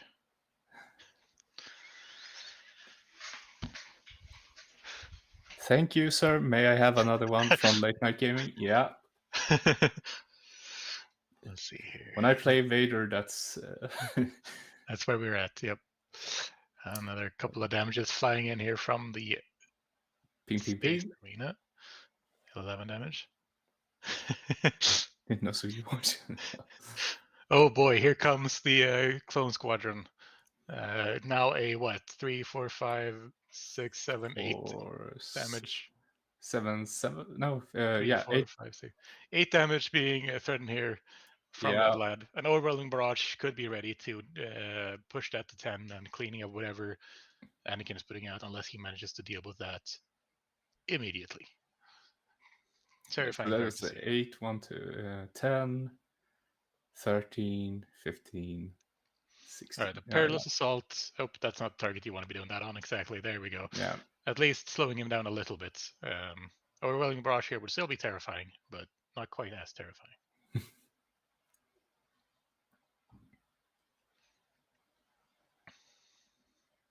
Let's see where we up to do here. Yeah. Smack for 2 there. For 2. Yep, there's no Victor leader out, so that's 2 damage.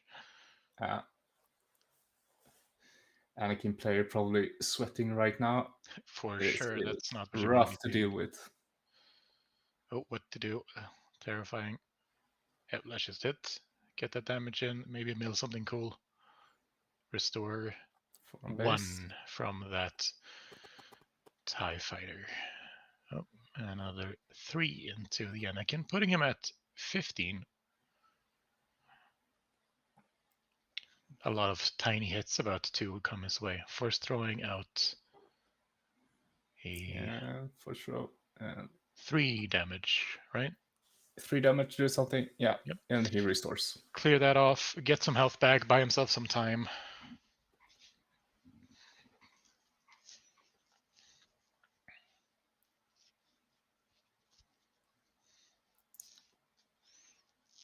Yeah. And a 1 ping. TIE applied directly to the forehead. Yeah. There we go. And is it another force throw? It is another force throw. Throwing his rival's fall to ensure he gets to kill that. That is very desperate play, one might say. And another one. Now, another one. Wishing he had that rival's fall for when Vader eventually deploys onto it. Yeah. There is always another TIE. Yeah, thank you, sir. May I have another? And that's a Krill and a shield thingy, X-Wing card. Not what we need to help Anakin here. No. Don't think he's very happy with that hand.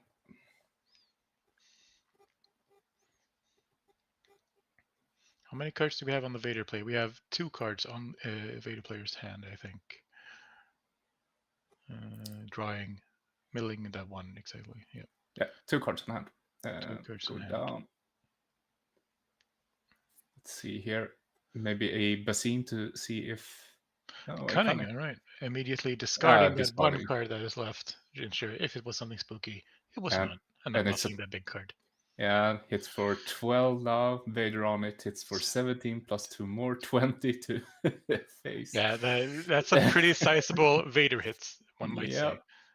Vader does not play around anymore. Vader is coming out, generating 2 more tokens, and threatening lethal immediately. Anakin obviously with no cards in hand, and nothing really to do about this unless I have missed 20 damage. That's One Punch Man in space. Yeah, you do not play around with Vader. No, that hurts. Yep, that would be the game. Yeah, Oliver going takes to it. Oliver. 2-1. Oh, that finish. 20 damage. That's terrifying. Yeah. Maybe I should try to build that. I do have that showcase after all. Or you could sell it to me so I can start playing Vader instead. All right, well, that was our round 5 here at the planetary qualifiers in Stockholm, Sweden at Dragon's Lair. They are playing 6 rounds of Swiss today, so we will be moving into the last game here in about 10-ish minutes. For now, That was a wonderful game to get to watch here together with all of you. Tony Montoni says, great coverage. Thank you very much, Tony. Yep.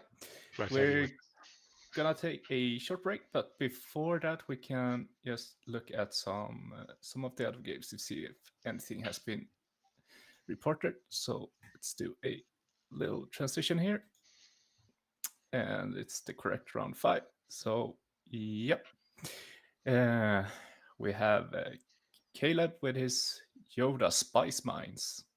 Ooh, Caleb always cooking up some fun stuff there. Yeah, he always does.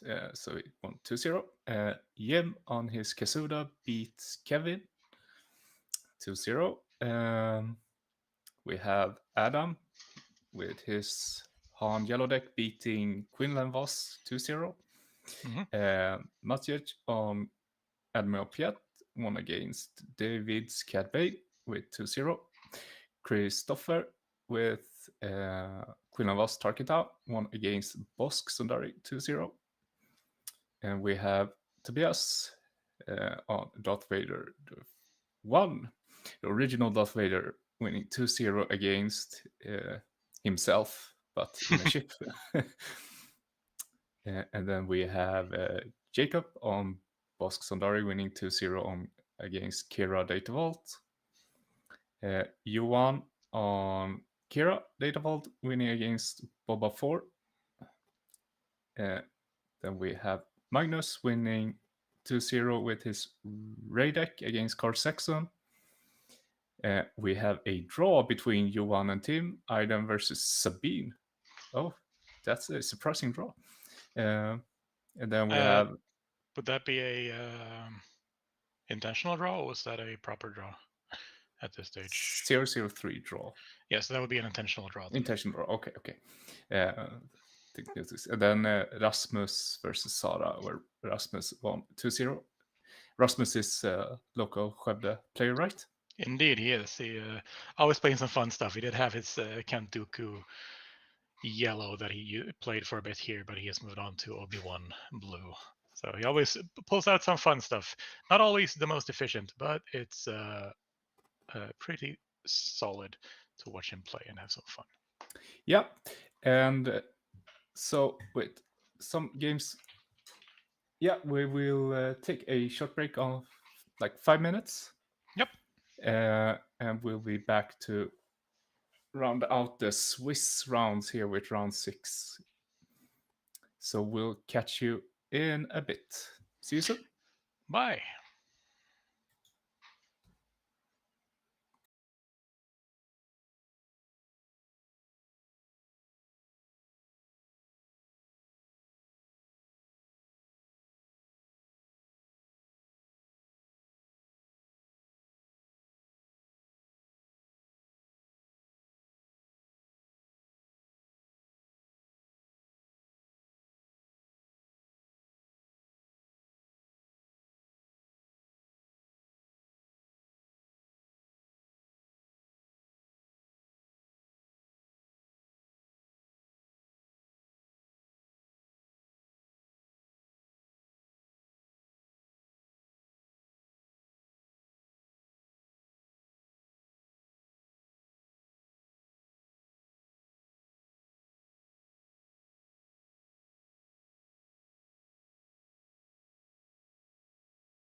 And we are back covering the PQ in Stockholm at Dragon's Lair.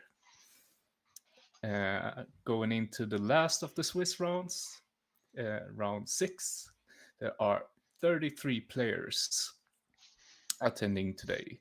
So I think gonna see here if we got some standings live yet before the next round. No, not yet. We have 1, 2, 3 games not reported yet.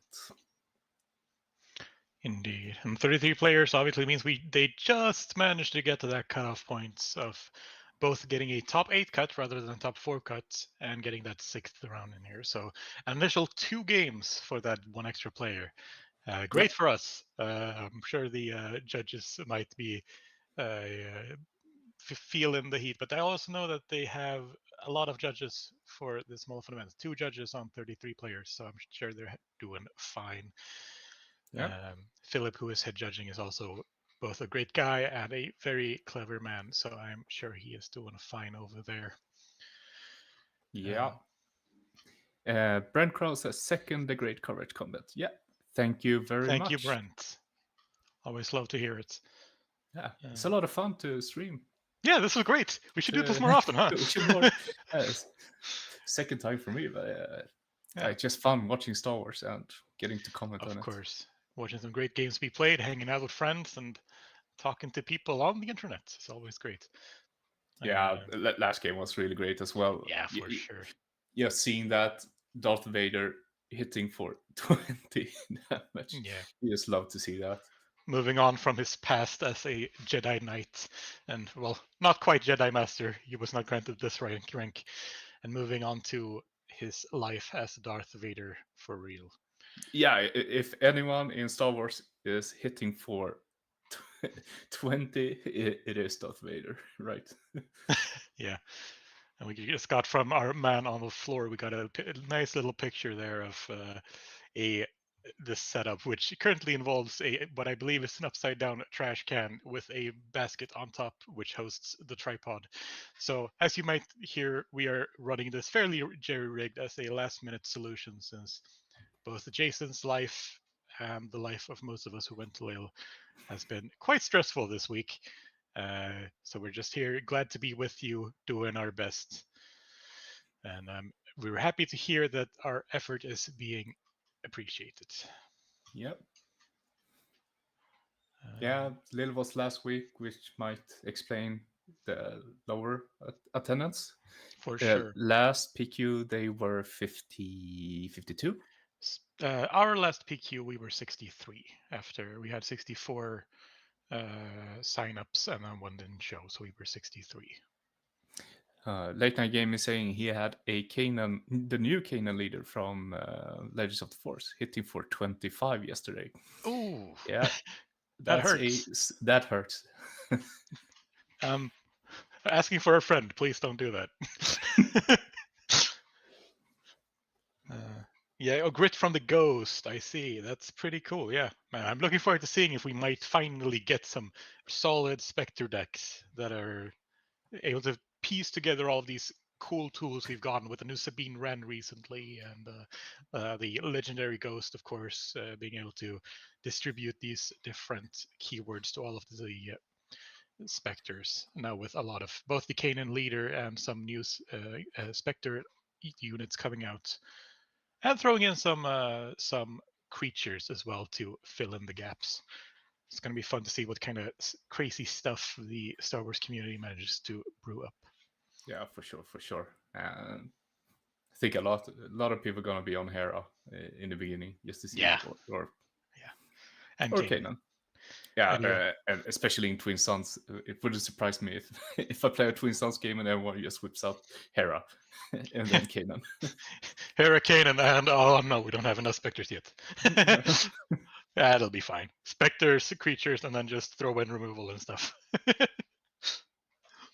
I think Tobias, from our own Tobias from Nordic Takedown, he made a template of a Kanan Hera deck with, I think there's 24 specters and creatures he put in or something like that. We are getting there eventually. And we are getting there. Good to remember that unlike Premier, Twin Suns doesn't actually have rotation, so you can keep playing your old Spectres even after set 7 releases in about a year. Yeah. Man, we're already almost 5 sets into this game. The time has really flown. It's been such a great time being part of this community and watching it grow into what now has had the ability to host a 860-man tournament in Europe, and hopefully something similar as well in the United States, where the game is, after all, being made. It's been a wonderful journey so far. So let's see here if we can get some... No movement on the table yet, and no standings, but let's see if I can get up some stats here. For sure. So we are going to transition. For you who watched a little bit earlier, might have seen these. But here we have the meta. So we have Sabine being the most played leader, 6 of them, and following closely with 3 leaders, Kira, and then a bunch of different decks on 2. Indeed, and a couple of ones as well. Yeah, let's see if we can find any crazy one here. Yeah, it looks pretty the expected bunch. Yeah, the usual suspects here. Director Krennic hasn't really seen that much play in the competitive scene so far, but he's also not that out there. Same goes to Ray. Obviously, wasn't that big of a player, as you mentioned before, until it took the top 8 in Lille, France this weekend. Yeah, I would expect her to be a up and coming one. Absolutely. We do have both 2 Han Solo Audacious Smuggler, which is the Han Solo from set 1, and 1 Han Solo Worth the Risk there, the Han Solo from set 2. So getting them solos into play, which I do love. Yeah. And looking at the base, Data Vault keeps being a very popular choice among players. Of course. Here we have 9 Data Vault decks. I'm assuming Kira's are among them at the very least. Yep. And then the ever so popular Energy Conversion Lab at 6 players running that. Those green bases really taking up the main slots here. Yeah, and we see the Tarkin Town, not as popular as in set 3, but still a lot of players goes with that. Both Cad Banes and Quinlands, I think, run this tournament. So yeah, let's see. Do we have anything other here to show? We have some of the decks here. So the Krennic player is playing with the Energy Conversion Lab, yeah. Might be fairly similar to the one Victor ran with Alexander. Maybe yeah. It is Alexander who still is on his favorite leader. Yep, it is. Wonderful. Yeah. So let's see here. We have some standings up. So let's see if I can bring that up. Let's see, here it is. And there we have Melee. Yeah, round 5. So yeah, we have 1 player on 5-0, and that's Oliver, the Darth Vader player we saw on stream last game. And then we have Tim on his Sabine with 4-0. 401. We have Yuan on Idon Data Vault, 401. Adam with Han Solo Cunning on 4-1, and Jim with Kazuda Cunning Base, 4-1, and last but not least, Caleb running Yoda with Spice Mines. So Spice Mines, that's the aggression. Red. Yeah, aggression base. Aggression, exactly. Right. Pontus Verlin mentions that he was so close to going to PQ with Hunter. You need to do that sometime to show how you keep talking about how good that deck really is, and people aren't seeing it. You need to prove it to us. Show us on stream. Take that finals. Tony Montoni, Datavolt Hyperspace Foil is now $34 on TCG Player. That's a lot of money for a Hyperfoil Datavolt for sure. Sabines. Let's see here. I do believe we mentioned it was 6 of them. Yeah, I have to double check. It's at 6 here, but I can be reading it wrong. 1, 2, 3, 4, 5. I do believe it's 6 in total, yes. 4, 5. Someone mentioned it. 6, yeah. Yep. 6 in total. 1 on Datavolt. Excellent. We're seeing some... No, 2. 1, 2. 2 on Datavolt, yeah. So we're getting table 2 for our final game of Swiss here. Before we move on into the top cut. Once again, we get to see Henrik, our Anakin blue player who we saw last turn, this time facing up against another one of our players who have been on the stream previously, but before we took over. It is Kevin on his Han Solo Worth the Risk. That's the one, right? Yes. Han Solo from set 2 with the Energy Conversion Lab and that lovely regionals playmat as well. So let's see here. About to move in here into round 6, the final round of Swiss here at the Planetary Qualifiers in Stockholm, Sweden, at Dragon's Lair. Thank you guys for joining us for this journey. Now I also need to be able to see what's happening. There we go. Technology and all that. There we go. So everything looks about right. Yeah. Should be fine moving into this last round of Swiss here. Yep. Yeah, so what do you take this matchup for? Who would you say is favored? Oh man, it's I mean, obviously Anakin doesn't mind if the Han player puts out some stuff with damage on him that he can just keep on trading off. Yeah. But then again, if Kevin manages to really push out those units and just put on the pressure, then it could be hard for Anakin to recover. But then again, I think there will be a lot more on ground from both players here now, so giving Anakin a lot more ability to maneuver. Yeah, I think Kevin wants to finish this game as soon as possible, not taking too much damage from that Anakin swing that eventually will come. But he also has ways to deal with Anakin.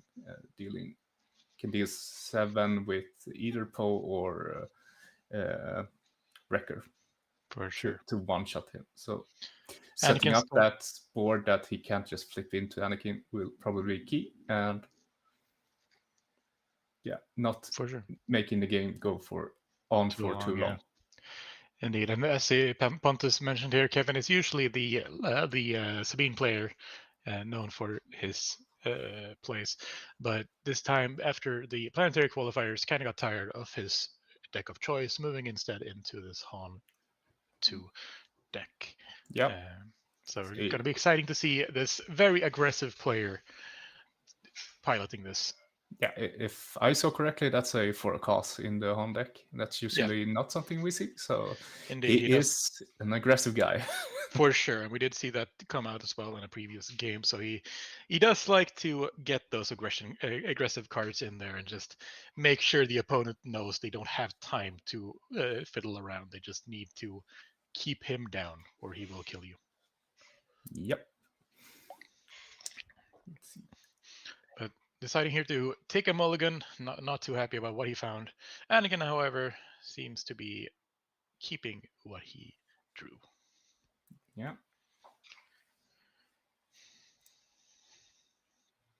And thank you as well to Victor, who is attending the event, making sure that all the technology works in the physical space and keeping us updated on what we actually get to see from his point of view. Very much appreciated to have your help there. Yeah, Pontus says that Kevin is very calm, ironically. Indeed. Yeah, it easily fools the players. For sure. Get that restored arc from the Anakin, but both the clone there, and I can't quite see what that is that he put out with 2 damage on him, unfortunately. Yeah, I think it's the 501st Soldier or something that's called the other card. So 1/3 with coordinate. If I'm remembering correctly, the third one, it looks like Heroic Renegade. It could be a Rogue Renegade. That's true. Yeah. The 1/3 with raid 1 is what the other one is. Yeah. A bit hard to see what that card is up there in the top part of our screens, but I'm sure we'll find that out as the game goes along. Yeah, and as Pontus mentioned here in the comments, we can thank the wonderful view we get from his webcam. And he manages to help us with this kind of fast thrown together stream that we managed to solve for your guys' entertainment. Sabine's masterpiece coming out here, pinging one into the pinging one into the pinging one into the ECL. village peoples, using ECL, of course, bringing out an attack into the restored arc and getting rid of the shield of the village people. And he has Coordinate Light to deal with the village protector, and there's another one. Is it Coordinate? I think it's just straight up raid. It's a straight up raid. I do believe so, yes. We'll have a check. 5-0 first. It is indeed just a 1/3 with raid 1. Okay, my bad. And now he has 2 of them. Now he has 2 of them. 4 units on the board already. And here we see how he very much likes to play that very aggressive style, putting the pressure onto his opponents. Yeah, that masterpiece ECL I've seen before. As a Han player, it makes me sad when it happens to me. Getting rid of my Falcons, I need those.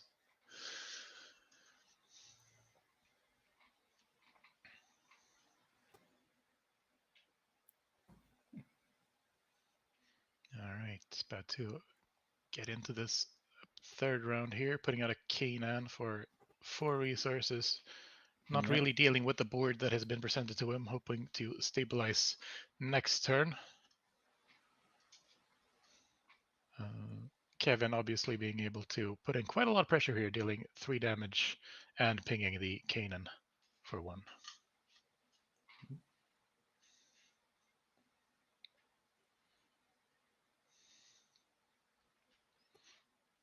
So let's see here if he wants to deal with the Kanar or if he just goes face. Indeed. Looks like our Anakin player Henrik is thinking about something or other, but eventually just claiming initiative, letting Kevin clear that space out and that Kanan out, and hitting base for 4. There we have AK2. Indeed.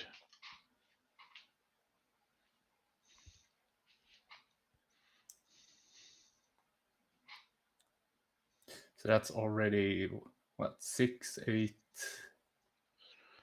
11 damage on board for Kevin, and plus the ping where he wants to put that. And deploy as well from Han Solo for 3 additional damage. Yeah, it's his deployment. Well, obviously not putting a lot of effects onto the table by deploying Han Solo worth the risk, but getting that 3/6 out there and being able to potentially pay less for more units is pretty solid. Yeah. Anakin here not in a super solid position. Got that Jedi lightsaber on his hand, but gotta get to the point where Anakin gets to swing with it before it matters.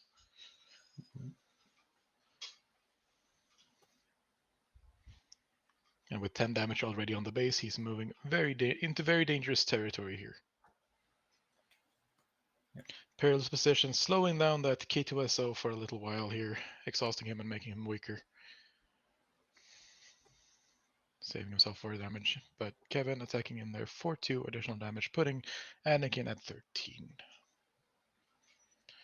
2 resources left here for a shield wing. That's what it was. What's that card called? You know that better than me. Covering the wing. Covering the wing. That's it. It mix it up with open the shield gate, which is a very different card. Not getting that shield, unfortunately. However, just putting out an X-wing to maybe later trade with that Sabine's masterpiece. So a heroic sacrifice, getting to draw a card and sacking his soldier there. Indeed. Getting some solid damage in and card advantage. 17. And we see he deals 4, right? Yeah. Kings So, to base. 21 and... flipping out. And oh, what's that? That's probably a saber of some kind, and then hitting base for enough to kill him. Yeah, moving on to game 2. That Quick went and quick. easy clean kill here from Kevin. Yep. Wonder if he's running the General's Blade or if it's a Darksaber on Honda. Yeah, it's a Darksaber. Darksaber, yeah. Cool. Yes, 7. Darksaber there being quite interesting in that it doesn't actually need to be put on anything forcey, because it's a very big buff regardless. You just whack with it. Yeah. Big hit makes you go ow. Kevin sideboarding in the Adelphi fighter. I think that's a really good play in this. If he has initiative, getting +2 and big threat in space. For sure. Must be dealt with. Probably wants to play it on 4 resources, getting it out. So we see if he gets to use it this game here. All right, let's see. We should also update here. Get those scores in order on our beautiful overlay. Scores. Let's see. What do you think the Anakin players trying sideboarding right now? Oh man, what do you even do against the Han in this situation? Not having seen his sideboard, of course, but I think you probably want to get those top targets back in to start cleaning something out. If he has no, I don't think the steel will really help him here if he has any of those in sideboard. But yeah, I think it just probably the top targets is the main thing you're getting in here at the very least. Maybe you're trying to get the disabled Fang fighters to hit the Darksaber if you're very worried about that. But then again, it's clear that it's not necessarily the main play Han is trying to do, unlike Sabine, where you're really looking for that 4-drop Darksaber. So we'll see if that's a choice he makes. I think I saw a Bravado there. I don't know if he sideboarded it in or if it's in mainboard, but that's a card that a lot of players opt to use against other aggressive matchups, For sure. just to get the double swing in with Anakin. Yeah, getting to swing twice and also clearing something out with Overwhelm is pretty solid. Yeah. And we've seen people experiment with Dogfight. I'm not sure if that's in this deck for the cost, but it's pretty cool. Yeah, Dogfight, it's not only space, right? No, it's just you can only attack into a unit, but with Overwhelm, it doesn't really matter. Yeah. And sure, it's green, but for the cost, it can be a pretty solid way of just getting that extra bit of damage in. How many resources does it cost? Is it? I do believe it's 2 or 3. Let me double check that for you. Dog fight. Let's see here. What? Oh, application error. That's not what I wanted to see. It costs application error. Let's see here. Dogfight. It costs 1 even, right? So it's a 3 cost with in a Anakin deck. I'm not sure if most people are run it anymore, but I did see some people trying it out for a while, and it's pretty cool. Yeah. All right, here. Queen hand. Indeed. Both players having drawn their starting hands here. We'll see if they decide to keep it or not. Kevin seems to be satisfied. It's 1, yeah. 1 cost, yeah. Thank you, Pontus. Yep. So let's see. Kui can be dangerous if Kevin has a Sabine. Yep. Killing it straight out and surviving. But we'll see what he does. No. He opts for an R2, all right. Getting to see, I think that was another R2 there. Putting that on the bottom. Yeah, cycling his deck. Keeping options open. Then he gets to play a Sabine as well, yes. So now, if Anakin wants to, he can trade one of those away or kill one of those and survive, but he needs to choose which one. Yeah.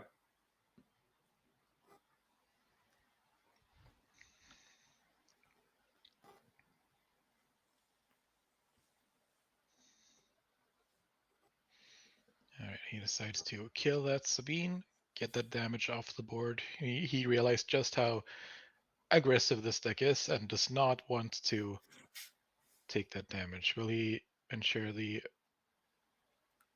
Okay, so he's milling that red card. Should be restoring one as well. Yep, there we go. Cool. Unfortunately, not getting to draw that Bravado since it does not match the color of his base. Yeah, I figure he probably would have wanted to draw that. Yeah, that would later have in the been game. nice. But Yeah. let's see. Oh, here's one of my favorite new plays with dealing 2 damage to Poe. No, I take it away and put him on the X-Wing instead. Indeed, It's a upgrades obviously 4/5. not...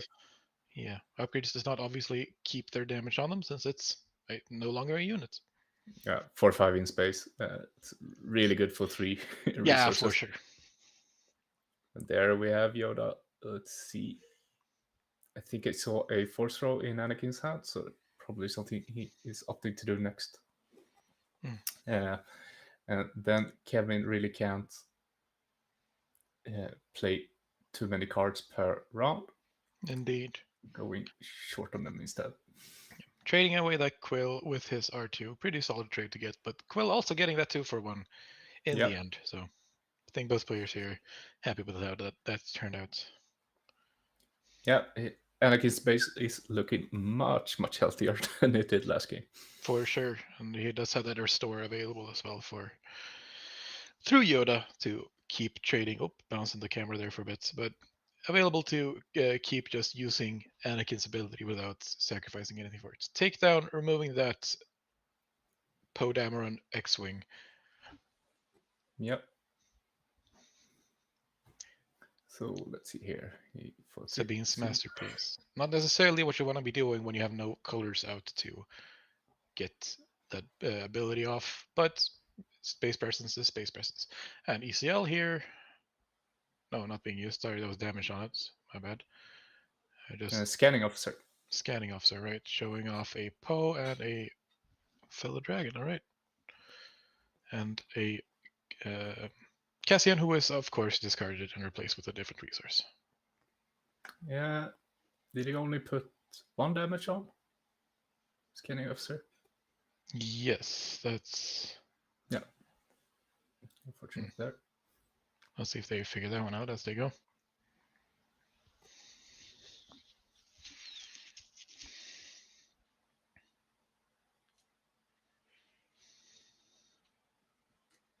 Scanning officer is 2/3 otherwise? I believe that is correct, yes.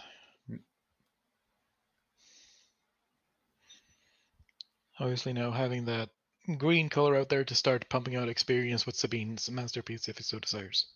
Yeah. But that 1/4 in space, at least blocking some damage for a bit here.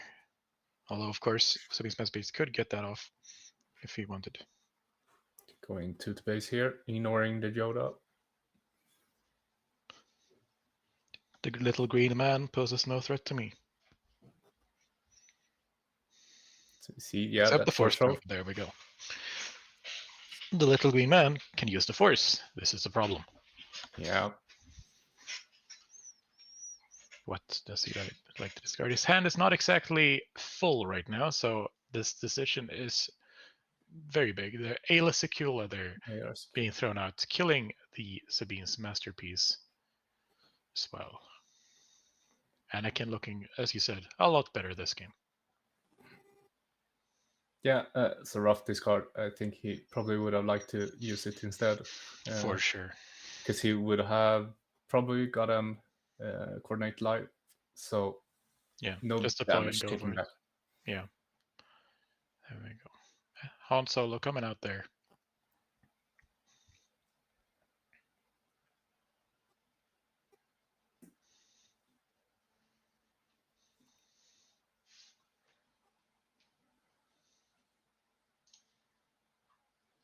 Okay, so Yoda taking out that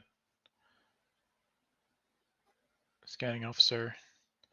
And once again, Han Solo picking up the Darksaber, as I'm sure will be canon soon. Smacking out that Yoda. Yoda, and now he actually has a way to deal with Anakin as well right now. So indeed.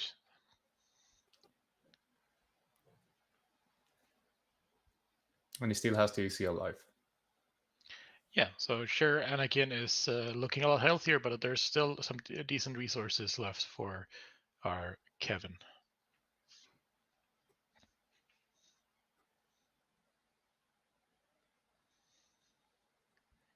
Here, Henrik contemplating what to resource. He does have quite a few cards available still, despite playing all those force throws. So yeah.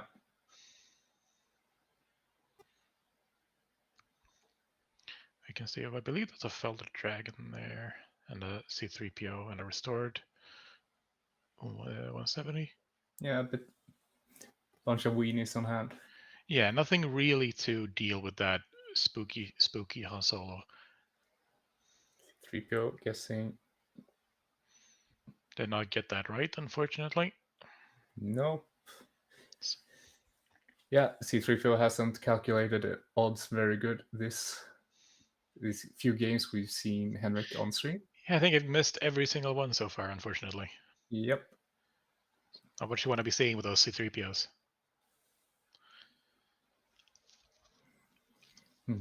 7th base.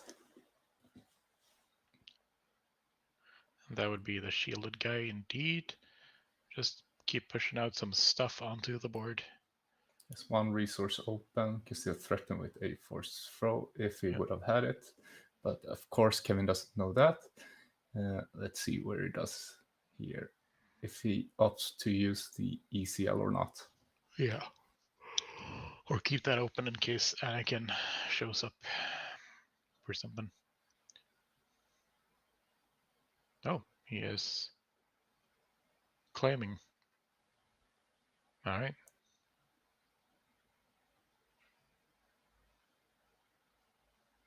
He must have said pass, right? Yeah, I'm assuming one of them said pass and one of them, and then Kevin claimed there. Yeah. Didn't want to see Anakin deploy here. Or are we at, am I miscounting resources? That could also be it on my end. Are we at 6 now? 2. No, we're at 7 now, right? Should be 7. All right. Well, yeah, just keeping that Anakin from deploying for a turn is probably feeling pretty solid. Yeah.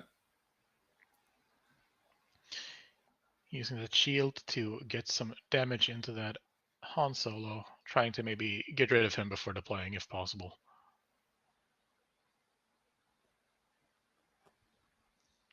Puts him at 7, which would leave him with 2 HP remaining. 3? 7. Dark Saber is a 4-3 or 4-2? 4-3, I believe. Let's see here. Dark Saber. Dark Saber is 4-3, yeah. So that, and he used the 3-6, so that's 9, so 2 HP remaining. Yeah, we see that Poe on hand, but Kevin doesn't have the action economy to really wait out. The Anakin deploy. Yep.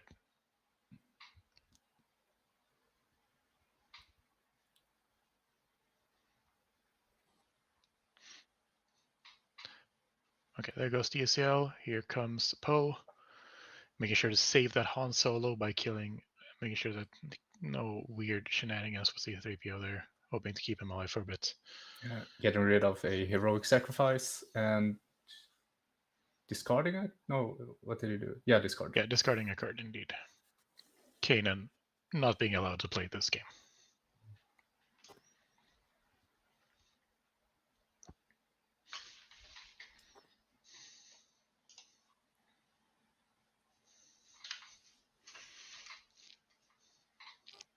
All right, yeah. Luke clearing some of that field. Kevin now probably realizing that these games, when you're not playing Sabine, goes a lot further. Yeah. 7 to base. That'll do. That does mean that Anakin is very spooky right now, though. Putting him at 7 damage on the deploy, which happens right now. I think he's very fine with just trading with Han there, dealing some overwhelming, and still even having Luke on board. Yeah. Knowing that ECL is gone. For sure, unless he decides to do some greedy plays here. But I'm assuming that you are very correct here in that assumption. But we shall see where he goes. And he goes to base. Oh, he goes straight to face. Your harm bothers me not. And that's 11 damage onto the ECL. Yeah. Probably thinks that it's nothing Kevin can do right here, even though. Yeah, trying to force him to deal with Anakin instead of the other way around.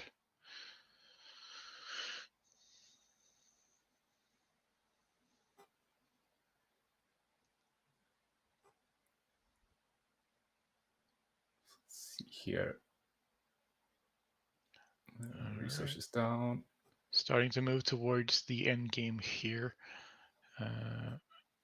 Straight to base. Oh, 23 there on the base. Even for a cost here won't be enough, but if he has 2, then that could be over. Yeah. He still has Luke on board, so that is very true. Yeah. Luke restoring 3 of those damage, hitting base. And yep, that will be Kevin saying enough. Let's move on to game 3. 1-1. Another. For sure. That's great. 3 games. We love to see it. Get these tight games where the players are really pushing each other. It's great to see. It's lovely to see as well having such a varied meta. Even though this is a very small tournament, we're seeing quite a lot of different decks here. And a lot of them performing well. Unlike, it's not like we're having one top deck in the top 5-6 players. Rather, we have quite a lot of different decks actually performing decently well, and people's own creations as well in some situations. The meta has really become a lot healthier since the ban wave when Django was doing what Django do. The Fett family is really good at dominating metas apparently. Yeah, we can take a quick look here just to see the top 8 standings going into round 6.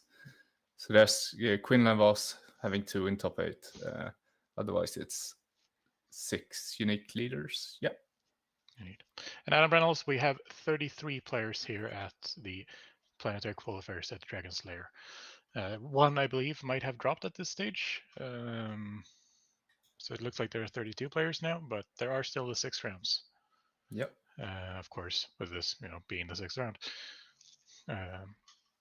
Yeah, it's a bit smaller one, but kind of figures with Lil being last week and some players not having enough girlfriend points to. For sure, yes. To get in another big tournament. Yeah, some people just tired after that trip.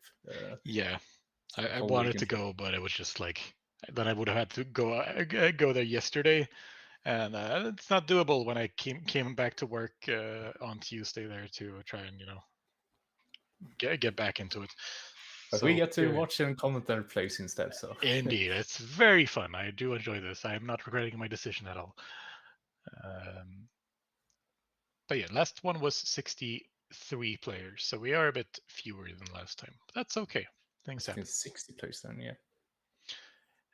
Now they're about to move into the 3rd game here of round 6, right before the cutoff to the top 8. Both players putting down their resources, getting ready for this 3rd round.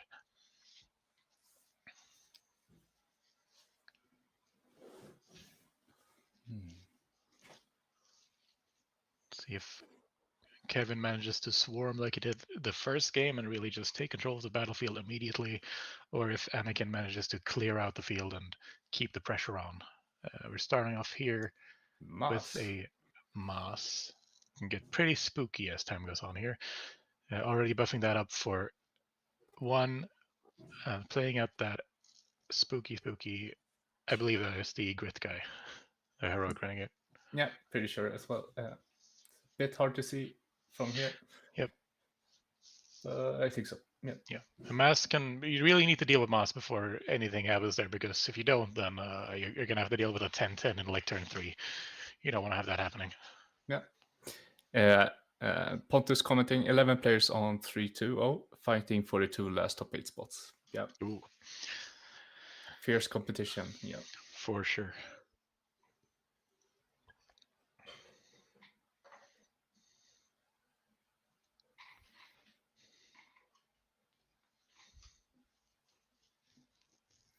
So yeah, trading directly with Nas.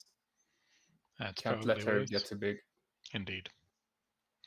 Oh, and showing a force throw, getting that thrown into the Discord. I do think Kevin likes to see that. Yeah, Terrifying card.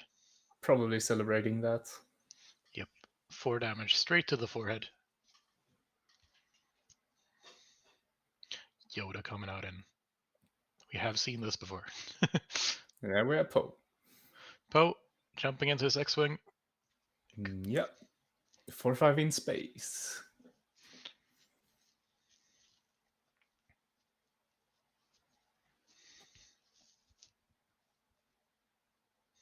Kevin tapping the board, making the camera shake a bit. Yeah. Keeping us on edge. Keeping us on edge. Let's see here. See a lightsaber. Does he put it on Yoda or not? Or up for something other? We'll see. That would be fun, yeah, for sure. Yeah, don't think that's the play. No. But it would be fun. It would be fun. Yoda Angie. Yoda Smackface.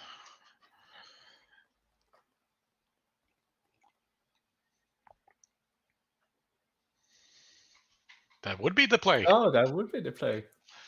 Well seen there. See if what he manages to do with his very large Yoda now. Does put a lot of pressure onto the Han Solo having to deal with that. It's 5/7 now, I believe, right? And it gives -2/-2 on attack. So 5/7, yeah. Trading. Give him -2, yeah. So if he hits the renegade, it just sort of explodes. Yeah, it's sort of. So it really puts a lot of pressure there, knowing that as well that it can kill that Han Solo on deploy next turn if he doesn't deal with it. Yep. Just putting in the damage while he can, getting that base to 8, with the threading another 4 obviously in space. Quill deciding to attack base, heal 1, and he does not yet again not get a hit there with Quill. Yeah. 4 to base, putting him on 11. Indeed. Which he sure is gonna heal off pretty quickly there. Yeah. Taking away that guy for free, no damage dealt to himself. Yep. And then healing 2 as well with that restore. Table looking pretty solid there for Anakin. Let's see. Oh yeah. We have a blue leader. Would not be surprised if it pays the extra and attacks Quill. Yeah. Yeah, just getting rid of that, clearing some of the board off. Yeah. Still surviving with 1 HP to be able to keep trading with something next turn. Yeah, and Yoda can act like a removal on a stick there. Just swinging and taking nothing back. Yeah, for sure. It does mean that he doesn't put pressure on the base, but again, Han Solo here is really the aggro deck. Just keeping him down is what you want to be doing here. Yeah. I figure that Kevin really wants to see a Poe right now.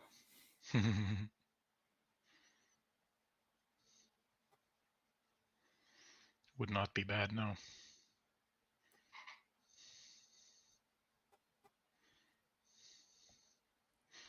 Mm-hmm. 146 of you are watching this last round of Swiss before the top cut. Thank you guys for joining us here at the Nordic Takedown podcast. Lovely to have you all here.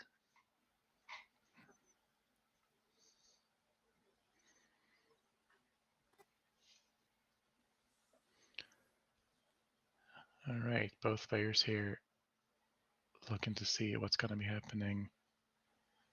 Lots of options open with a lot of cards in hand, but here we do go with the village protectors, my bad. Yeah. Ensuring that Yoda does not get smacked in the face. Keeping those threats open.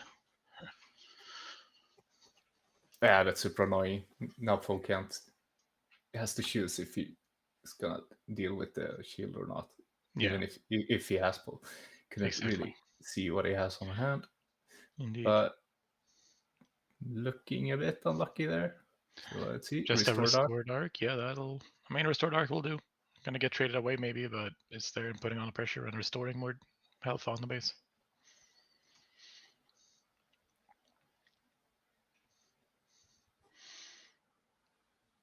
Han Solo activating here, getting out a free 501st trooper there.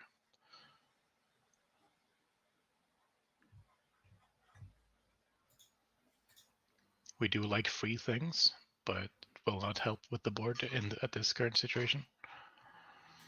At least not that much.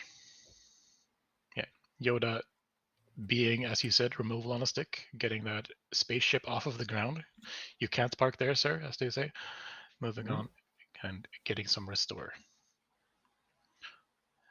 Han Solo flipping out now that the lightsaber is turned off, at least for the turn, but not a lot of pressure to be put here. Can just clear off that shield, maybe get ready to do some damage next turn. Oh, we do have ourselves a Cassian clearing off the village protectors at least, so that the ECL can maybe do some damage to that Yoda, or potentially Anakin Skywalker next turn, as he does deploy in this upcoming round. Yeah, don't think any one of them is very disappointed with their board. It's looking pretty even right now. For sure. Getting that Cassian out there ready to clear some alphas, very important for him. Yeah.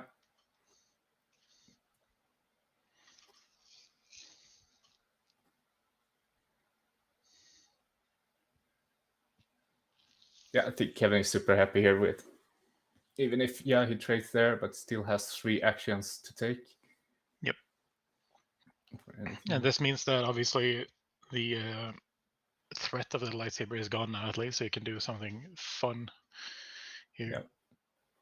And not worry about being immediately smacked down by Yoda. Let's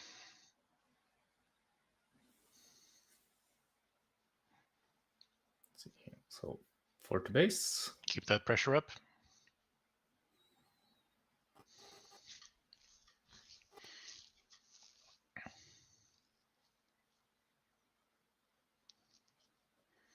Now Anakin needs to choose. All right, he does have a force throw on hand to maybe clear something fun out. A couple of cards on the player's hand there, though, so not that big of a deal. But a Moss, I believe, gets thrown out, clearing out that 1-cost trooper.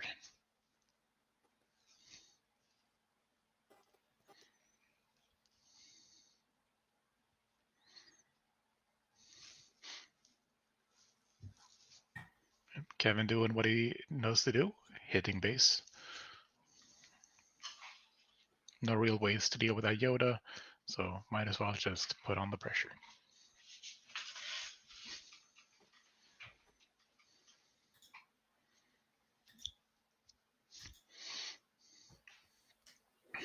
I can looking at that space arena, maybe wanting to restore some damage and start putting a little bit more pressure on the base. Yep, there he goes. Still at 15, so when Anakin deploys, he will be hitting for 7. Here we have it, a Wrecker. All right, coming out now, throwing a resource at Yoda. Dealing 5 and then ambushing in for Wrecker. Does the die? He survives with 1 HP, right? Yes, 1 HP remaining. 1 HP, and then dealing. Yoda had 1 on him, 5 and 7, so that's 5, 6. He should be doing 6 to base, yeah. Yeah, 6 days. And that does mean that the Anakin deploy is safe for this turn, but also means that Wrecker is threatening to hit him once he has deployed next turn. Yeah, we see here what the Anakin player still has 5 resources open, so maybe he can deal with Wrecker without hurting Anakin too much. For sure. But even so, he is at 21, so he does need to stabilize here. Yeah, another saber on Anakin here would be pretty solid, yeah. Yeah, dealing with Wrecker. Dealing with Wrecker, getting 7 damage to base. Not some, no, 9 even, 10. Wow. Or Perilous also cleanly dealing with Wrecker. Yeah, there's a lot of ways to deal with the Wrecker at this stage. Yeah, so 3, that's a 7/7. Oh, that's 4, so 4, 8, so it's 7. 8-7. 8 damage is a lot of damage. Yeah. With a lightsaber, that would be 11. And no resources from the Han player, so not that much to do about anything. He is just going into the base. Does he have the bravado maybe available? No, he went into the Cassian and overwhelming. My bad. Cassian overwhelming, yeah. It's 5 to base. Taking 3 back. Might still have the bravado or the Poe. All right. Poe. Using those 5 resources. Ooh, a heroic sack or something good. But he did not decide to discard a card to kill the Wrecker. Yeah. Oh. Cool. So with that Wrecker available, 2 hit for 7 at the very least, Kevin manages to take this one. Yeah, Adelphi doing the work there. For sure. I wonder if he should have traded with Wrecker there or not.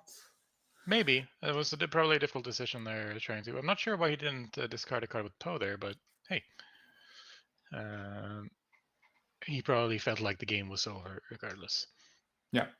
Well, that would mean that Kevin here is the winner in our last round of Swiss, taking this game with 2-1 in round 6. And that pretty much confirms him for top 8, I think. Probably yes. I don't have the melee in front of me, but that sounds correct. Yeah. Super tight games. Fun games to watch.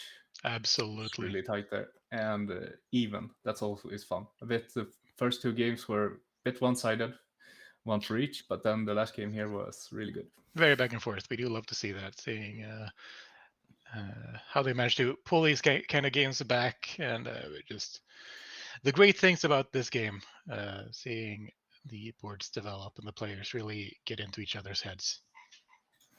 So let's see here if we can get some a look at melee here. We have Johan and Adam and Jim and Caleb take the draw. Wonder if they are safe for top 8 then. Sounds like it.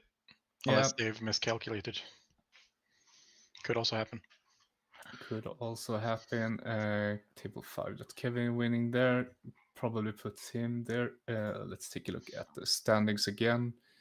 Round 5 still here. But yeah, Oliver is in. Tim should probably be in as well. So we see a bunch of 3-2s fighting for getting in the top 8, and probably Kevin was at 9th before this, so he should be fine, right? Yeah. Oh, Martin Peel. Okay, cool. So there's probably 3 or 4, 4-2 that won't get into the top cut. Yeah, there will be a couple. Yeah.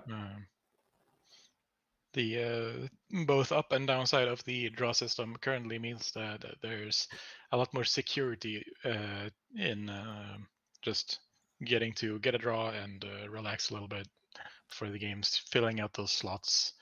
Yeah. And not risking getting knocked out by a loss there. So let's see, do we have any other matchups here? Christopher versus Martin, the Queenland Mirror, where Martin won 2-0. Let's see here. Edwin with his Han Solo deck winning against Alexander's Krennic 2-0. Tim winning 2-0 against David, the Cad Bane Tarketon versus Throne Colossus. Throne Colossus. We have Christopher winning 2-0 with his Sabine against Sabine, another Sabine mirror. How many? We have a draw, and we have Gustav winning against Rasmus with his Carl Saxon, and Sara winning 2-1 against Carl. Sabine versus Boba 4. There we see that Sabine Data Vault, made famous by the Danes. Let's see. How many Sabine Data Vaults did we have? It looked like there's one. There's 2 Andreas. There's 2 playing. Let's see.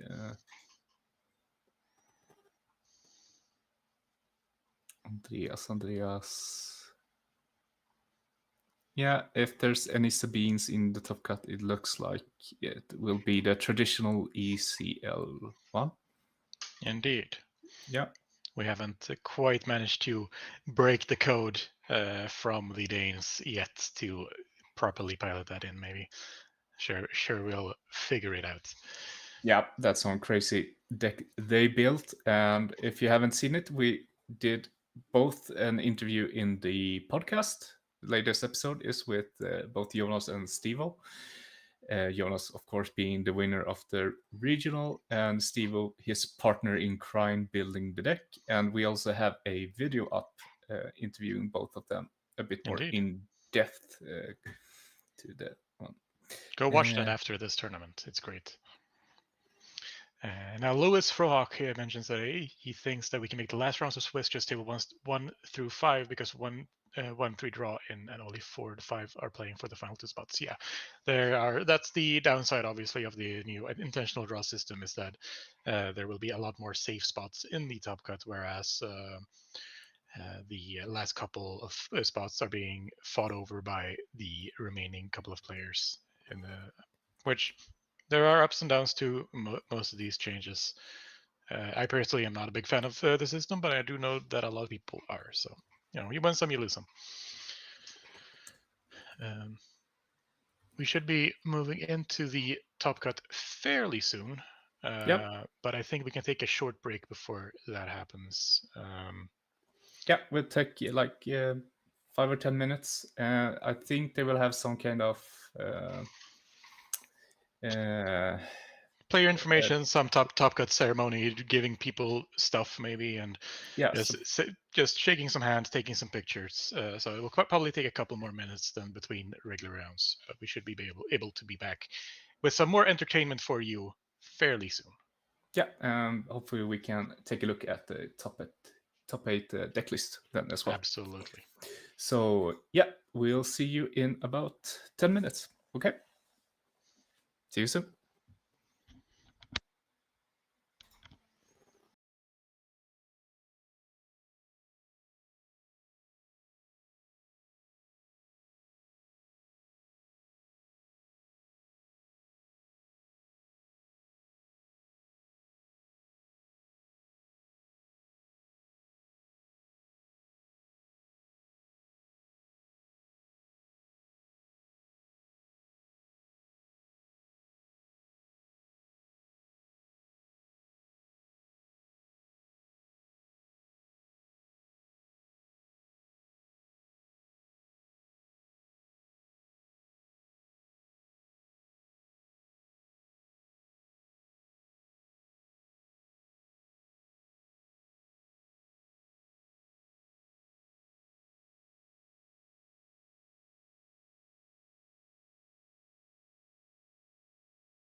Hello and welcome back to the Nordic Takedown. We're streaming PQ in Stockholm live here. 32 players attending. Been mashing it out for 6 rounds, and we should soon have a clear top 8 here. Still waiting for some of the final matches to be reported on Melee, so we can take a look at the standings and some of the decks in there. So, For sure. And 33 starting players with one having dropped now, which is why we do still have those 6 rounds and that top 8. Yep. With 32 obviously being the cutoff point, but they started off with more, so you don't change that after the tournament started. So we're about to get to see what happens here in the top cut soon. Let's see if we can at least take a look at the final matches there. Right, 6 round, yeah. Look at some matches, and let's take. Where's that one? It's there. It is. So yeah. So I think we pretty much covered the most of them. We have some left. Take a look at our own Victor here as well. Losing the mirror here against Christopher. Yeah, that's right. So no Nordic Takedown player in the top 8 here. Indeed. Victor looks like he is... Oh, no, that's something else. All right. I think he's 2 and 4. Yep. All right. We do have still 1 and 2 games that have not yet been reported that we are waiting for before we move into the top cut. Obviously, one of them is being the table 6, but realistically table 5, because I do think table 1 is currently a locked table with locked seating.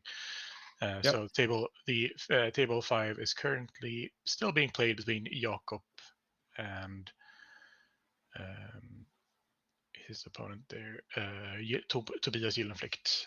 So waiting to see what happens with that one, since one of them might be making the top cut. Yep.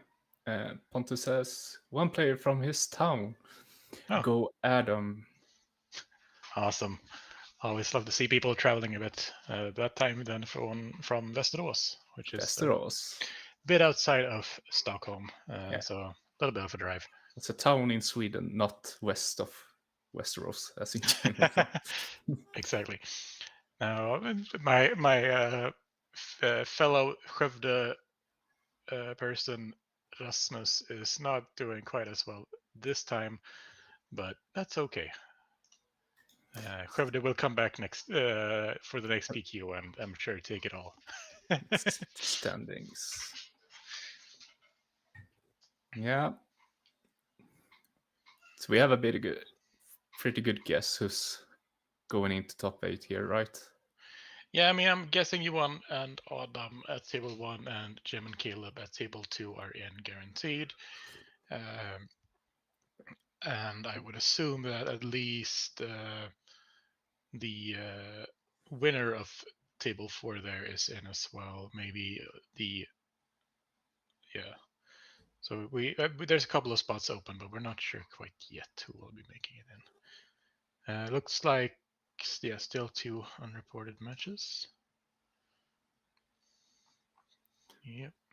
Yeah. So, Gustav, if you weren't here with me today enjoying these games, and instead over there in the capital of Sweden, playing some Star Wars Unlimited at the planetary qualifiers, what would you have been bringing this time? Probably the Hantu Data Vault deck I brought in Lil. It felt really good into this meta. Think that it was kind of a surprise from Richmond when it showed up. So the usual suspect problem deck Sabine felt fairly easy in the beginning, but now they learn that they have to trade a lot. So I think the deck needs to be taken a little bit more into that matchup or played a bit differently. Because it felt really good into it when I started playing, but once players start trading and making life difficult for me, started losing those games instead. So yeah, that's a pretty good bet of what I would bring Yeah, for sure. To there. But I have some other decks that I could also have brought. Like the deck I think I'm most comfortable with is Quinlan, since I ran it a lot in set 3. Yeah. And it's still really well positioned. Just yeah, that of course. I don't like playing too many mirrors. Yeah. That's why I chose to not bring it to Lille as well. I see. Well, you wouldn't have had that many mirrors in this particular tournament, but you couldn't know that ahead of time, of course. Yeah, but it's like pairing in Swiss can be so random because for sure. like Adam, I'm so humble. Like I think he faced like 4 Quinlands and 4 Sabines in his reign to top 4 there. Bunch of them. I faced 8 different leaders. Yeah, that's pretty crazy. Swiss for me. And you faced 3 Sabines? 4 Sabines. or 5. With one of them being the winner of the entire tournament on the data vault. So I feel good about losing that one. It wasn't just me, it was most people. And then I won against all of the other ones because Han 1 green is Han 1 green and likes to kill Sabines. Yeah. But yeah, I didn't exactly get a very varied Swiss, that's for sure. They get some weird ones with Quinlan ECL, which I didn't really know how to handle, and Vader 1 chasing that showcase, but it was a pretty solid run for me as well. And I do really enjoy that Han 1 green deck, even after people have realized just how dangerous it is and started to kind of main board against it a lot of the time, which makes me sad on the inside when I'm playing. But that just means it's more of a puzzle to solve, So I'm having fun with it. It's probably what I would have been bringing if I had managed to get myself out of Skövde today. To just give that finishing touch to Han Green before I move on to something else. Kind of want to be looking at Bosk Green here coming up. I did love that last set, and Data Vault exists, so kind of want to start playing with it a bit. And after seeing these last few games, Vader 4 obviously has been awakening in me as well. So we'll see what's happening until I go to the Norwegian PQ, which I'm almost guaranteed to be at the very least. Yeah. Pontus asked us if we got any cool loot from Lille. Oh yeah, for sure. I went the playmat route, so by the end of the second day, I had no less than 5 playmats, one of them being the participant playmat, which is pretty funny.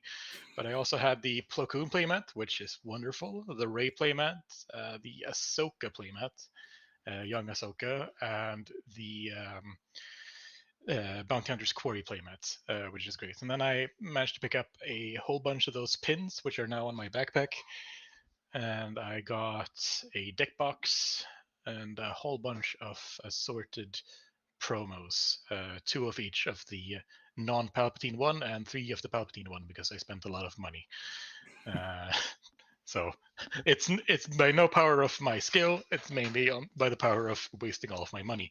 But hey, that's why we have money, right? To enjoy ourselves. So how about you? Yeah, so I picked also the playmat route, picked up 2 from the prize wall, and also the lovely participant Nat. Think which one I bring to a competition, it's really hard because just having one that says participant, I think it's hilarious. But for sure, I like this one more than the sector playmat. Really? I'm the opposite. I really think that the Poe playmat from the sectors looks like a Poe playmat that says participant, whereas this one looks like a participant mat that they put a ship on. Yeah, I think I just like how they depict ships in these games. So just getting a big ship there, it's beautiful, even if it's participant on half of the map. And spaceships are great. So Otherwise, I picked the Plo Koon mat, and I picked up a Bounty Hunter's Quarry mat as well. It's really nice. I picked a deck box, Vigilance wand, a blue one. You finally have one of those deck pods. Yeah, and I picked the Doku promo. Nice. I kind of wish I picked more promo cards because they all look nice, but it befell on picking Doku because there's a play I love making with him, and that's if you have 2 Ruthless Raider. Oh yeah. Like if you actually have that, and then you can exploit that for damage everywhere. All things die when you exploit. Yeah, so I got to pick one, and Doku was just staring at me there. I had to pick him. For sure. Yeah, here are my promos from the day. I need to get them in some kind of binder, but my trade binder is full, and I don't want to actually trade them, so I need to find space for them somewhere alongside all my assorted Judge promos. Yeah. How have we gotten any standings yet? It doesn't look like it. We are here waiting to get to entertain you with the top 8, but it seems to be taking a little bit longer. Yep, we have a Bosk Sundari versus Darth Vader Data Vault. Darth Vader from Spark of Rebellion, not reported yet.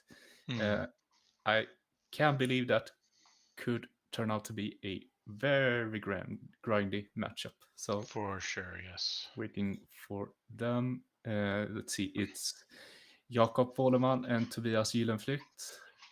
And we can take a quick look at the standings here.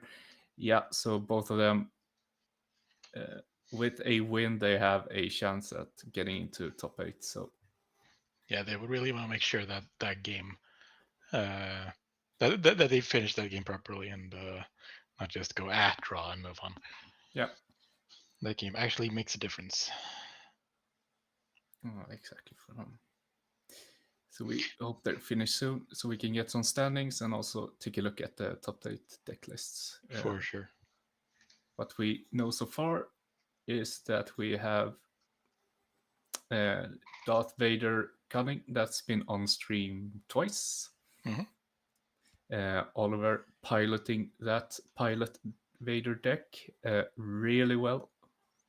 It's been doing some really nice plays on stream here. Pretty sure that team with Sabine ECL also in top 8. Aiden Data Vault should also be top 8. Han Cunning as well. And there we have the Kasuda deck with Cunning pairing. So that's in top 8. And a Yoda Spice Mines also there.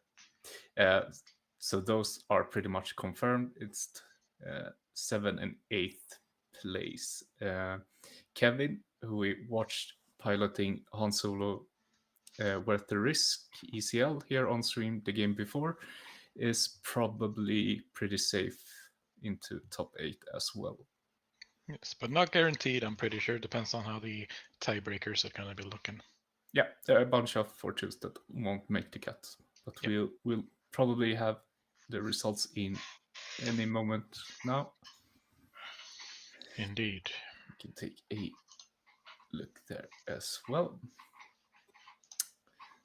So yeah, what other competitions do we have to look forward to soon? No, it's not in Copenhagen, but both Denmark and Finland is having their PQ next week, right? Or is it the week after? I'm not going to either because they are far away. I don't think it's next. Let's look here. The 18th of May is the team event in Roskilde. The PQ in Denmark and Denmark and Finnish one are both on the 24th of May. Yeah. So in 2 weeks from now. Yeah, that team competition is looking super nice. Yeah, for sure. Taking inspiration from the Botham Network Invitational in Atlanta, Seattle. I think they are running it pretty similar from that. I just think that's a really cool concept. Yeah, for sure. If I was available, I'd probably try to make it down there, but yeah. So, it's just fun to see them doing different takes on how to play the game. Yeah, for sure. The game is still young, and there's a lot of fun things to do with it that might not be immediately obvious when you look at the game, and that's definitely one of them. So hopefully that's goes well, and it works out. Yeah. On a Sunday, though, yeah, that would be on a Sunday. And yeah, the week after the Danish and the Finnish one, we'll see if we can get some streaming on one of those, hopefully. Yeah, I'm not sure if anyone. I think we might have someone at the Finnish one. I'm not completely sure myself. Yeah. Standings are up, says Pontus Ulin. Let's have a look. Indeed, they are. Yeah, so let's see. Jacob with his Bosk Sondari won the last game. So we'll see if that's enough to take him to top 8. So I'm just gonna do a little transition here, and here we have them. So Oliver reigning, the king of Swiss, Oliver with his Darth Vader. That's the right thanks. Yeah, right. So Tim on Sabine. We have Johan on Island Data Vault. Adam on Han Solo Cunning. Jim on Kazuda with Chopper Base. Caleb with his Yoda Aggression. And then the last spot goes to Martin with Quinlan, Voss, Tarkintown, and Jakob Voleman takes the last spot with Bosk Sundari. Kevin not quite making it in there on ninth base with his Han Solo worth the risk. Yeah. Side with another 1, 2, 3, 4 twos. Yeah, that's rough, missing out. So close, so close. For sure. But you need some luck in that, so... Indeed. Sometimes it is what it is. And let's see if... And I do believe that means that we might be watching Caleb versus Johan coming let's up. see, 18723. Johan versus Caleb, yeah. Should make sense unless I'm doing things wrong in my little brain, which has happened before, I might admit. Second tiebreaker decided that last spot. Let's see here. Kevin on... Oh, yeah, both of them were at 55.5556. So, yeah, second tiebreaker with Kevin being on 56.2% and Jacob on 58.3% of total game wins. Yep. So that one's very tight, for sure. It's very tight. Yeah. Let's see. I think no moment at the pay table yet. They're probably doing some kind of prize ceremony right now. Yeah. So should we take a look at the top 8 decks, maybe? Yeah, I'm sure that's fine. So let's see here. It's just clicking here. See if it's the right. Yeah. So here we have the Darth Vader Cornet City deck list. Yeah, pretty much what we've seen this deck being built latest. Do you see anything surprising at all? I'm currently waiting for the stream to catch up. There we go. Here it is. Where the entirety of the deck list doesn't fit onto that little cutout there, but let's see. We have the Machine, Boshek. Well, I mean, you're the one that's familiar with Darth Vader ELO out of us. Personally, I mean, you see all those pretty standard cards like the Geonos Patrol Fighters, the Victor Leaders, Clone Combat Squadron, and assorted things that says tie on them, with a couple of different pilots. Really nothing to play on the ground aside from Basine, which makes sense. You want to keep just throwing out those ships, making more ships, and overwhelming your opponent. Is there anything that stands out to you with how he's built this? Let's see here if we can get a better view at it. Some cutout there.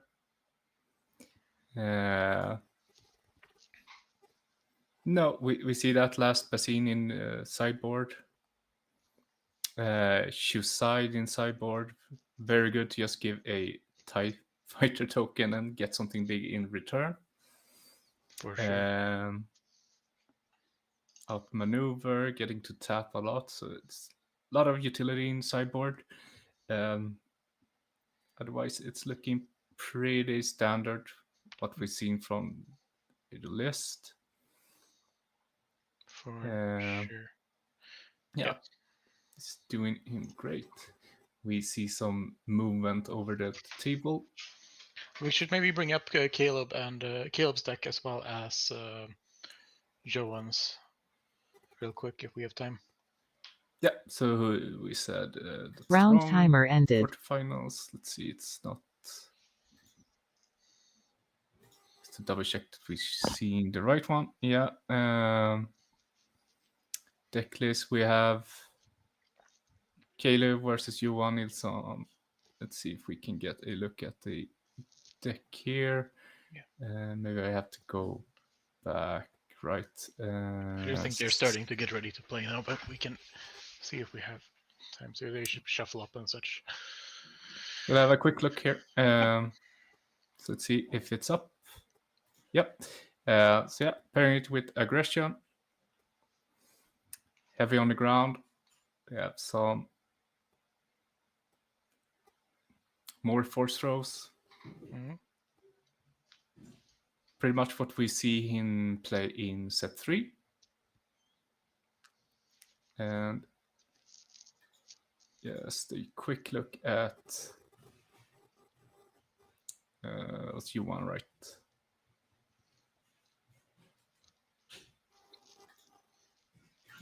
Is it U1? This one a bit of the newer one, but it's item command with extra 10 extra cards. Yeah. So yeah, we see them shuffling up. So I think we just transition over to here and let me just change the names and stuff like that. So yeah, for sure. So maybe we can watch in the break later. For sure. For now, though, we're going to go ahead and start moving into our first round of the top cut here at the planetary qualifiers at Dragon's Lair in Stockholm, Sweden. We have our Yoda on Spice Mines heading up against Iden Versio with that Data Vault base. Both of these players having made it, obviously, all the way through into the top cut with these fairly interesting decks. Caleb on Yoda Spice Mines being a bit famous in my particular area of the world for always bringing fun and interesting decks. The very first tournament we played, he ran the IG-88 and managed to absolutely destroy his opponents with it. So a really good player, really solid deck builder as well against Yuan, who is known for his control plays, at least as far as I know, and he is not letting that down today. Very solid, very competent player. Both of these players having a good shot at the finals. Looking forward to seeing what they both managed to bring here. Just rolling off here. So welcome to all of you who are joining us for this top cut, especially after that fairly long break. Hoping to see some of you guys dropping in now as well again to have some fun with us, watch some Star Wars, and enjoy this afternoon together with us. Yeah. So these matchup, Force Row being really good, dealing with the cards in Iden's hand, not wanting to get too much removed. It's both our control decks, but take the controlling a bit differently. Iden rather trading or removing with events, and Yoda probably rather trade with his units. Indeed. So it will be interesting to see if Yoda manages to keep those units out, or if Aiden will just say thank you, I will take those, I will run away with them, and then I will kill you with big chips. Of course, Yoda hopefully having some responses there as well to said big chips, but it will be interesting to see where those land. Now, as we begin with the top cut, there's a couple of differences here to the Swiss rounds. One of them being the most obvious one that you can see on the screen right now is that there's phones involved. This is not because they are cheating or looking anything up. They are simply being given 3 minutes to look at each other's deck lists. Obviously, anyone also noticing the frisk in the main board, not sure what that was quite. So he's picked it up, looked at the card, making sure he knows what his opponent's got. The second difference is that the rounds are 75 minutes long rather than 55, which means that if any of them go to time, it will take some time.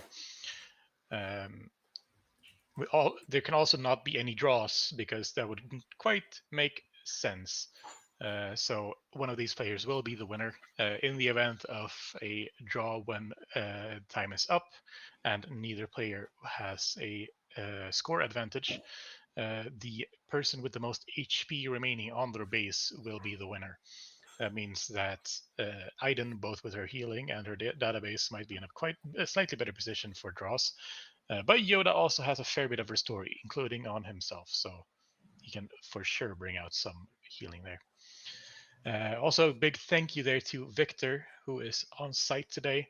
He didn't quite make it to top cut, so instead he is manning the computer on site, making sure that everything looks okay for you guys and ensuring that the stream runs as smoothly as possible. If you see some fixing of the camera angles, that's all him. So we're very thankful for his assistance here. I think the players are now looking at the others' deck list, trying prep. Maybe we have time to do that as well. So I'll bring up the item list for now. Hopefully you can see it well enough. Yeah, anything sticking out here? Well, I'm a couple of seconds after you, so I'm unfortunately probably not going to have time to see it. But do you see anything that sticks out to you? So you see the new cards added are the new Onyx, which heals. Onyx Squadron Brute, that heals when defeated.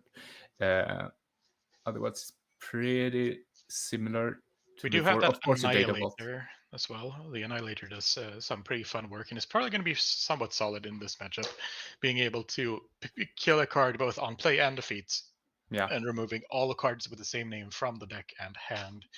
It's quite good to get rid of those big targets that you don't want to have to deal with later. And the players have shuffled out and drawn their first card. So we'll go right back into the game and we can look at the Yoda Spice Money list a bit later. Indeed. So, yeah. Keely seems happy with his hand, but Johan goes for a mulligan.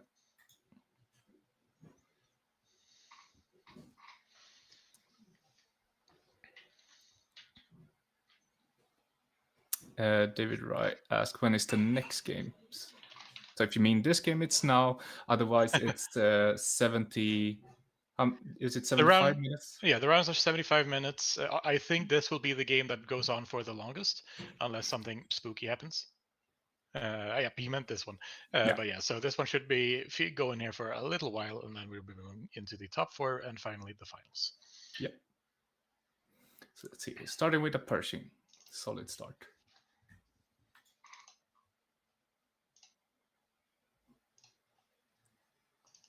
Indeed. Okay, there we go. Sabine out there is also not something to shake a stick at. If no response has been thrown out, he is always good to have there. I'm sorry. Yep. Drawing a card. Yep. Just going to start working on that Pershing. Obviously, wanted to get rid of that as soon as physically possible. Will not be able to do that quite this turn, however. And that's a Cassian, right? Yep. It does look like it, yes.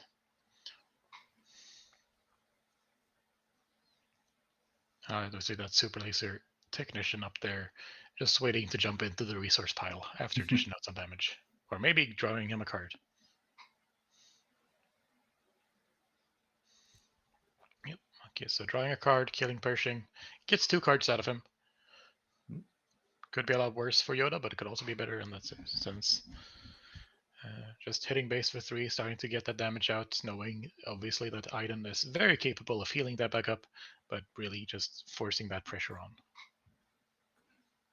Oh, and the takedown takes away Cassian. See here, he plays a Kato. If my eyes doesn't deceive me. Yep. Obviously, our view of the video is slightly worse than your guys's. We're sacrificing that for your guys' sake. Some things might not be quite as visible to us, but yes, that is in fact a K2. Caleb drawing a card and putting a card on the bottom with Yoda's ability. Yep. And Johan claiming that initiative. You can see a super laser blast there on Johan's hand, so he's ready for any bigger board wipes in the future. Yeah. Also seeing that crate in Caleb's hand, which is pretty much, I play this, can you deal with it or not? Indeed.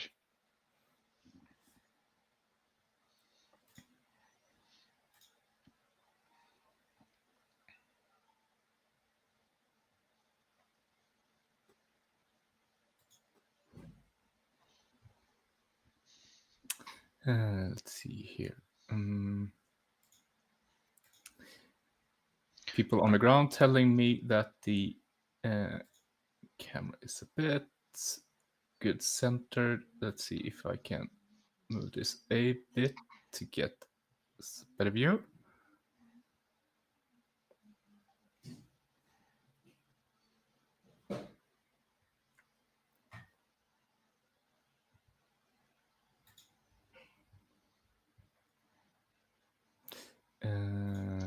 Yeah. All right, and I had to just take care of something there for 30 seconds, but I am here again. Now we have that K2 still on the board? Yes, that is in fact K2 facing off against the Super Ace Technician. 5 damage on that data vault from Iden, and otherwise a fairly clear board here from these 2 late game decks. Not that surprising.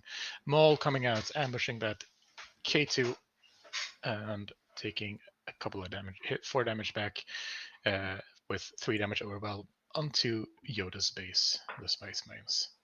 Yeah. So let's see here. I changed the view of the camera, so please tell me if it's better or if you want me to adjust the camera a bit more.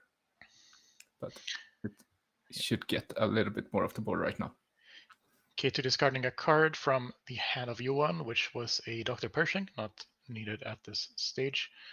Yuan healing a damage here, and for Luke coming out here through that Yoda shenanigans, putting a card on top and then playing it for 5 less. Yeah, you're my only hope. That's the really fun play to do with Yoda. Indeed. Let's see if he has an immediate response here to Luke. He has a control deck, and I do see a No Glory there in his hand. That might be what he's going for.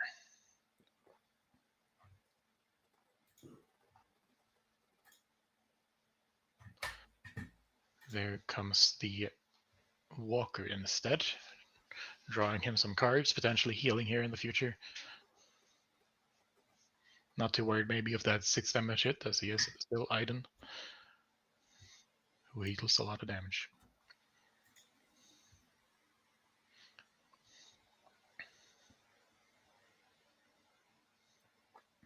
Hasn't quite decided what to do here yet, but it looks like, yep, he decides to go 6 into base, healing his own and bringing the opponent up to 2 digits.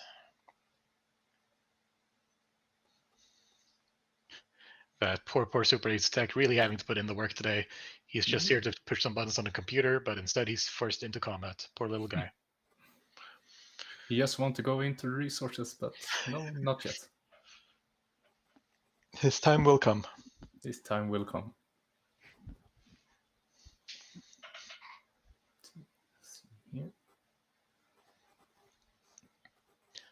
That that reinforcement walkers really just presenting a lot of issues for Caleb. If it's not being dealt with fairly soon, then not only 6 damage, but also healing and card draw can be quite the problem. Well, we do see a Poe in his hand, not something that will solve his immediate issues, but a Poe is a Poe. And a Poe we shall have.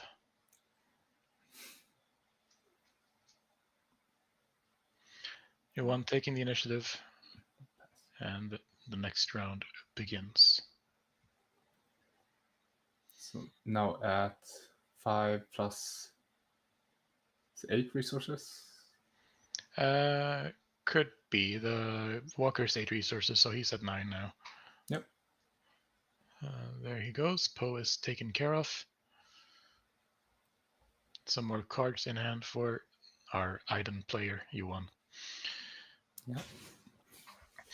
Luke just keeping that pressure up, getting damage through while he can before probably being removed. Super Laser Tech finally getting to rest in the resources after throwing himself at the Jedi Knight.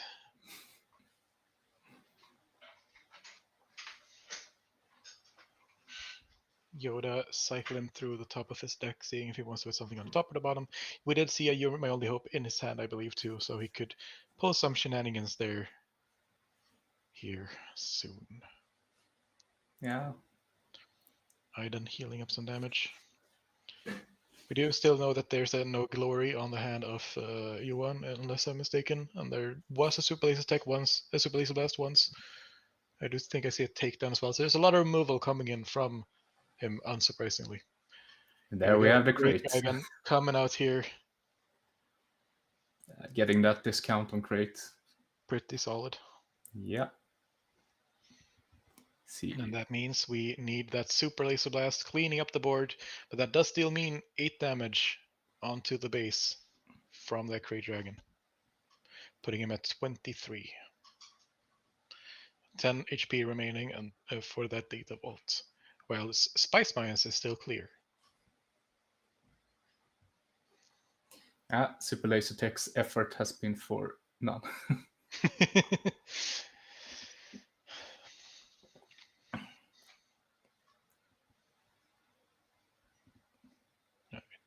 You want getting that initiative, I think, and then not sure. Let's see here. Oh. And yeah, that camera angle is looking solid now. Yep. All right, so Iden going first here. Now with a clear board, nothing to control. Gotta put some pressure out. Choosing to do so with a Shieldson, revealing 4 cards. We do have 2 Vigilances there and 2 no glories. Lots of healing, lots of removal. Yeah. Gonna be a tough battle here to get to keep that damage on the base for Caleb. Yeah, No Glory has really made K2 worse. Oh yes, for sure. And also giving them ways to deal with things like Chewbacca, which came in the same set, obviously, but still makes me sad as a Han Green player. Yeah. Yeah, much needed card, I think. Otherwise, some stuff would just run amok, I think. So. Oh, absolutely. Yeah. It doesn't make me any happier, though. No, that's true. It may be healthy, but Mashui. All right.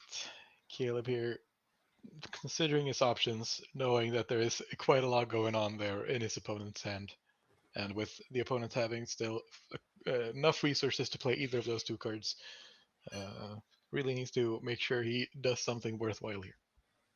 Yeah, bunch of removal on hands, and also Shalson that can take care of anything Caleb plays there. Indeed, and obviously Yoda is not. Yeah, and Yoda's not enough to take care of that Childson either.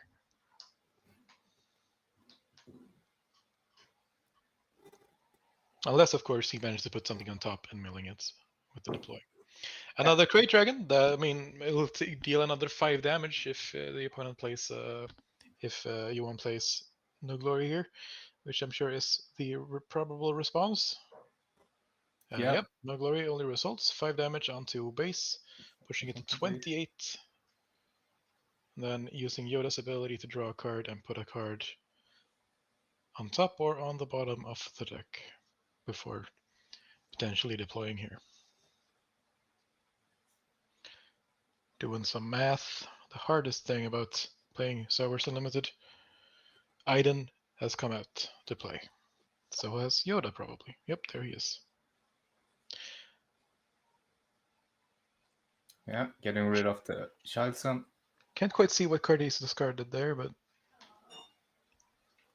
looks like it might be an ale.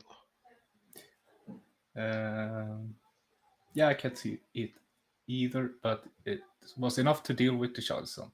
For sure. Running into base, keeping that damage up after having taken a shield off of Iden. 1 HP left. Has to claim. It's vigilance to keep him out, or some kind of removal. Indeed. Let's see. Fell the dragon. Yeah. Nikiva seeing which card he discarded there from the top. He fell the dragon, it looks like. Enough. Yeah, vigilance, Vigilance. healing, and giving a shield to Iden. Indeed.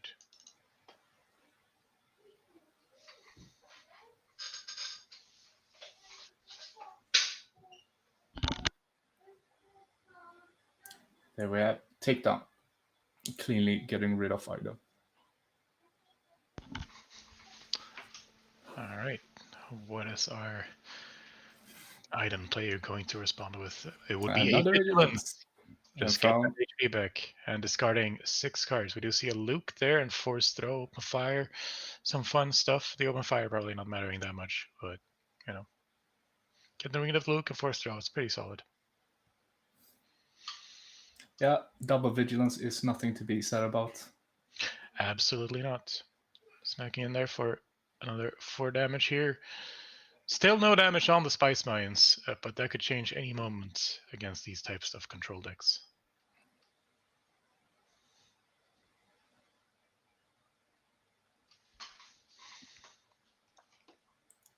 Force Throw coming out there, getting rid of a little 2/3 in space.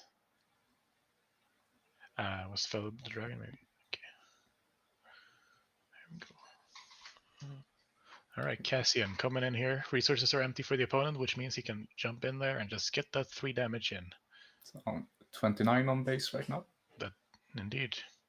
Drew another Force Throw there. That's pretty solid to try to get rid of some cards. Yoda hits for 5. Yeah. 5. Yep, sorry.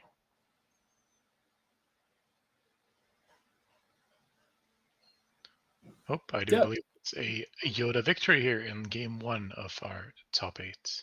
Yeah, no answers found on the top 4, Johan. So moving on here to 1. So let's see if we can check out when they are sideboarding. Maybe we can check some deck lists here. For sure. So what's in the items sideboard here? It's top target, Palpatine's Return, Relentless, Annihilator, Restock, and Traitorous. Yeah. Restock's probably coming in. Restock. Wouldn't be surprised if Palpatine's Return comes back also. Relentless. Yoda does hit for 4, actually. I was correct. It is 4? Okay. Yes. 4 restore 2, 4, 9, and the deploy thingy at 7. Yeah. The swing from Luke made a difference, absolutely. The Stipulation Blast could have come out earlier there to help deal with it. Looking at the item deck there, guessing we're going to probably see an Annihilator coming in as well, maybe. Can you see it well enough? Yeah. Yeah. Let's quickly take a look at the Yoda deck list as well, see if it's good enough to see. Absolutely. So he has disabling fan fighters, pillage. Pillage is going in. Shams in the lot, definitely going in. Getting back that resource advantage if Iden tries to ramp. For sure. Shoot down, Rivals Fall. Mm, Fellow Dragon, Steela. Stealer, maybe? Nah. Don't think so. Maybe if he's really want to go find those pillages, but I think that's a bit excessive. Yeah. So let's see here. They have finished sideboarding, so let's transition back. Shuffling up right now. And Caleb being 1-0 right now. So we'll see here. Indeed. It's also rather nice. They play pretty fast, I think. Yeah, for sure. Very easy to get stuck in the mind loop of what do I do when you have 17 different control options. So good to see them both making sure to keep that play pace up and ensure that if they go 2-3 games, they still have ample time to finish off their games without stressing. I do love that Iden Versio showcase as well. It looks so good.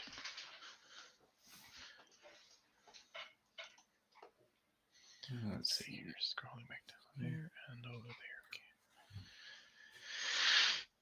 Okay. All right, Caleb shuffling up once again, whereas Iden and Johan has decided to keep his cards the way they are.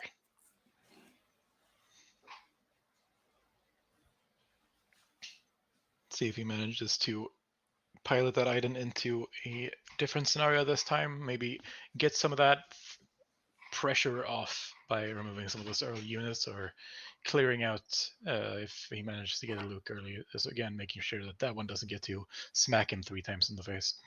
Yeah. See here. Oh, and Yoda has drawn his hand. Oh, Caleb has. Yoda's just sort of sitting there. All right, we're starting off similarly. Pershing and a stat Frisk? It could be a Frisk. You are correct. Yeah, it's probably a Frisk. Yep. Drawing a card, that makes sense. And pushing some damage onto it, making sure he only gets to draw 1 more card from him. On a Super Ace tech. We have seen this before. And that's a Yoda, I think.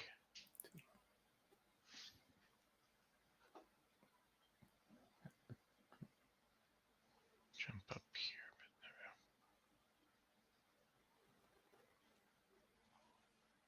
Caleb getting some love in the chat too. That's great to see.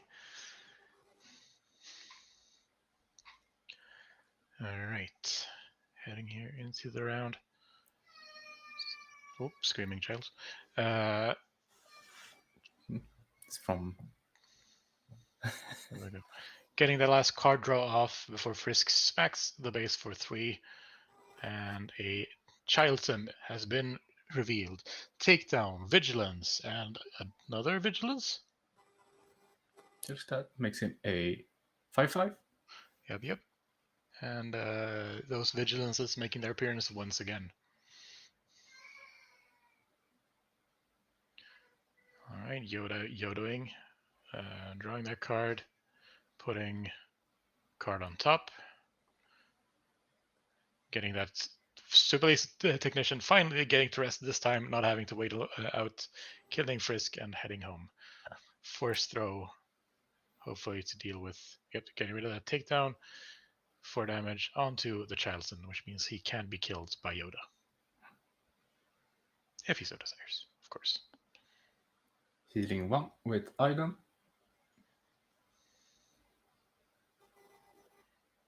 Oh, and entrenched on the Yoda. That's interesting. Smacking that gets to keep the Yoda.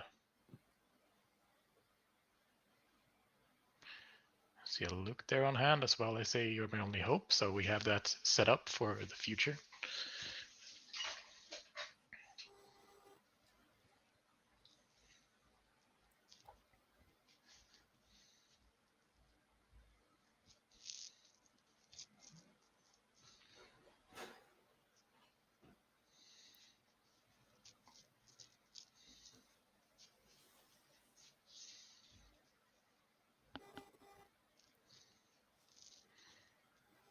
Now waiting to see if we can really keep putting some pressure on there. Obviously, the entrenched on Yoda means that he will not be attacking base. That's a bit rough for him, since well, it doesn't matter now because he has been vigilanced. And 6 cards are going. There's a crate, a Royal's Fall, another 2 crates. Ooh, that's rough. Yeah, we could even see Caleb cringe in there at it. Yeah. Pretty happy with that vigilance, I'm sure. It's not what Caleb needed to see at all. Yeah, but you see Yoda's ability. All right, putting a card on top there. Healing a little bit with Iden, and then we shall see here. Oh, just drawing up.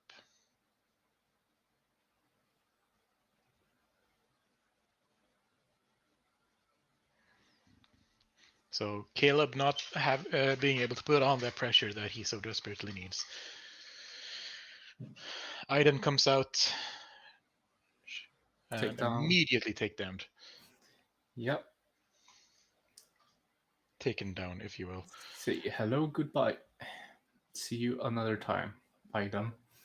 Indeed.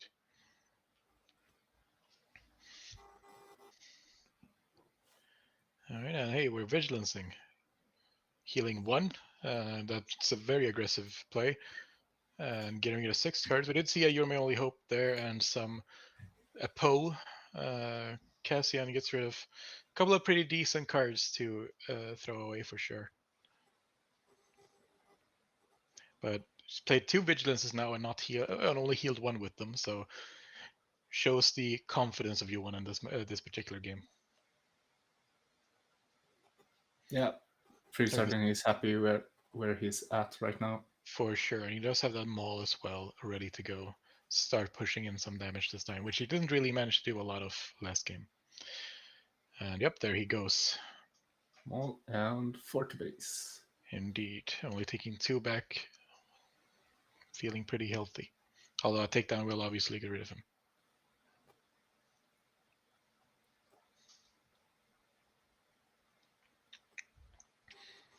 Only 1 resource remaining though, and Yoda has not yet deployed, so Caleb might be able to push something fun here. He does have the Luke to take out that maul before potentially deploying here.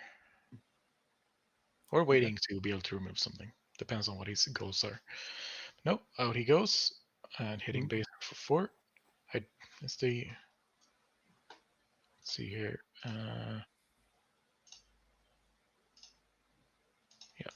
So we see here.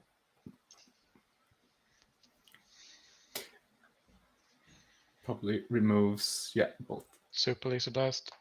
Alright, apparently Han 1 yellow won his matchup against Kasuda. Han 1 yellow, I guess. Yeah. You see Mono Stila. yellow. Game, yeah. Let's see here. I do think I saw. Yep, that's a pillage. Pillage. Getting that with the Stila. So he did bring in the Stila. That's cool. Yeah. And then we play the pillage, discarding a vanquish and something else. Yeah, I like Stila as a card. Just trying to find this tactics right. Can be really good, especially in this matchup. There's a lot you can find with it for sure. Yeah, finding pillage is good. Pretty well, solid. So. Yep. Yeah, and he doesn't mind taking that damage to base in this matchup, I think, either. Yeah. Nah, for sure. Relentless in play. Yeah, that's rough. Relentless puts a lot of gives a lot of problems to the Yoda player for sure. Not being able to get any effect out of that first event played each turn really means he has to either pump cards to get rid of it or just pray that the pressure he can put on with units alone is enough. Yeah. Which is the angle he's taking, putting out both a Poe and a Sabine to join his Stila on the ground. Obviously, with the Relentless, I don't think Johan is too keen on playing another Super Laser Blast at this stage to get rid of those. But a Devastator to kill Poe, that'll do. Putting on Sentinel in space as well, and quite the big threat for sure. Yeah, that's 19 damage in space for him right now. Mm-hmm.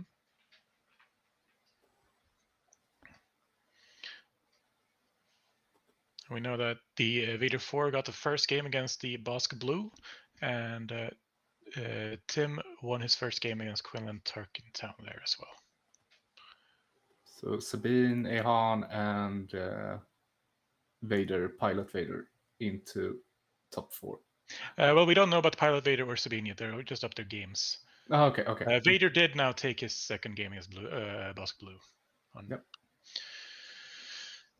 Caleb putting pressure on base up to 13 right now. Indeed, but Relentless also putting some pressure onto those spice mines. Yeah. There we have a pillage. It does nothing. Relentless exists. Yeah. Just nulling that event so he can probably remove one of them. Yeah. You want claims initiative. Caleb looking like he doesn't really know where to go with this, but wants to probably remove something. See what he decides to do after looking through his rather massive discard pile after those two vigilance. Yep, removing that Relentless, opening up the ability to use events. Events are useful, turns out. Yeah. That's 9 resources to get rid of Relentless. Yeah, it's pretty expensive, Relentless. Or 8? 8, yeah. 8.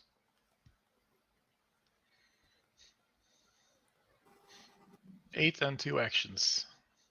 Stila hitting face. I think the Devastator is supposed to be ready at this point, but you know. Oh, did he hit in face with that one? Yeah, he hit. Oh, yeah, I did. Right, sorry. He's on 22. Yeah, for sure. And then we have that little guy just looking through the top of his deck. He's pretty happy with how it looks. It looks like.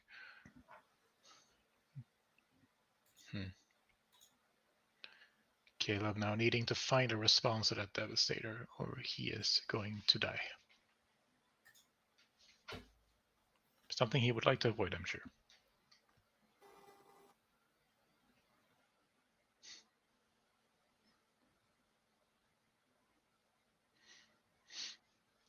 It's a very tough situation to be in, but keeps on the aggression, so it seems like he's not feeling quite out of it yet. Yeah, probably have an answer for the Devastator. Most likely something, unless we get something out of the Palpatine's return to bring back the. Is he going to bring the Relentless, or are you going to bring like a Maul to put on some more damage? So, it will be the Relentless. So that's the game. Yeah. Yep. Yeah, that's good. Yep. So 1-1. Yep. 1-1. Once again, great games here coming in from Stockholm at the planetary qualifiers at Dragon's Lair. Yet another game going to the third round, which means we've gotten to see some pretty solid, even games here today. Always lovely to see. So how are you feeling about this matchup moving into game 3 here?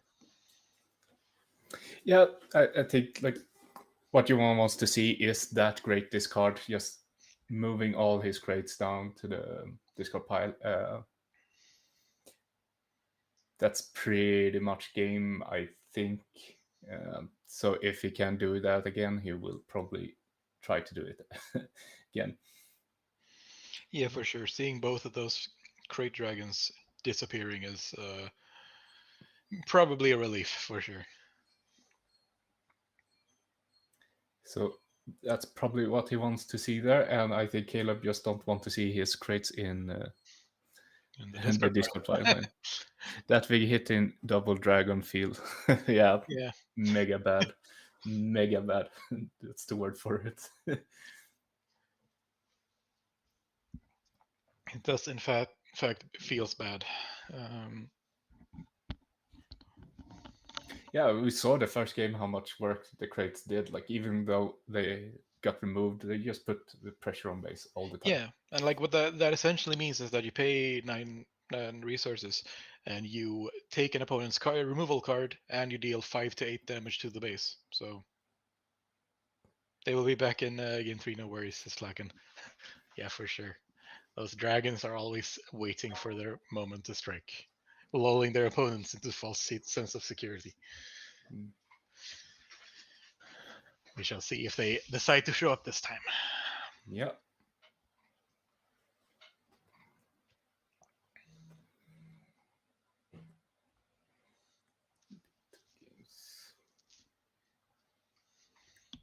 Starting to draw up here, getting ready to play their final game of this round.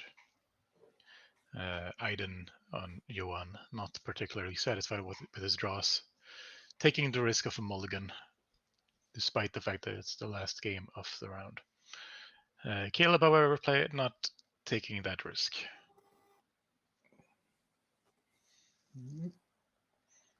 And for this round, we do have Caleb with the initiative to start. Flacken says, I have lost to Caleb's Great Dragons more than once. Can confirm good cards. It do be a good card. Bosk Green and last said was also a big fan of Great Dragons for sure. Yeah, playing Crate is always fun. It's just, can you deal with this? Yes or no? Yeah. As long as they don't have a merciless contest or a Power of the Dark Side, it's good. Yeah, so game 3 is on. Caleb starts with a Frisk and... No Doctor this time from the item player, so but he does have a Power of the Dark Side on hand and a Super Ace Tech, which he prioritizes. Yeah. 3 to base here to just put on the pressure. Starting early and then a Yoda. Yeah. Oh, a crate on hand. Just got to keep that for 9 turns or something. He's holding on to that for his dear life, I think. Yeah, for sure. You do not want to see that card disappear into the ether again. We see a takedown being drawn there and a walker with a Power of the Dark Side there as well. Let's see, I'm not sure what he managed to put down there. Yep, killing off Frisk and ramping here. Let's see. Caleb hitting for 2. Maybe Yoda will get Power of the Dark Side here, or if he opts for another play.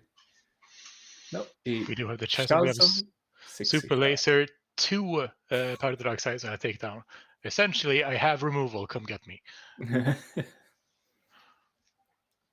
Sabine ECL, piloted by Tim, did manage to take the game against Quinlan, so he is moving into the semifinals alongside Han 1 Yellow.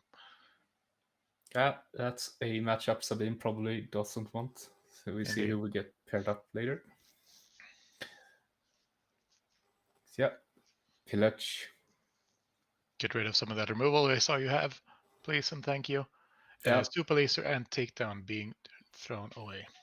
So that's a Power and Blast left.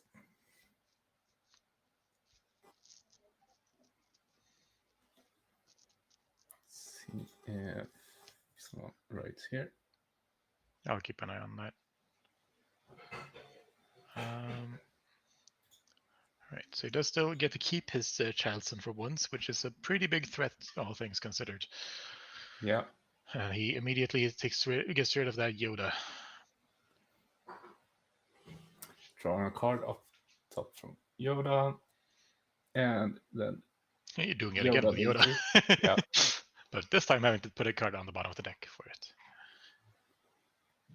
it. I do believe he kept 2 Power of the Dark Side, yes.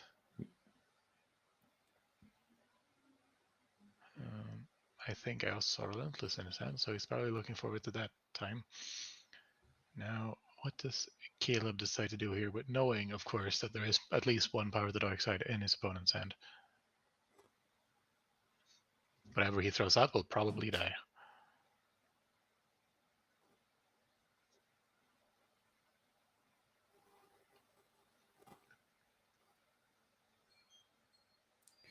It looks like he's contemplating that K2. Yeah. Yeah, of course. If you're going to sacrifice something that actually does something on defeat is pretty solid. And here comes Aiden, who obviously can trade with shield for it instead. And I do believe, he's doing the discard. Oh, Relentless has to go. Oh, and there's the pike, long pike coming out of the smuggle. Yeah. Being able to give shields to both friends and foes and just keep on trading. Obviously, giving Shilson a shield is not the worst thing in the world.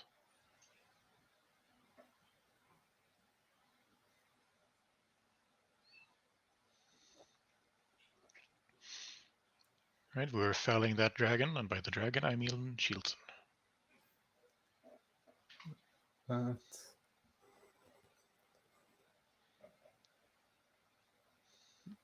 For to base, using the Yoda ability, putting a card on the bottom, and then taking 4 more to base, right? Yeah. Yeah. And a little A-wing. Yeah, hey, we have space. Getting these small hits in from a control deck is always spooky, because that means that they have nothing better to do with their time, which is usually not where you want to be. Yeah. Playing with that weekly play cards as well. I know some people don't like the borders, but I love them. And bye-bye A-wing. Yep, he got to be in space for a couple of moments, and then he was power of the Darksiders. But hey, he got to fly, so he's probably happy. Should be power and power left. Yeah. My eyes deceived me. I thought I saw a blast, but no. Consider your eyeballs deceived. Yeah. All right, and we do have a takedown there, removing that leader. Lone Pike still there, happy to be part of the gang. All right. All resources spent. That's 9. Is that a relentless out? No, it's a Snook. Okay, is it 8? Oh, whatever. It's not easy to see. It's a pretty solid threat, that as well. 4 damage into the base. Putting him at 12. Yoda is here. Killing Snoke with that redemption is pretty solid. Yeah. Playing out a small Yoda and hitting base for 4, restoring 2. Evening out this situation a little bit more. That redemption on top was pretty solid. Yeah, just imagine Yoda using the Force and throwing that big spaceship at Snoke. Hold this! Snoke was not prepared. Snoke was not prepared. Yeah. So let's see.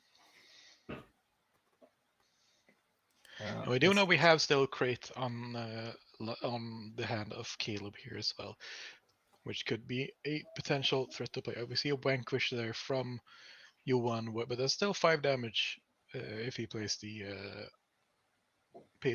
dragon.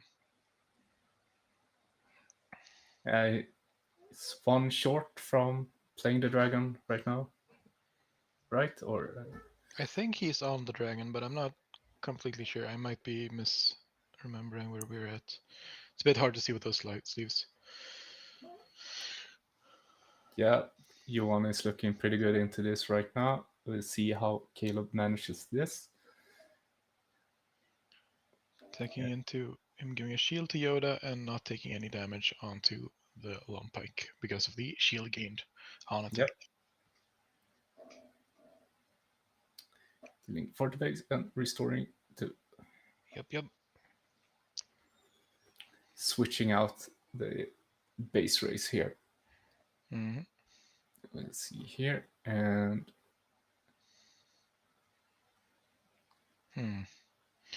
U1 taking some time here to consider his options, but eventually deciding to use that Vanquish on the shielded Yoda. This does open things up for Caleb, though, moving into the next round. And he does have that, since something died, and he could be using loot there to get rid of Lone Pike. Yeah, and that's what he does. And yes, you were right. We were one off of Dragonland. Yeah. This turn is the turn of dragons, if he so desires, of course. See, an entrenched in hand. Yeah, and although he has 8 damage on base right now, but he also has 5 restore on board if there's no Super Laser Blast incoming. And if he does Super Laser Blast, then that's perfect time for a little dragon, because we have seen so many Power of the Dark Sides already. And see here. Oh no, not yet. He's got to do some thinking first. I do agree that thinking is useful. I have done it once or twice, and it usually works out in my favor.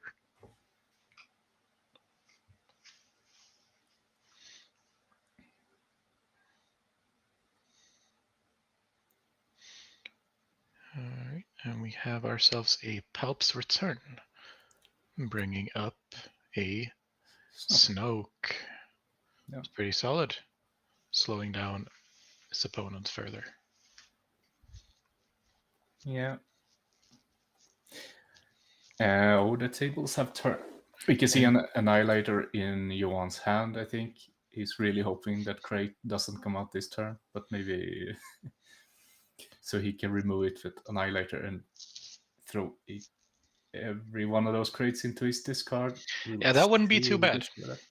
Yeah, but I think he's one off of playing it because it's 11, right? So we're gonna have to deal with a crate for one turn. Do or do not. There is no think. I do agree, yes. Healing 40 base with Luke and restoring 3. Indeed, and then another 2 to base and 2 restore as well. So that's 17 damage. There's the dragon. Indeed. All right, let's see if he Create has the a solid magic response dragon. for this. Yeah. Create the magic dragon. All right, let's see how he approaches the issue of dragons on the board.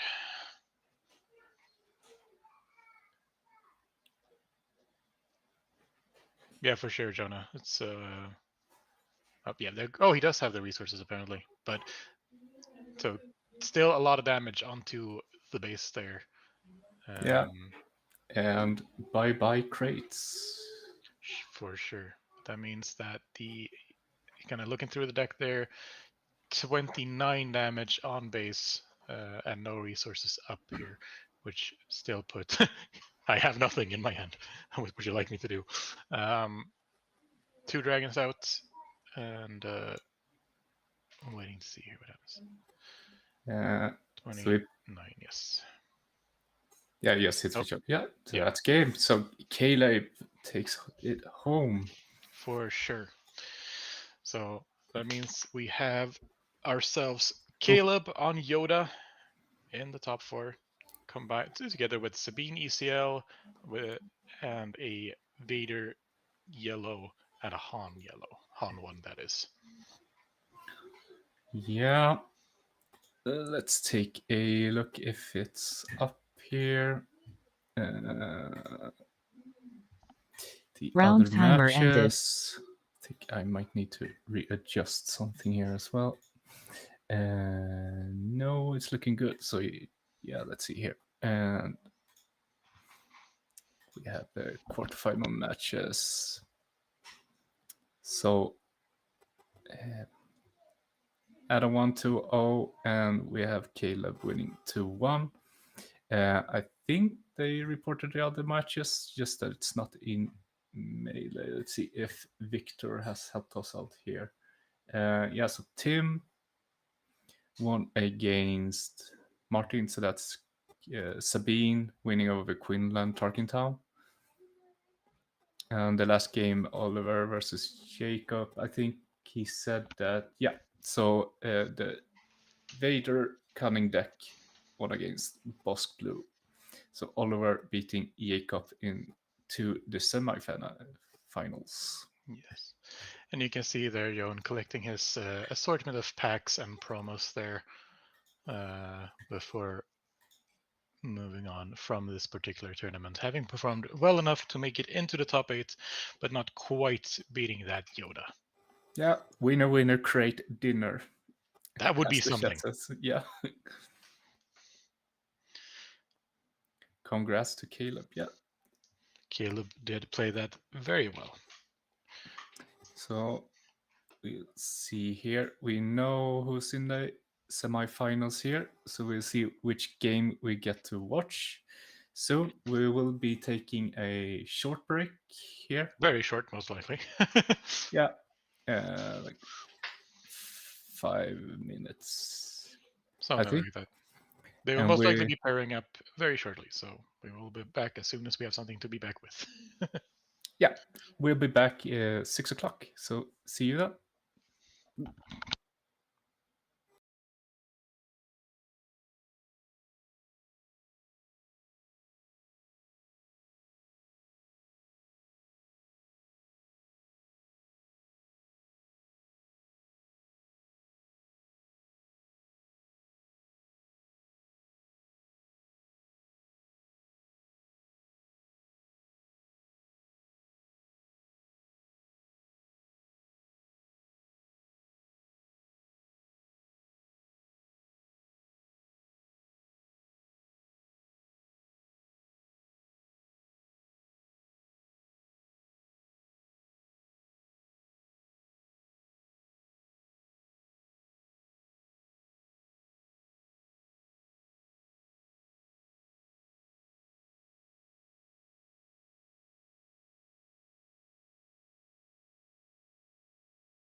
Welcome back to the Nordic Takedown, streaming live from Stockholm, planetary qualifier at Dragon's Lair. We are moving into top 4, and we know that we're gonna watch a rematch between, I think it was round 4, the Vader Pilot Cunning deck versus Han 1 Cunning. For sure. So we will see when they get to set up their game. And let's just double check that that's the game we're gonna watch. We are getting words from our man on the spot, our own Victor there. Indeed. We can see him typing furiously in the chat. And I'm sure we'll know more momentarily. But if we get that game, it would be fun to see how that rematch works out. The deck checks are being moved through here. And final deck is being checked right now before this top 4. The last time we saw a victory going to... Who did take that game? Hang on. That was Vader. Vader, Yeah, yes. so Oliver. Yeah, right. Vader is the undefeated. Man, I am hungry. I have food right there waiting for me. Yeah, so we'll see if Adam learned anything from that first game and see if he can take this one, or if we will see Vader taking a spot in the finals. So yeah, they are doing some deck checks, probably judges looking through. So Indeed. then we have time to look at the deck here. So gonna transition over to the Han deck. Let's just see if I can scroll out a bit so it's looking better. No, it's not. So let's see here. Yeah, so this is the Han Cunning deck. Bamboozle's in sideboard. I think he very much would have liked to have it in main board for At this stage, game. absolutely. Otherwise, yeah, not that many rebels as I thought. We see Sorry Bliss still making it into the cut. Right. So Rogue Operative is the rebel that's not yet. That's the guy, yeah. That's one of the only one. Yep. Not the full rebel build that we saw a lot in set 2. Otherwise, L3 to take care of capture cards. Slave still making it. That's two stolen 80 haulers being a lot less scary in the mono yellow with all those tools to deal with it. We see some Chewbacca's in the sideboard there, which is kind of interesting. And those will definitely not be making an appearance here. Maybe the Kyrus later. Yeah. So you can take a look at the Vader list there as well. Maybe let's see, I can scroll down for you a bit. See if you can see the whole deck there, and I'm gonna set up the other players there. They are checking the decks right now. Let's see. So we have Adam is a quick learner. Yeah. And they did go 2-1 last game, so it wasn't a easy game by any means for our resident Vader. By any means.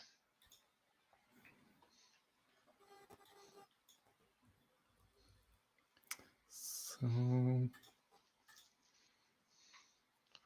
they're having a look through the decks still there, making sure that they know what they're getting into here in the semi-finals here at Dragon's Lair Planetary Qualifier in Stockholm, Sweden. Yeah. So they are starting to look ready. So let's transition over to the board. And I think everything is correct there as well. Ring deck is on Adam, Oliver. Yep.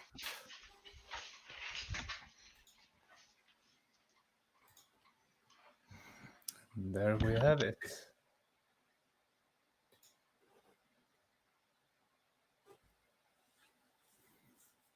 Lucky. All right. The last little bit of checking here going on before they get ready to play. And Oliver there reading intently what his opponent has in store for him.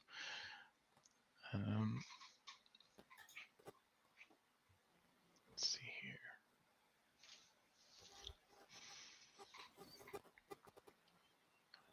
So once again, this is the semifinals here. Now the top 4 at Dragon Slayer Planetary Qualifiers, the second Planetary Qualifiers in Sweden ever. The last one being hosted by Alpha Spel, but this one and Dragon Slayer. This one being a bit of a smaller one at only 33 original participants, whereas the last one had 63. It's probably to do with the little regionals as well as general timing. These two players now looking to get their hands on the finalists promos by taking this win and hopefully moving towards the champion spot. And playmat, we'll see which one of them makes their way there. Yeah, playing on a magic playmat. Truly heresy. Yeah, truly heresy. But he will get a pass this time. Just this once. Just this once. Yeah, not everyone can bling with the regional or sectors playmats that we have, so they'll have to make do. Fine. Hello, Mike Lisani. Hello, Mike. Glad to hear coming here from Portugal as well. Yeah. Great to see all people checking in during this stream. We appreciate it very much. Indeed. So, yeah. Adam getting that initiative. And we see a mulligan from Oliver. Did not want that hand. We did see an overwhelming barrage among other things there, probably a bit early.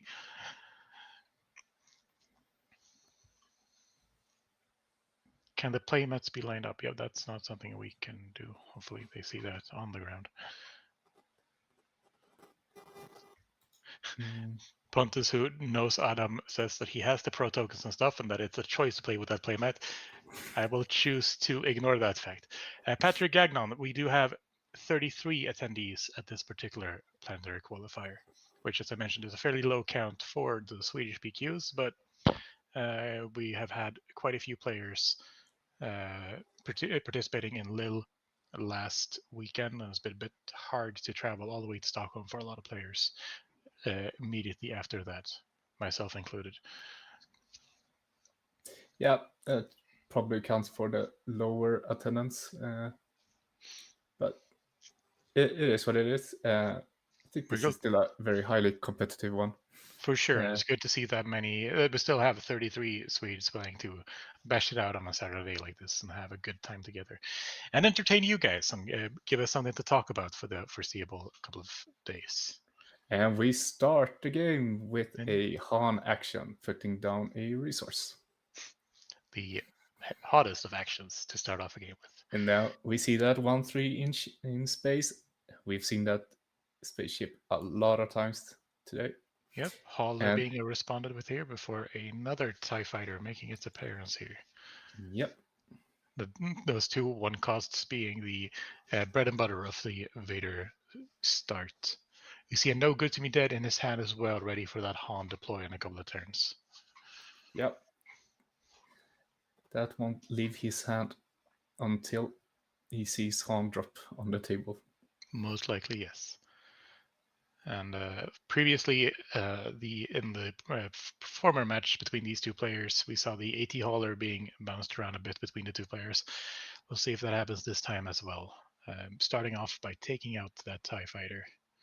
Yeah, don't want it to go to 3 attack.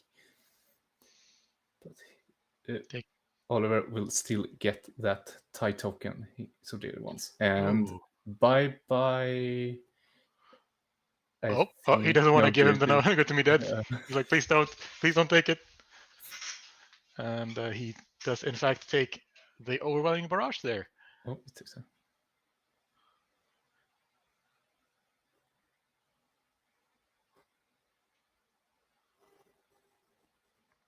Thank you, Boston, for the information there. I will make sure the actual setup will know about that. Yeah, we will take that in mind for the next stream. Thank you, Christopher. So, yeah, capturing the ET hauler, setting up space nicely and neatly there. Ahsoka coming out, telling him to either discard the no good to me dead or have something exhausted. And he does, in fact, discard the no good to me dead. This hand hate really coming in here from Han Solo. Yeah, smacking the base for 2. Going back with 3 to base. Victor letting us know that the table banter here being quite entertaining. Unfortunately, not for us to hear.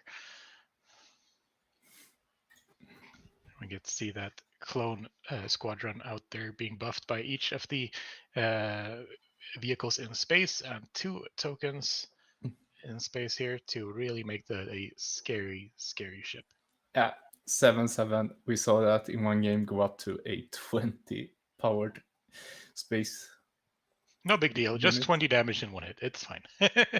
Let's see if we get a repeat of that this time. Wait, late. Well, not quite yet. It's going to hand.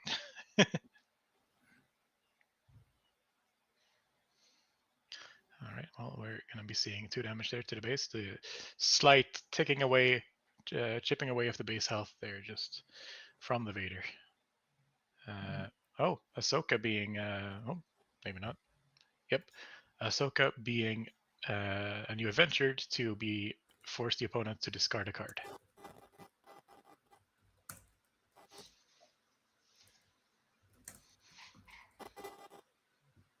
And back out it comes here.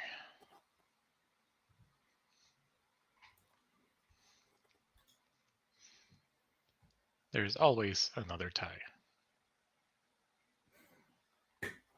Going in here for 1 damage. Han coming out. Another damage from the ties.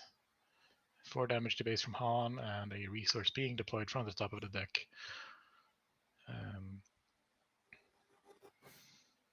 And that's what, a 8/8 in space right now? Yeah. That would be it, yep. I think there might be something going on with the judges here. Yeah, I think they listened to our complaint about the dices, so now okay, we get a much clearer view. So yeah, 9 to 10. We can read what's happening. We love that. All right, so not much left to do, unfortunately, with those resources gained by gained by Han there, but still moving on here to the next round. All right, Christopher telling us he played Oliver today. Got slapped silly, but a joy to play against. Yeah. Glad to hear it. We do have some lovely players here in Sweden having some fun together. Now, that ship is big. We like big ships. Size does, in fact, matter when it comes to ships. So, yeah, that's so it's 3, 4, 5, 6, 7? 3, 4, 5, 6. 5 plus 3, 8. 8. I can't count. So that's already 20 on base. It's pretty spooky, and with still a Vader left to deploy. Still Vader left to deploy, and he knows that he doesn't have a Bamboozle in main at least. So yeah. I think he's feeling pretty safe. Yeah. And he could honestly be deploying onto ground later as well, just to play it safe and get that hit in. Or he was going to throw it in there and get the ties. He's deciding to go into space, flap those wings, get some more ties. Yeah. And Oliver is already presenting lethal here. That's quite a lot of damage. Yep, that is game 1. That is Oliver. Game 1. with 5 ties on the table. Let's see if we beat that next game.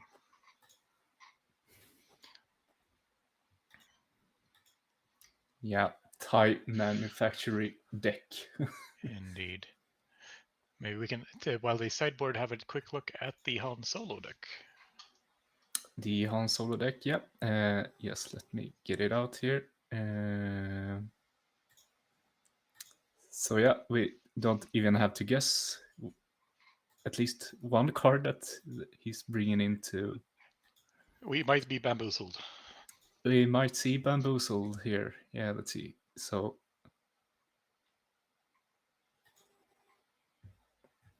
there we have it. Let me see if I can just adjust a little bit. It's hard to get the whole thing here. And I'm new to OBS, so it's a bit wonky to watch it.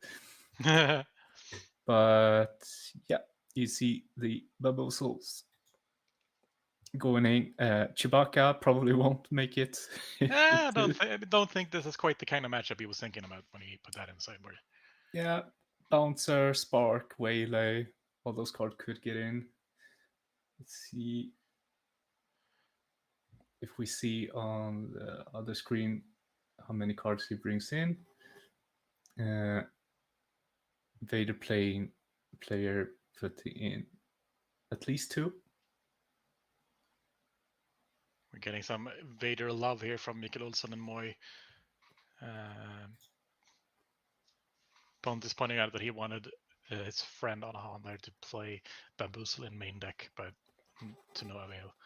165 of you joining us right now. 165. Wonderful. Lovely. Yeah, if I play Han, I'm mainboarding Bamboozle without a doubt. Oh, yes. And can take a quick look at the Vader deck as well. But yeah, let's see. Sideboard, outmaneuver, probably last Basin getting in there as well. Yeah, probably. That's the changes I would make. So yeah, they Sounds are good. shuffling up. So let's just transition back here. Oliver being 1-0 up in semifinals in this planetary qualifier in Stockholm, coming to you from Dragon's Lair this time. Indeed. Now, last time I was a 2-1 victory to Vader. We'll see if Han manages to pull this one back and do the same thing from behind to Vader. Would be interesting to see if they manage to get to a game 3 here. Obviously, only the winner of the planetary qualifiers manages to get their hands on one of those sweet, sweet playmats. So that's definitely something I would be wanting to hunt for. I'm sure these two players are both happily looking for that as well. This time, Han Solo will be starting with the initiative, it looks like, as well.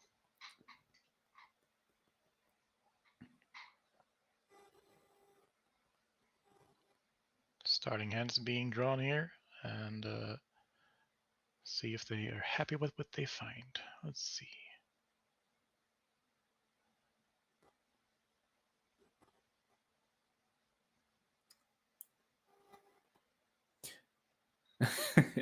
Victor commentating.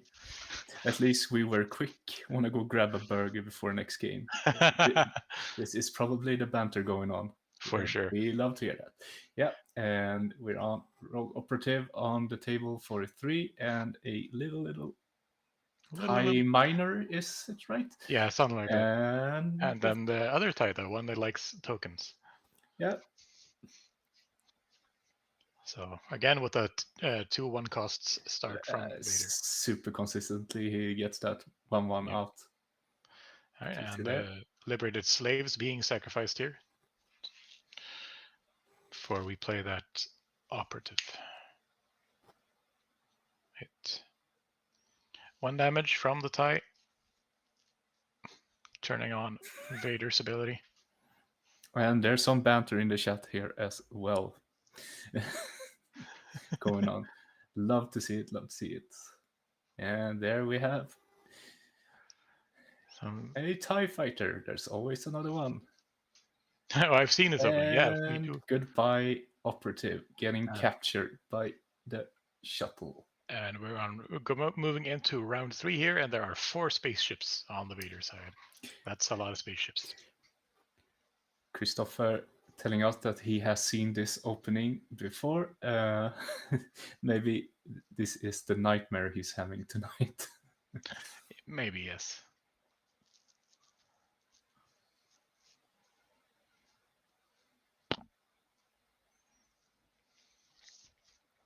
So all tapped out, putting 4, and we see a Kira. So let's hear. What is he naming? Is it Cunning, maybe? Yeah, so he can't play Cunning this turn or next turn. So yeah, probably Cunning, unless he decides to just name another card that he knows is in the deck that he's afraid of. Yeah, see if there's a Q Clone Combat Squadron. Yeah, that'd be pretty solid. Let's see if we can get a word on what he said with Kira. Yeah. We have the 4/1 there in space, being a 4/1 after all. Yeah. A whole bunch of damage and another tie. Thank you, sir. May I have another? And now there's 6 of them in space. How many ships are too many ships, Gustav? What do you... come again. I'm just kidding with you.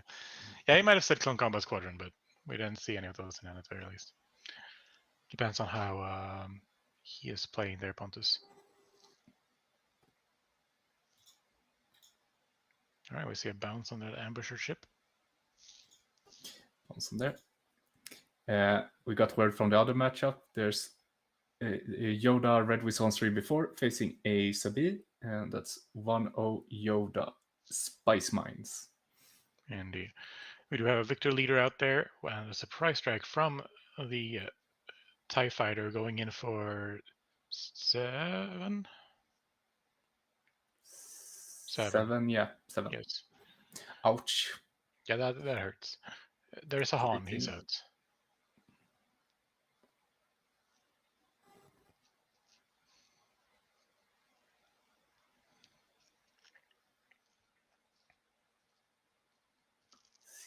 He decides to do here 21 on base. 4 more damage on Vader's base, putting him on 11. Indeed.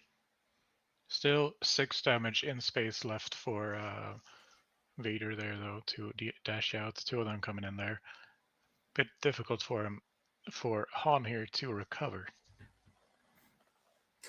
We do see a surprise strike from Kira going in for another 6. Pushing HP to, let's see, that would be a 15, 16 damage? 17 damage. 17 damage, yeah. Yes. And another 2, 25. He returns the favor with 3 more, so 20 on Vader's base. Yeah, 2 more. Putting him in check here.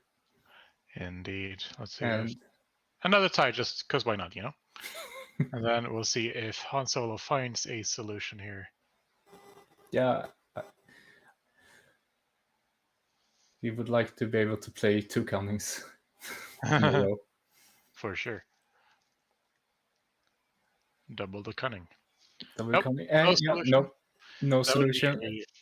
Victory to the Darth Vader player here. Adam not quite managing to pick this game up against Oliver, who moves on to the finals.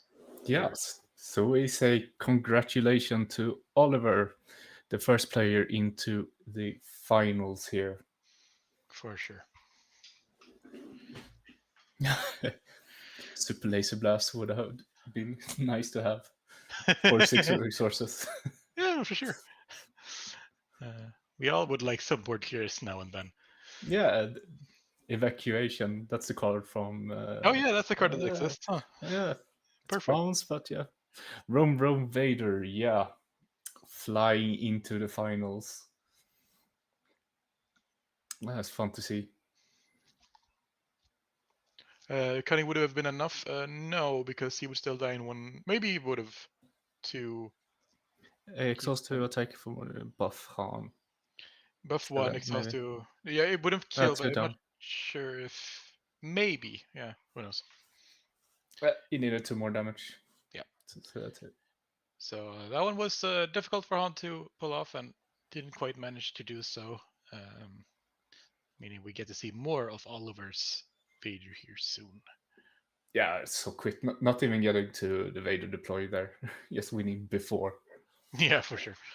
Vader relaxing, just manufacturing. Who needs a leader, ties. right?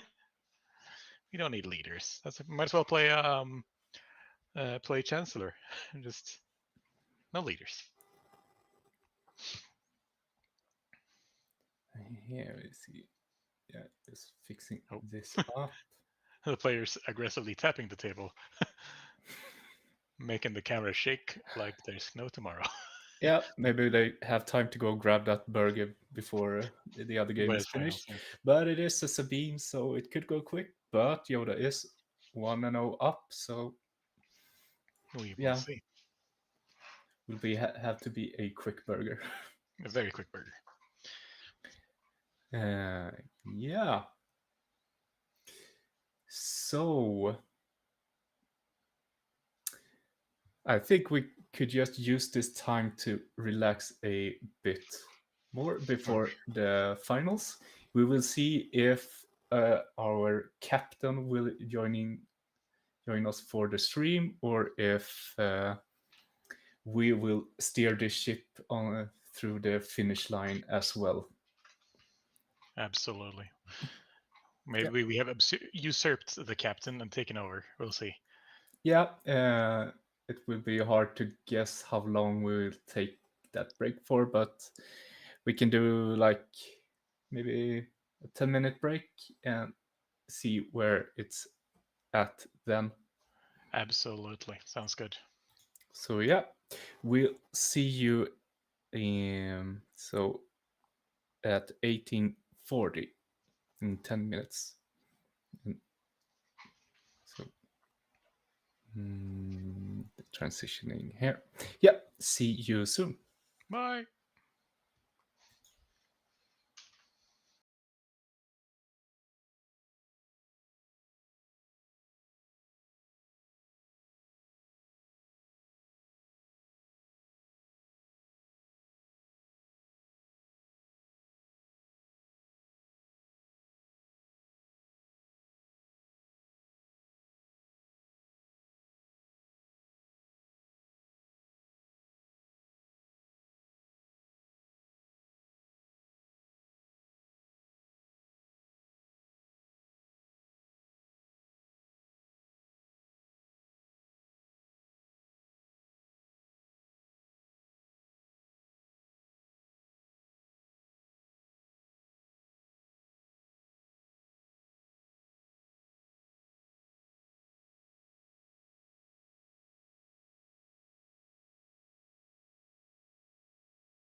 And welcome back to the Nordic Takedown, coming for you live from Stockholm PQ.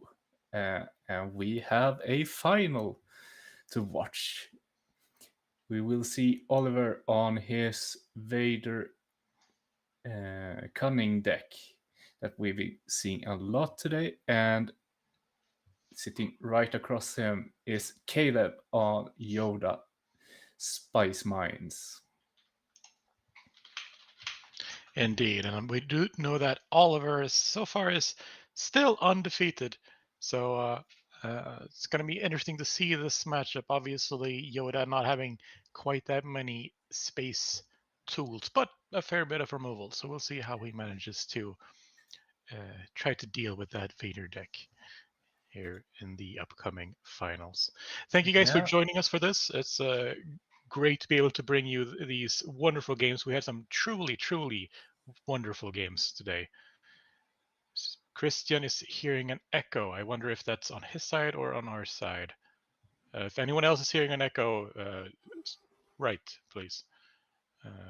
So we know that we're doing something wrong.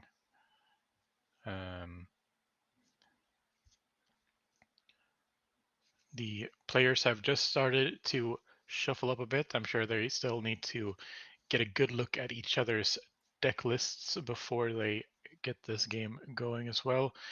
Yeah, we can take a look at the Yoda deck here again. Let's see if I can get a little better view of it. All right. I had 2 tabs open. Yeah. All right, no echo, only personal mistake there. So yeah, the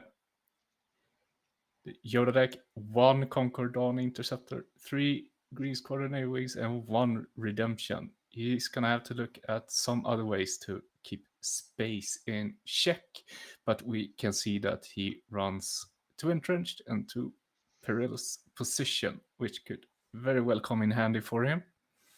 Absolutely. Some of the other removal cards as well.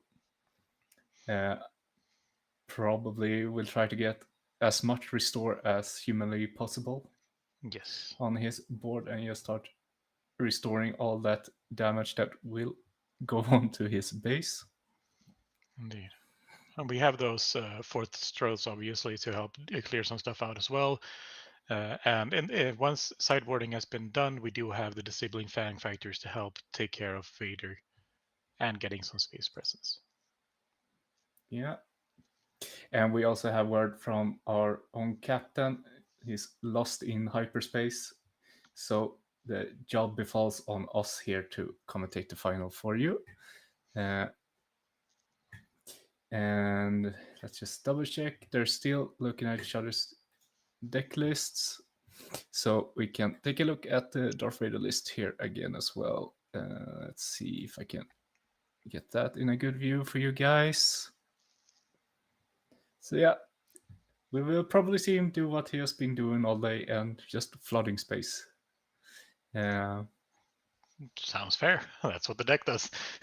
Yeah, I think his Eunosis Patrol Fighter will come very well handily here to bounce stuff and also capture the early units that Caleb plays. Let's see here.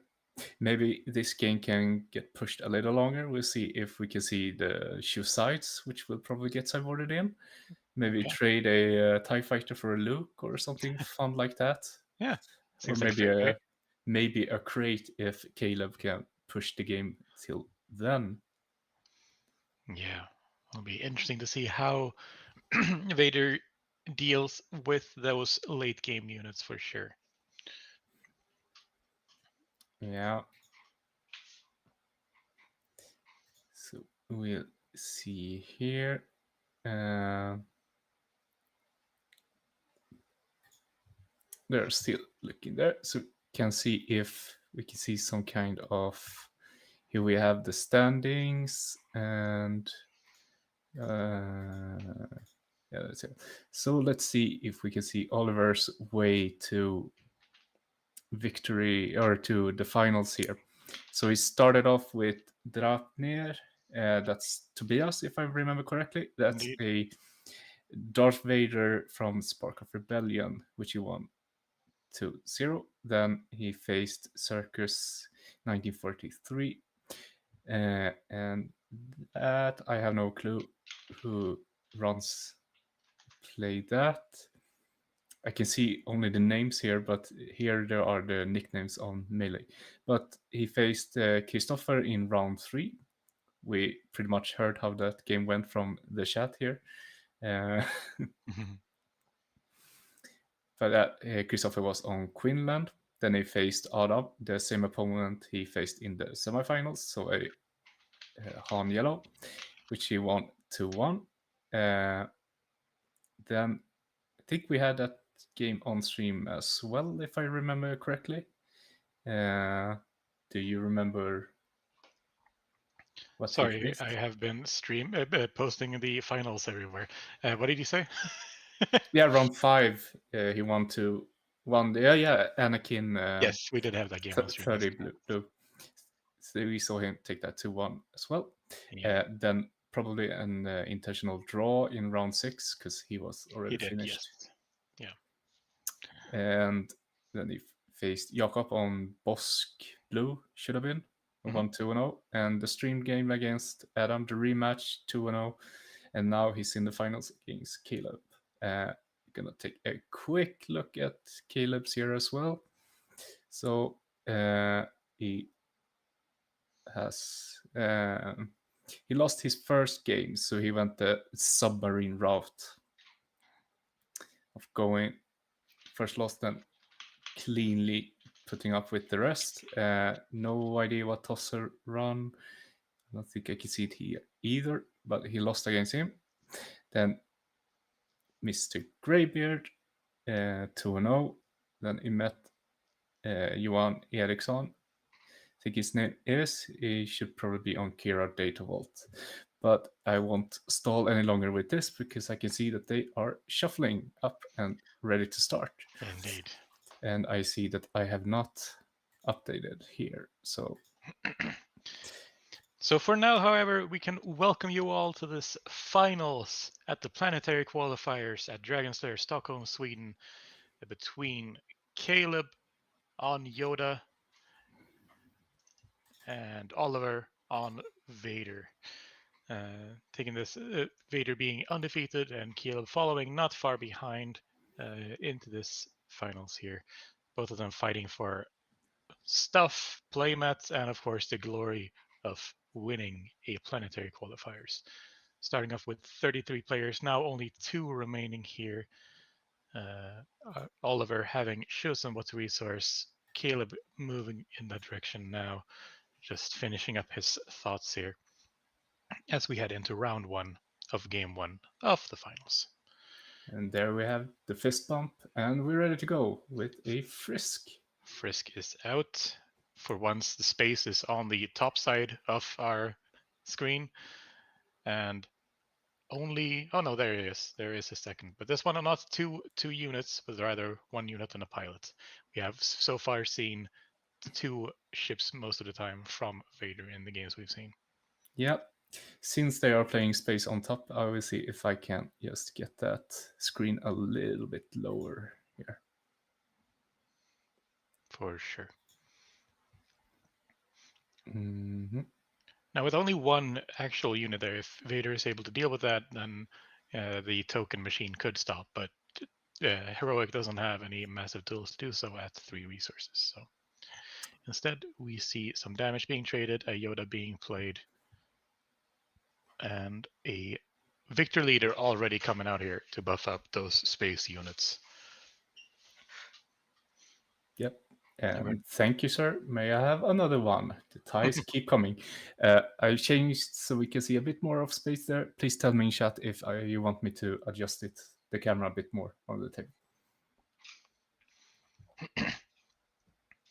All right, so far we do have some slight damage advantage to Yoda, but it's not exactly a massive deal, especially with that board being built by Vader.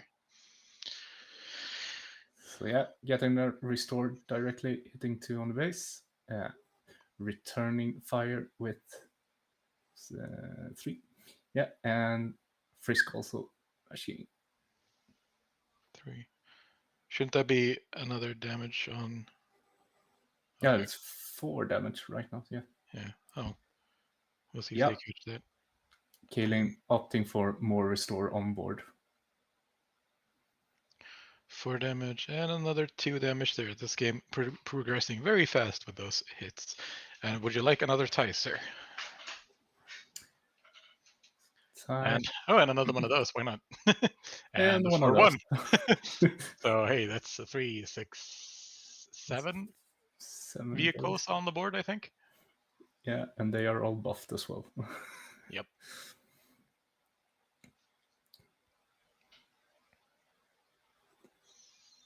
Yeah, that's a spaceport. There do be some space. There do be some space. See if Yoda has the tools to actually get rid of some of that, or he's going to have some troubles very fast. Sure, he does have a lot of healing down there, but that's not going to take him too far. No.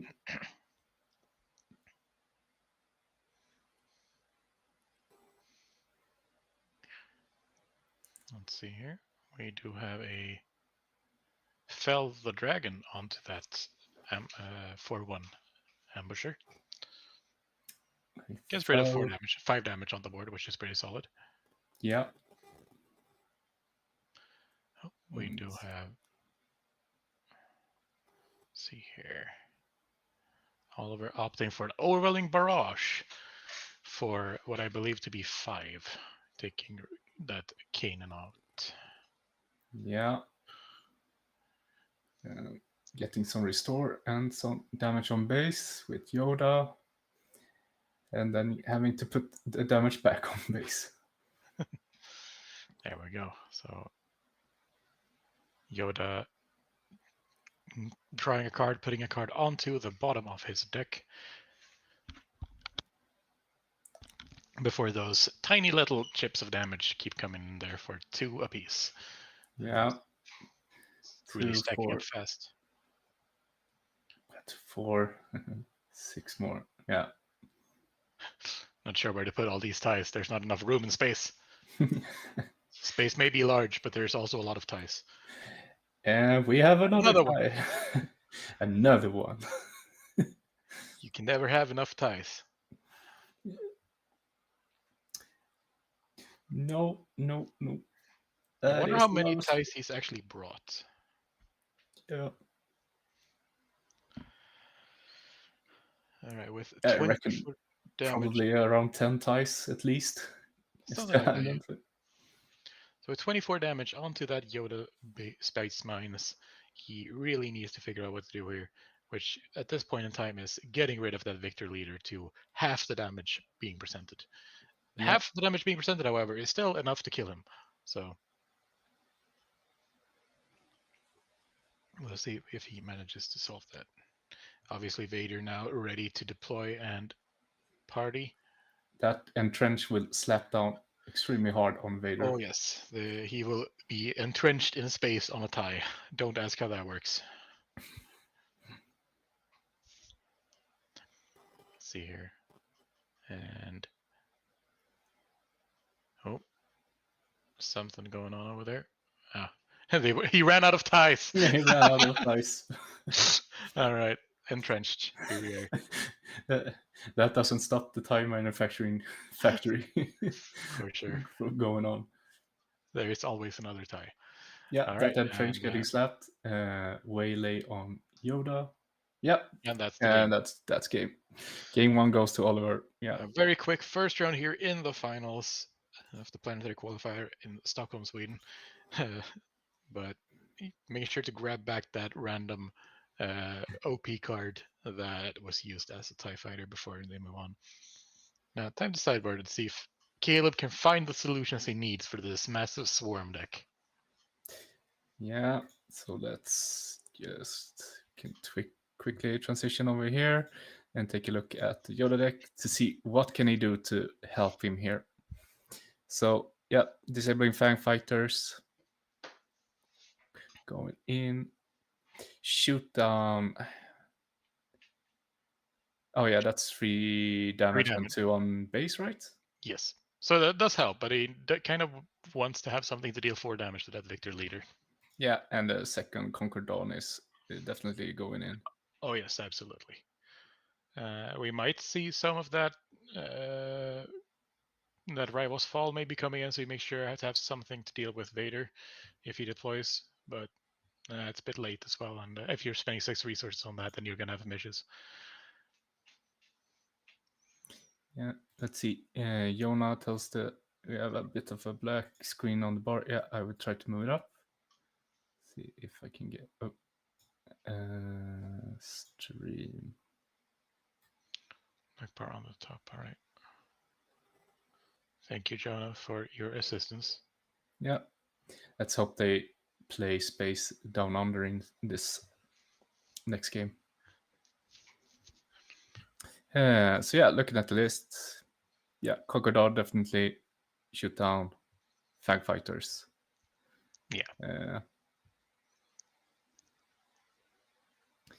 We've seen Blue Hero taking this deck to 2 games before, so we'll see if Caleb manages to do that.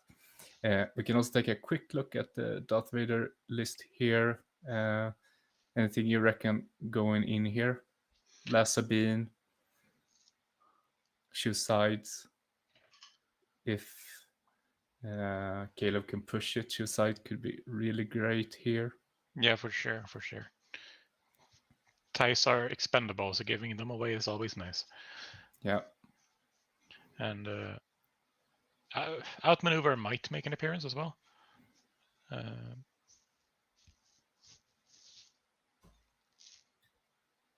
obviously, Basine is always nice to get rid of those key cards.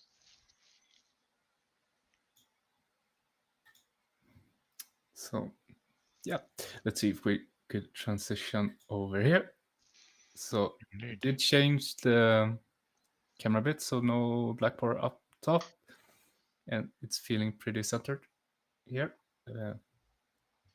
So yeah, if anything looks weird on camera, please tell me and see if I can adjust it a bit more.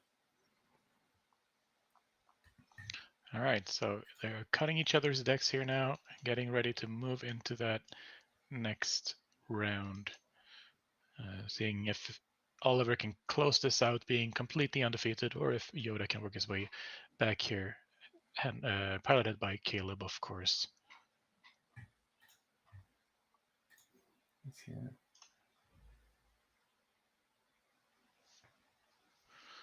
All right.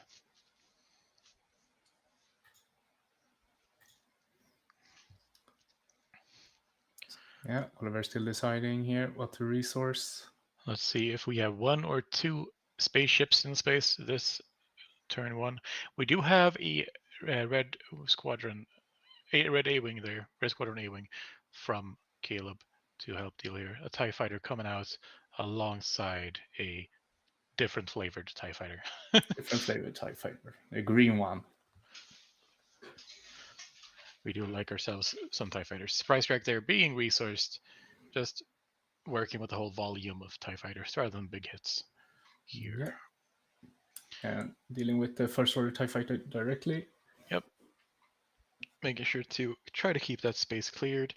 That FN TIE going for base.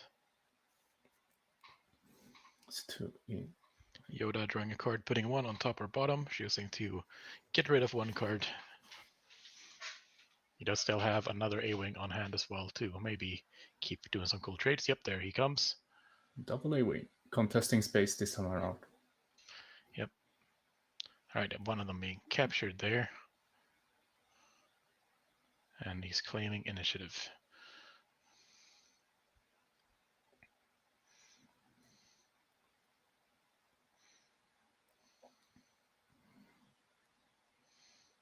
So, yeah.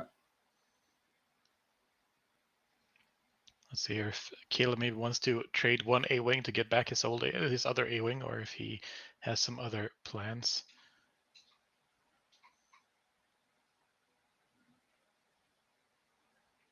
He is deciding to put a entrench there onto his A-wing to be able to keep trading out a couple more times with his A-wing.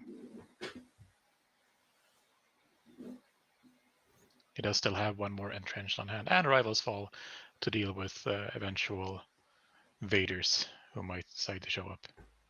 Yeah. All right, killing that ship to get his A-wing back. Still maintaining his old A-wing with that entrenched.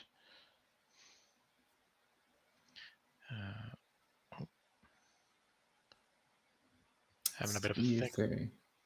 Moving to our thinking here. All right, so the A-wing finally goes down, having taken out no less than 3 ships, and the entrenched immediately falling onto the other A-wing. Yep. We do have another tie being generated, though, and Yoda cycling through his deck. Yeah, while there's still 4 resources open. There we go, putting it on top, keeping it for later. 1 damage onto the base. Not looking quite as bad for our friendly neighborhood Caleb here. There we have the Clone Combat Squadron. Indeed, currently hitting for 5 with a buff of 1 per other space unit. Could be killed by that A-wing, however, or some other tool that Caleb might decide to bring out. It's a 5/5, and A-wing will survive with 1 HP hitting into that. Indeed, and so he does. Yeah, and by doing that, he puts the TIE manufacturing on hold, at least for a turn, unless... We do have Basine throwing the cards down there. What do we have? We have a Luke, Arrival's Fall, and something else. And yep, you can keep those. Thank you very much. Instead, we have a little Cassian there coming in from the resources, ready, of course, to dash out some damage.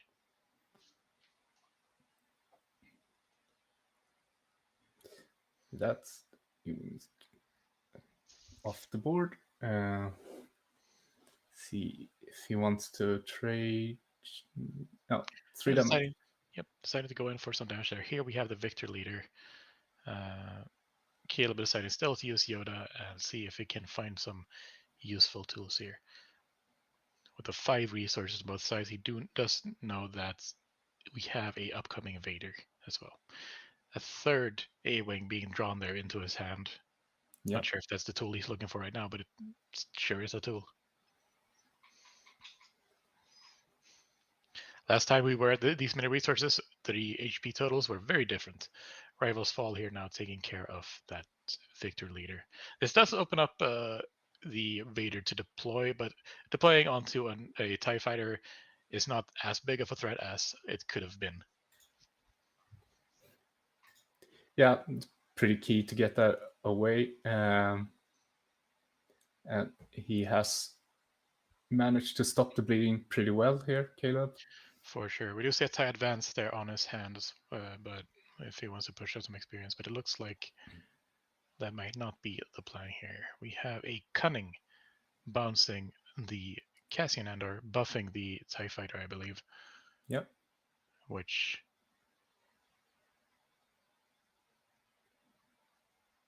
means we are going to be hitting there for about 10, I believe. 1 + 5 + 4. Yep, 10. So that's 10 directly to the forehead, followed by a Bassinet there, putting him at 18 damage taken. That obviously deploying the Yoda here will immediately kill the Vader, which is pretty solid. Or we can do that. That works too. Rival's Fall works. Or maybe that Yoda doesn't do that. I'm not sure if it works on leaders. Let's see here. It's a non-leader unit, so it doesn't work. So that the Rival's Fall did quite a lot of work. Yep. It's on to 19 right now, considering if he should flip Yoda or not. He opts to just use the ability. Yep. Yeah. And we come out here, we kill the TIE with a You're My Only Hope. And TIE Advanced coming out here. What do we put the experience on? Caleb poking that TIE Advanced. He can't put an experience, right? It's only Imperials. Oh, it's just Imperials? Right. Yeah, I think so. Ties are only fighter vehicle. Or that's correct, yes. Yeah. So, not exactly the position you want to be in when you're playing that card. So, Caleb probably feeling a lot more confident at this stage now then. Yep, managed to take this exactly where he wanted. For sure, and he does have that look on hand for later as well to remove a thing. Yeah.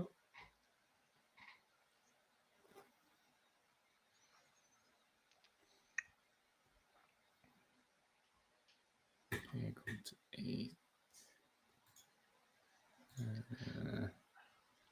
What was that being played there? There's an overwhelming barrage for 3. Yeah, that's a desperate move if I've ever seen one. Yeah. Luke taking out that TIE fighter. -3. And Yoda hitting for 4, restoring 2, of course. Starting to turn this game around.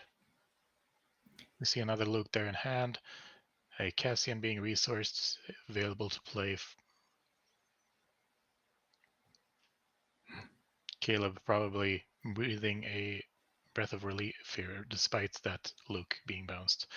4 damage to base, healing a bit, and moving on here. Yeah. Getting that 4-1 out. That's easily dealt with. Looks like the tables have turned here. Oh yes, very much so.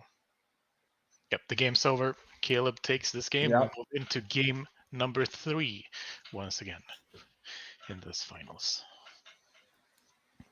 So, yeah, 1-1, keeping the excitement on a good level. There's no rushing over here, but the games are going quick. For sure.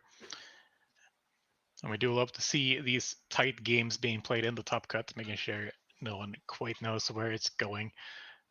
These two decks obviously having very different play styles, meaning that they're contesting very different spaces. So it's fun to see how they deal with each other. Yeah, Caleb feels perfect about this game, I think. Yeah, just for sure. Taking care of everything there, entrenching his own A-wings, and just getting rid of everything there. Playing 2 Rivals Falls, right? First on the squadron leader, and then on getting rid of Vader, and then just being able to push out the units on ground and take a hold of the game. Indeed. Yeah. And those A-wings really making a lot of difference. They're showing why they are the Rebels' chosen interceptors. Mm-hmm.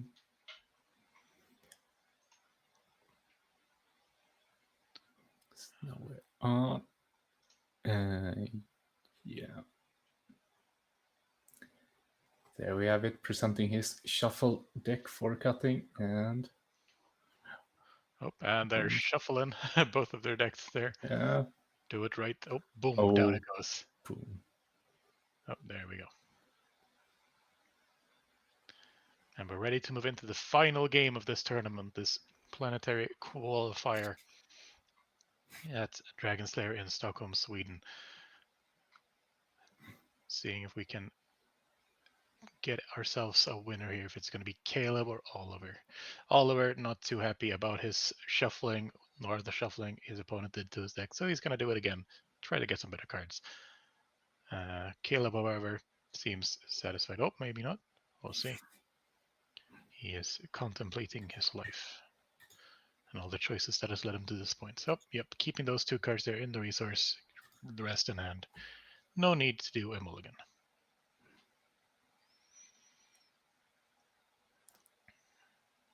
Oliver having to settle for whatever he draws now. He can't switch out these cards, of course. And we do see at least one drop in there. Maybe a second one, I'm not too sure. He does like his 1-drops though. Oh, yep, there looks like to be 2 1-drops there. And now we're on the deciding. Oh, well, that was a good start. Shoot down. And already first blood. Indeed. And another one. And another one. All right. We see an entrench there in the hand of Caleb. A Boshak in Oliver's hand to maybe get some more cards now that he has already lost one. See if Caleb has some cool response here. He has a wing once more, and he does have some other fun tools there available. Yep, open fire, removing that card, ensuring there will be no such thing as a token in this first couple of rounds. However, kind of wishing probably at this point that he saved that card to deal with Victory Leader. Still stalling the damage command to the base. I think For sure. Caleb is pretty happy right now. And he does So have it's here and the trench there. Okay, that works too. Make sure he doesn't get to hit anything in space. Keeping his health totals up before he gets to play the Lukes and the similar cards.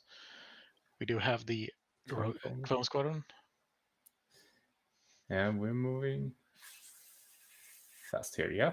Yep. Already into round 4.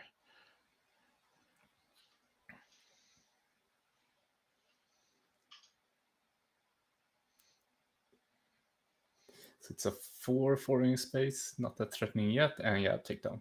Takedown takes care of that problem real quick. Still not a single TIE token generated. That's an assault on the TIE manufacturing factory here. Yep.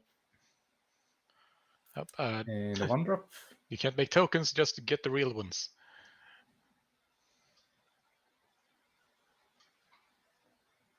Yoda taking some time to look through what he really wants to do. Oh, we have a Boshek there trying to get some cards back.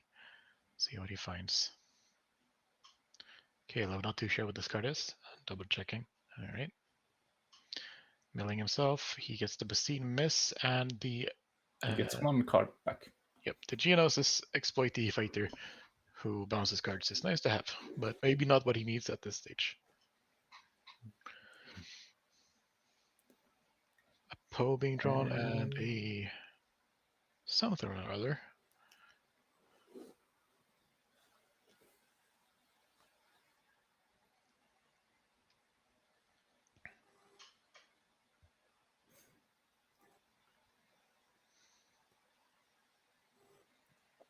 Starting to move into the territory where Yoda feels very comfortable getting to play his big things out. But first, perilous positions. Yeah, no TIE tokens for you. We do see a confiscate there on the hand of Vader, so maybe that card gets back later. But and Vader goes down to ground instead. Yep, and that does show that he's not in a position he wants to be in for sure. Trying to put out some pressure on the ground. Those are some odd-looking savvy leaders in the final, yeah.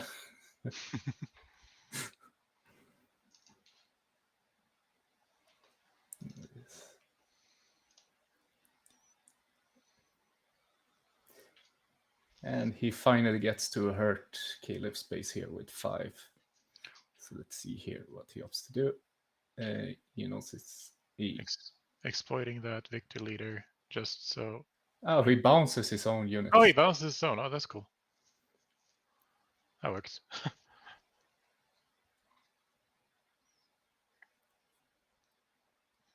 No reason to keep that there if it can't do anything, right? Mm-hmm.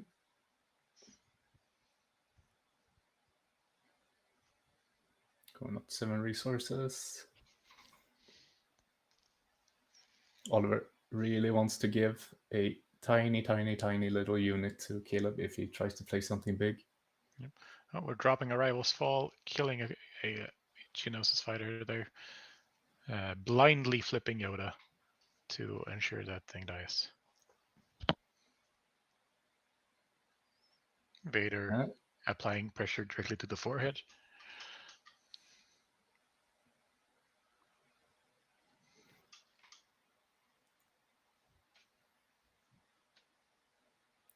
Force throw onto the Vader. See what he discards. He discards a ambusher, the 3-cost 4/1 ambush, dealing a couple of damage to that Vader.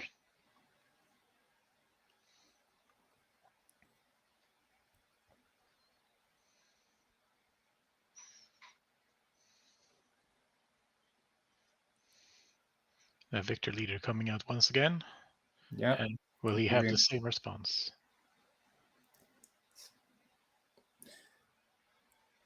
So he's does his TIE hit for 2? 2 plus It's a 2-1 plus bow check is 1-2, I think, and -2, -2. So 1 or 2 damage it's going to be heading for. Vader, Yeah. taken care of regardless. And we do have ourselves another one of those squadron scouts there. Scout squadrons. Yeah, it's 5-5 in space right now. And now it's then entrenched. It doesn't get to do anything. We do see a Luke as well in Caleb's hand. Kanan obviously on the field as well to keep restoring some HP here.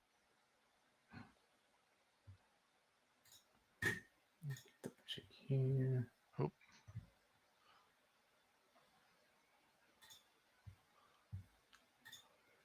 See what he does. Something. Oh, and barrage. Oh, he does get. That's everything. Everything. Yeah. Entrenched working a bit for him there for once. Yeah. All right, away with you. -6, -6 on the squad. Yeah. Still gets that Luke out, which is pretty solid. Not going to be attacking anything up there this turn.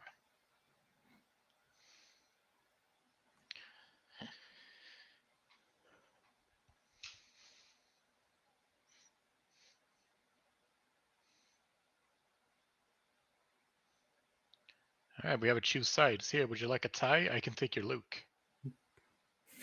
That seems like a fair trade. Yeah. Solid option for sure. Yeah. Doesn't look like Caleb can remove Luke here. But yeah. Luke deciding to join the dark side, joining his father here against his old mentor Yoda. This is unfamiliar. That's a price strike for 9, restoring the little damage that had been done here. That choose side has really changed what the tables for sure. Caleb seems not sure what to do here. Oh, correcting something. Yeah, 14 there. All right, 14 damage.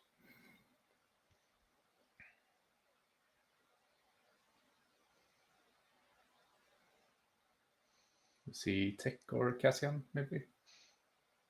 We do have a Cassian there, yes. Yeah. Looked like a takedown in hand, so probably... We need to see more choose sides in the Star Wars. It's such a fun card. Yeah, trading small things is fun. We'll see here if he...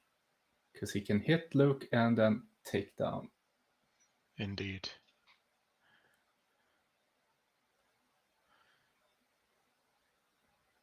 Hitting into that Luke. At choose sides, regardless, getting a solid 3 for 1, it's essentially. Yeah. You take those, for sure. Now, this game is far from over, but we do see some fun plays coming out of this Vader here. Yeah. 2 great players here facing off in the planetary qualifiers. The quick issue size for 0. Yeah. It's a long day and they are playing fast, so can't look a bit unclean, but nothing wrong so far. We have 2 great judges on site to help deal with awkwardness. Yeah. All right.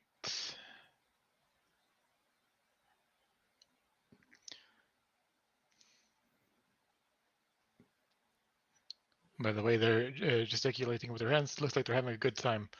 We have another Victor leader here. Maybe the one that was bounced earlier. And 3 resources. That means. Yep. Open fire. Kill the TIE fighter. Kill the TIE fighter. And now we have. Is that the 4-1 or is that the 3-3? Can't quite see. Clone combat squad. It looks like okay. It's a 5-5. Yep. It means that it's in takedown territory. Well, it's a 6. Oh yeah, it's from the victor leader. 6-6. Yeah, that's a bit more trouble, but it's hell. Oh, there you give 1-1. Yeah. Yep. Take down, removing that victor leader, ensuring that the buffs get reduced, and a frisk too. Just keep on putting some pressure there. Now that the evader is healed to full from the Luke. Yeah. 207 of you watching this finals with us. You're very welcome. We're glad to have you. Basine here, looking at his hand. There's a redemption and a force throw. What would you like to get rid of? Strangely enough, the redemption. No healing for you. Nor a big ass sentinel. Although the entrenched guy in there probably makes that less interesting. Yeah.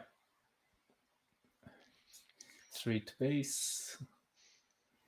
See what Oliver decides to do here. No. Yeah, surprise strike, hitting for 7, I believe. Putting it 4 plus 3. Yeah, 7. 21.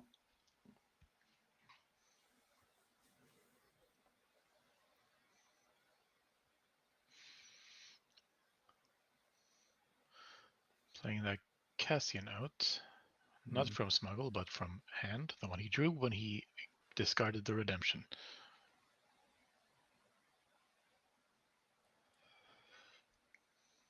Oliver taking the initiative, I believe, and Caleb passing there. Yeah. Let's see if Caleb has the way out here.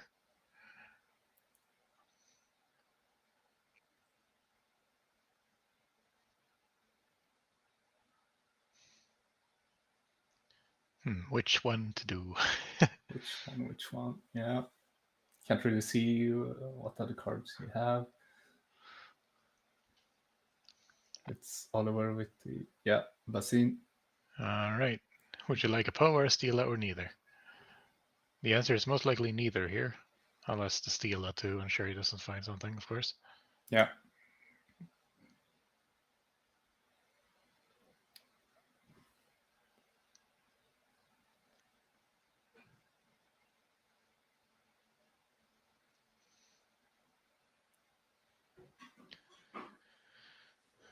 Let's see. He gets rid. Yeah, he could try find something with Steela, but if he does that, he takes damage to the base, and that puts him in a very spooky position. But he does still decide to get rid of that Steela. Yeah. All right. I'm not sure that was a different way of putting the cards in hand, but it worked. Yeah. What did he find there? He found. I'm not sure what he found. There's something left. Oh yeah, the scene left play. Found a Luke. Yeah. We like Lukes. I'm not sure if it's enough at this point, but we found a Luke. Putting one card on top.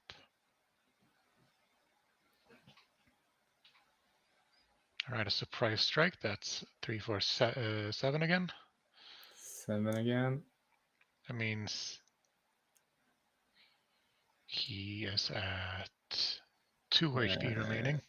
28. Yeah. That's rough.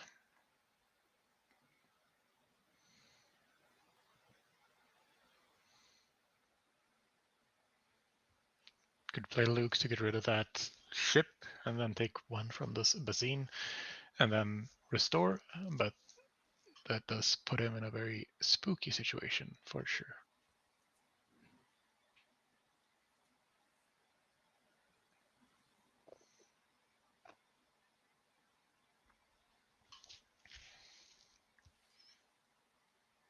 Not an easy situation to solve here for Caleb, regardless of that Luke in his hand.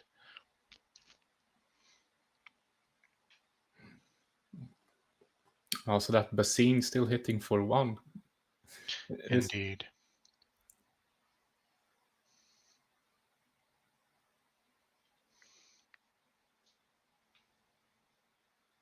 Gladius Basine was played this turn, but it was a different Basine that was killed with the unique rule, so all is good.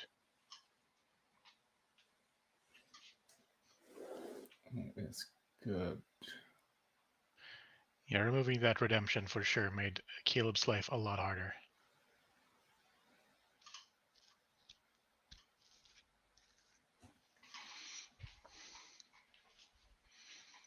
Doing some math. We do like math here at the Nordic Takedown.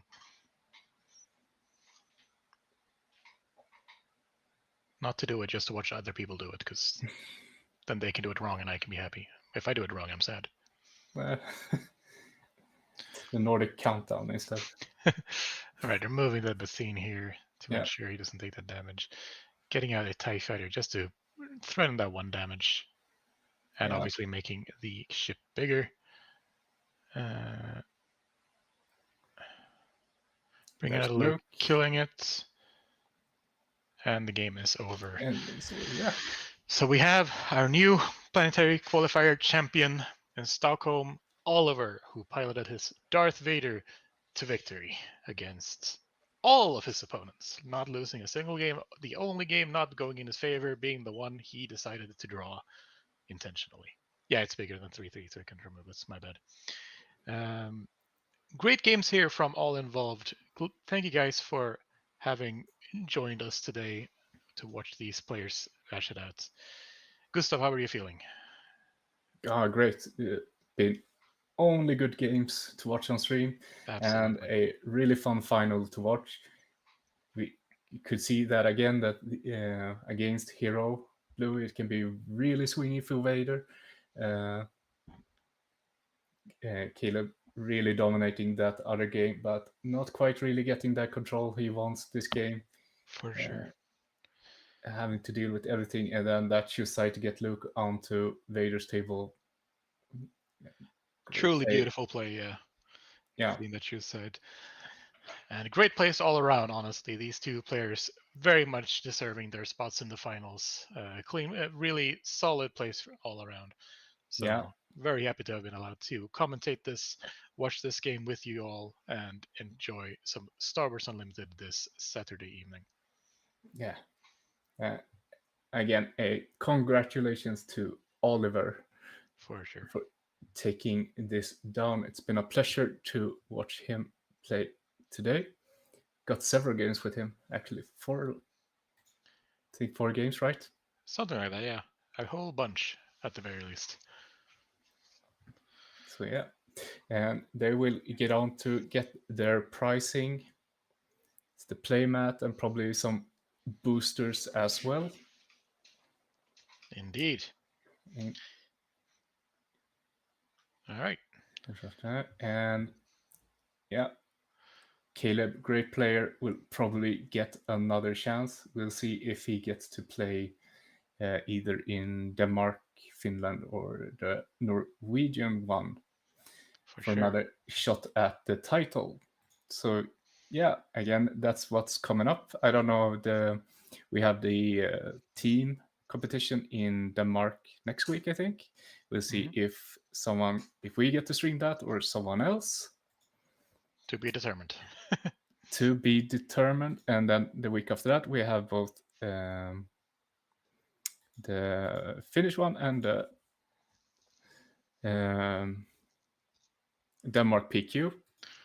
Yep. And a month later, we have the one in Moss, Oslo, Norway to look forward to. All right. So, yeah, let's see here. Can transition back to us just for a little moment. Faces once more. Yeah, and again, thank you for everyone who joined in to watch. And thank you for our new subscribers. We reached over 600 to today's stream. So thank you. And I'll hope to see you soon in another stream, or maybe across me against in a table somewhere. Of course. But we from the Nordic Takedown says thank you for today, and may the force be with you. Goodbye. Bye.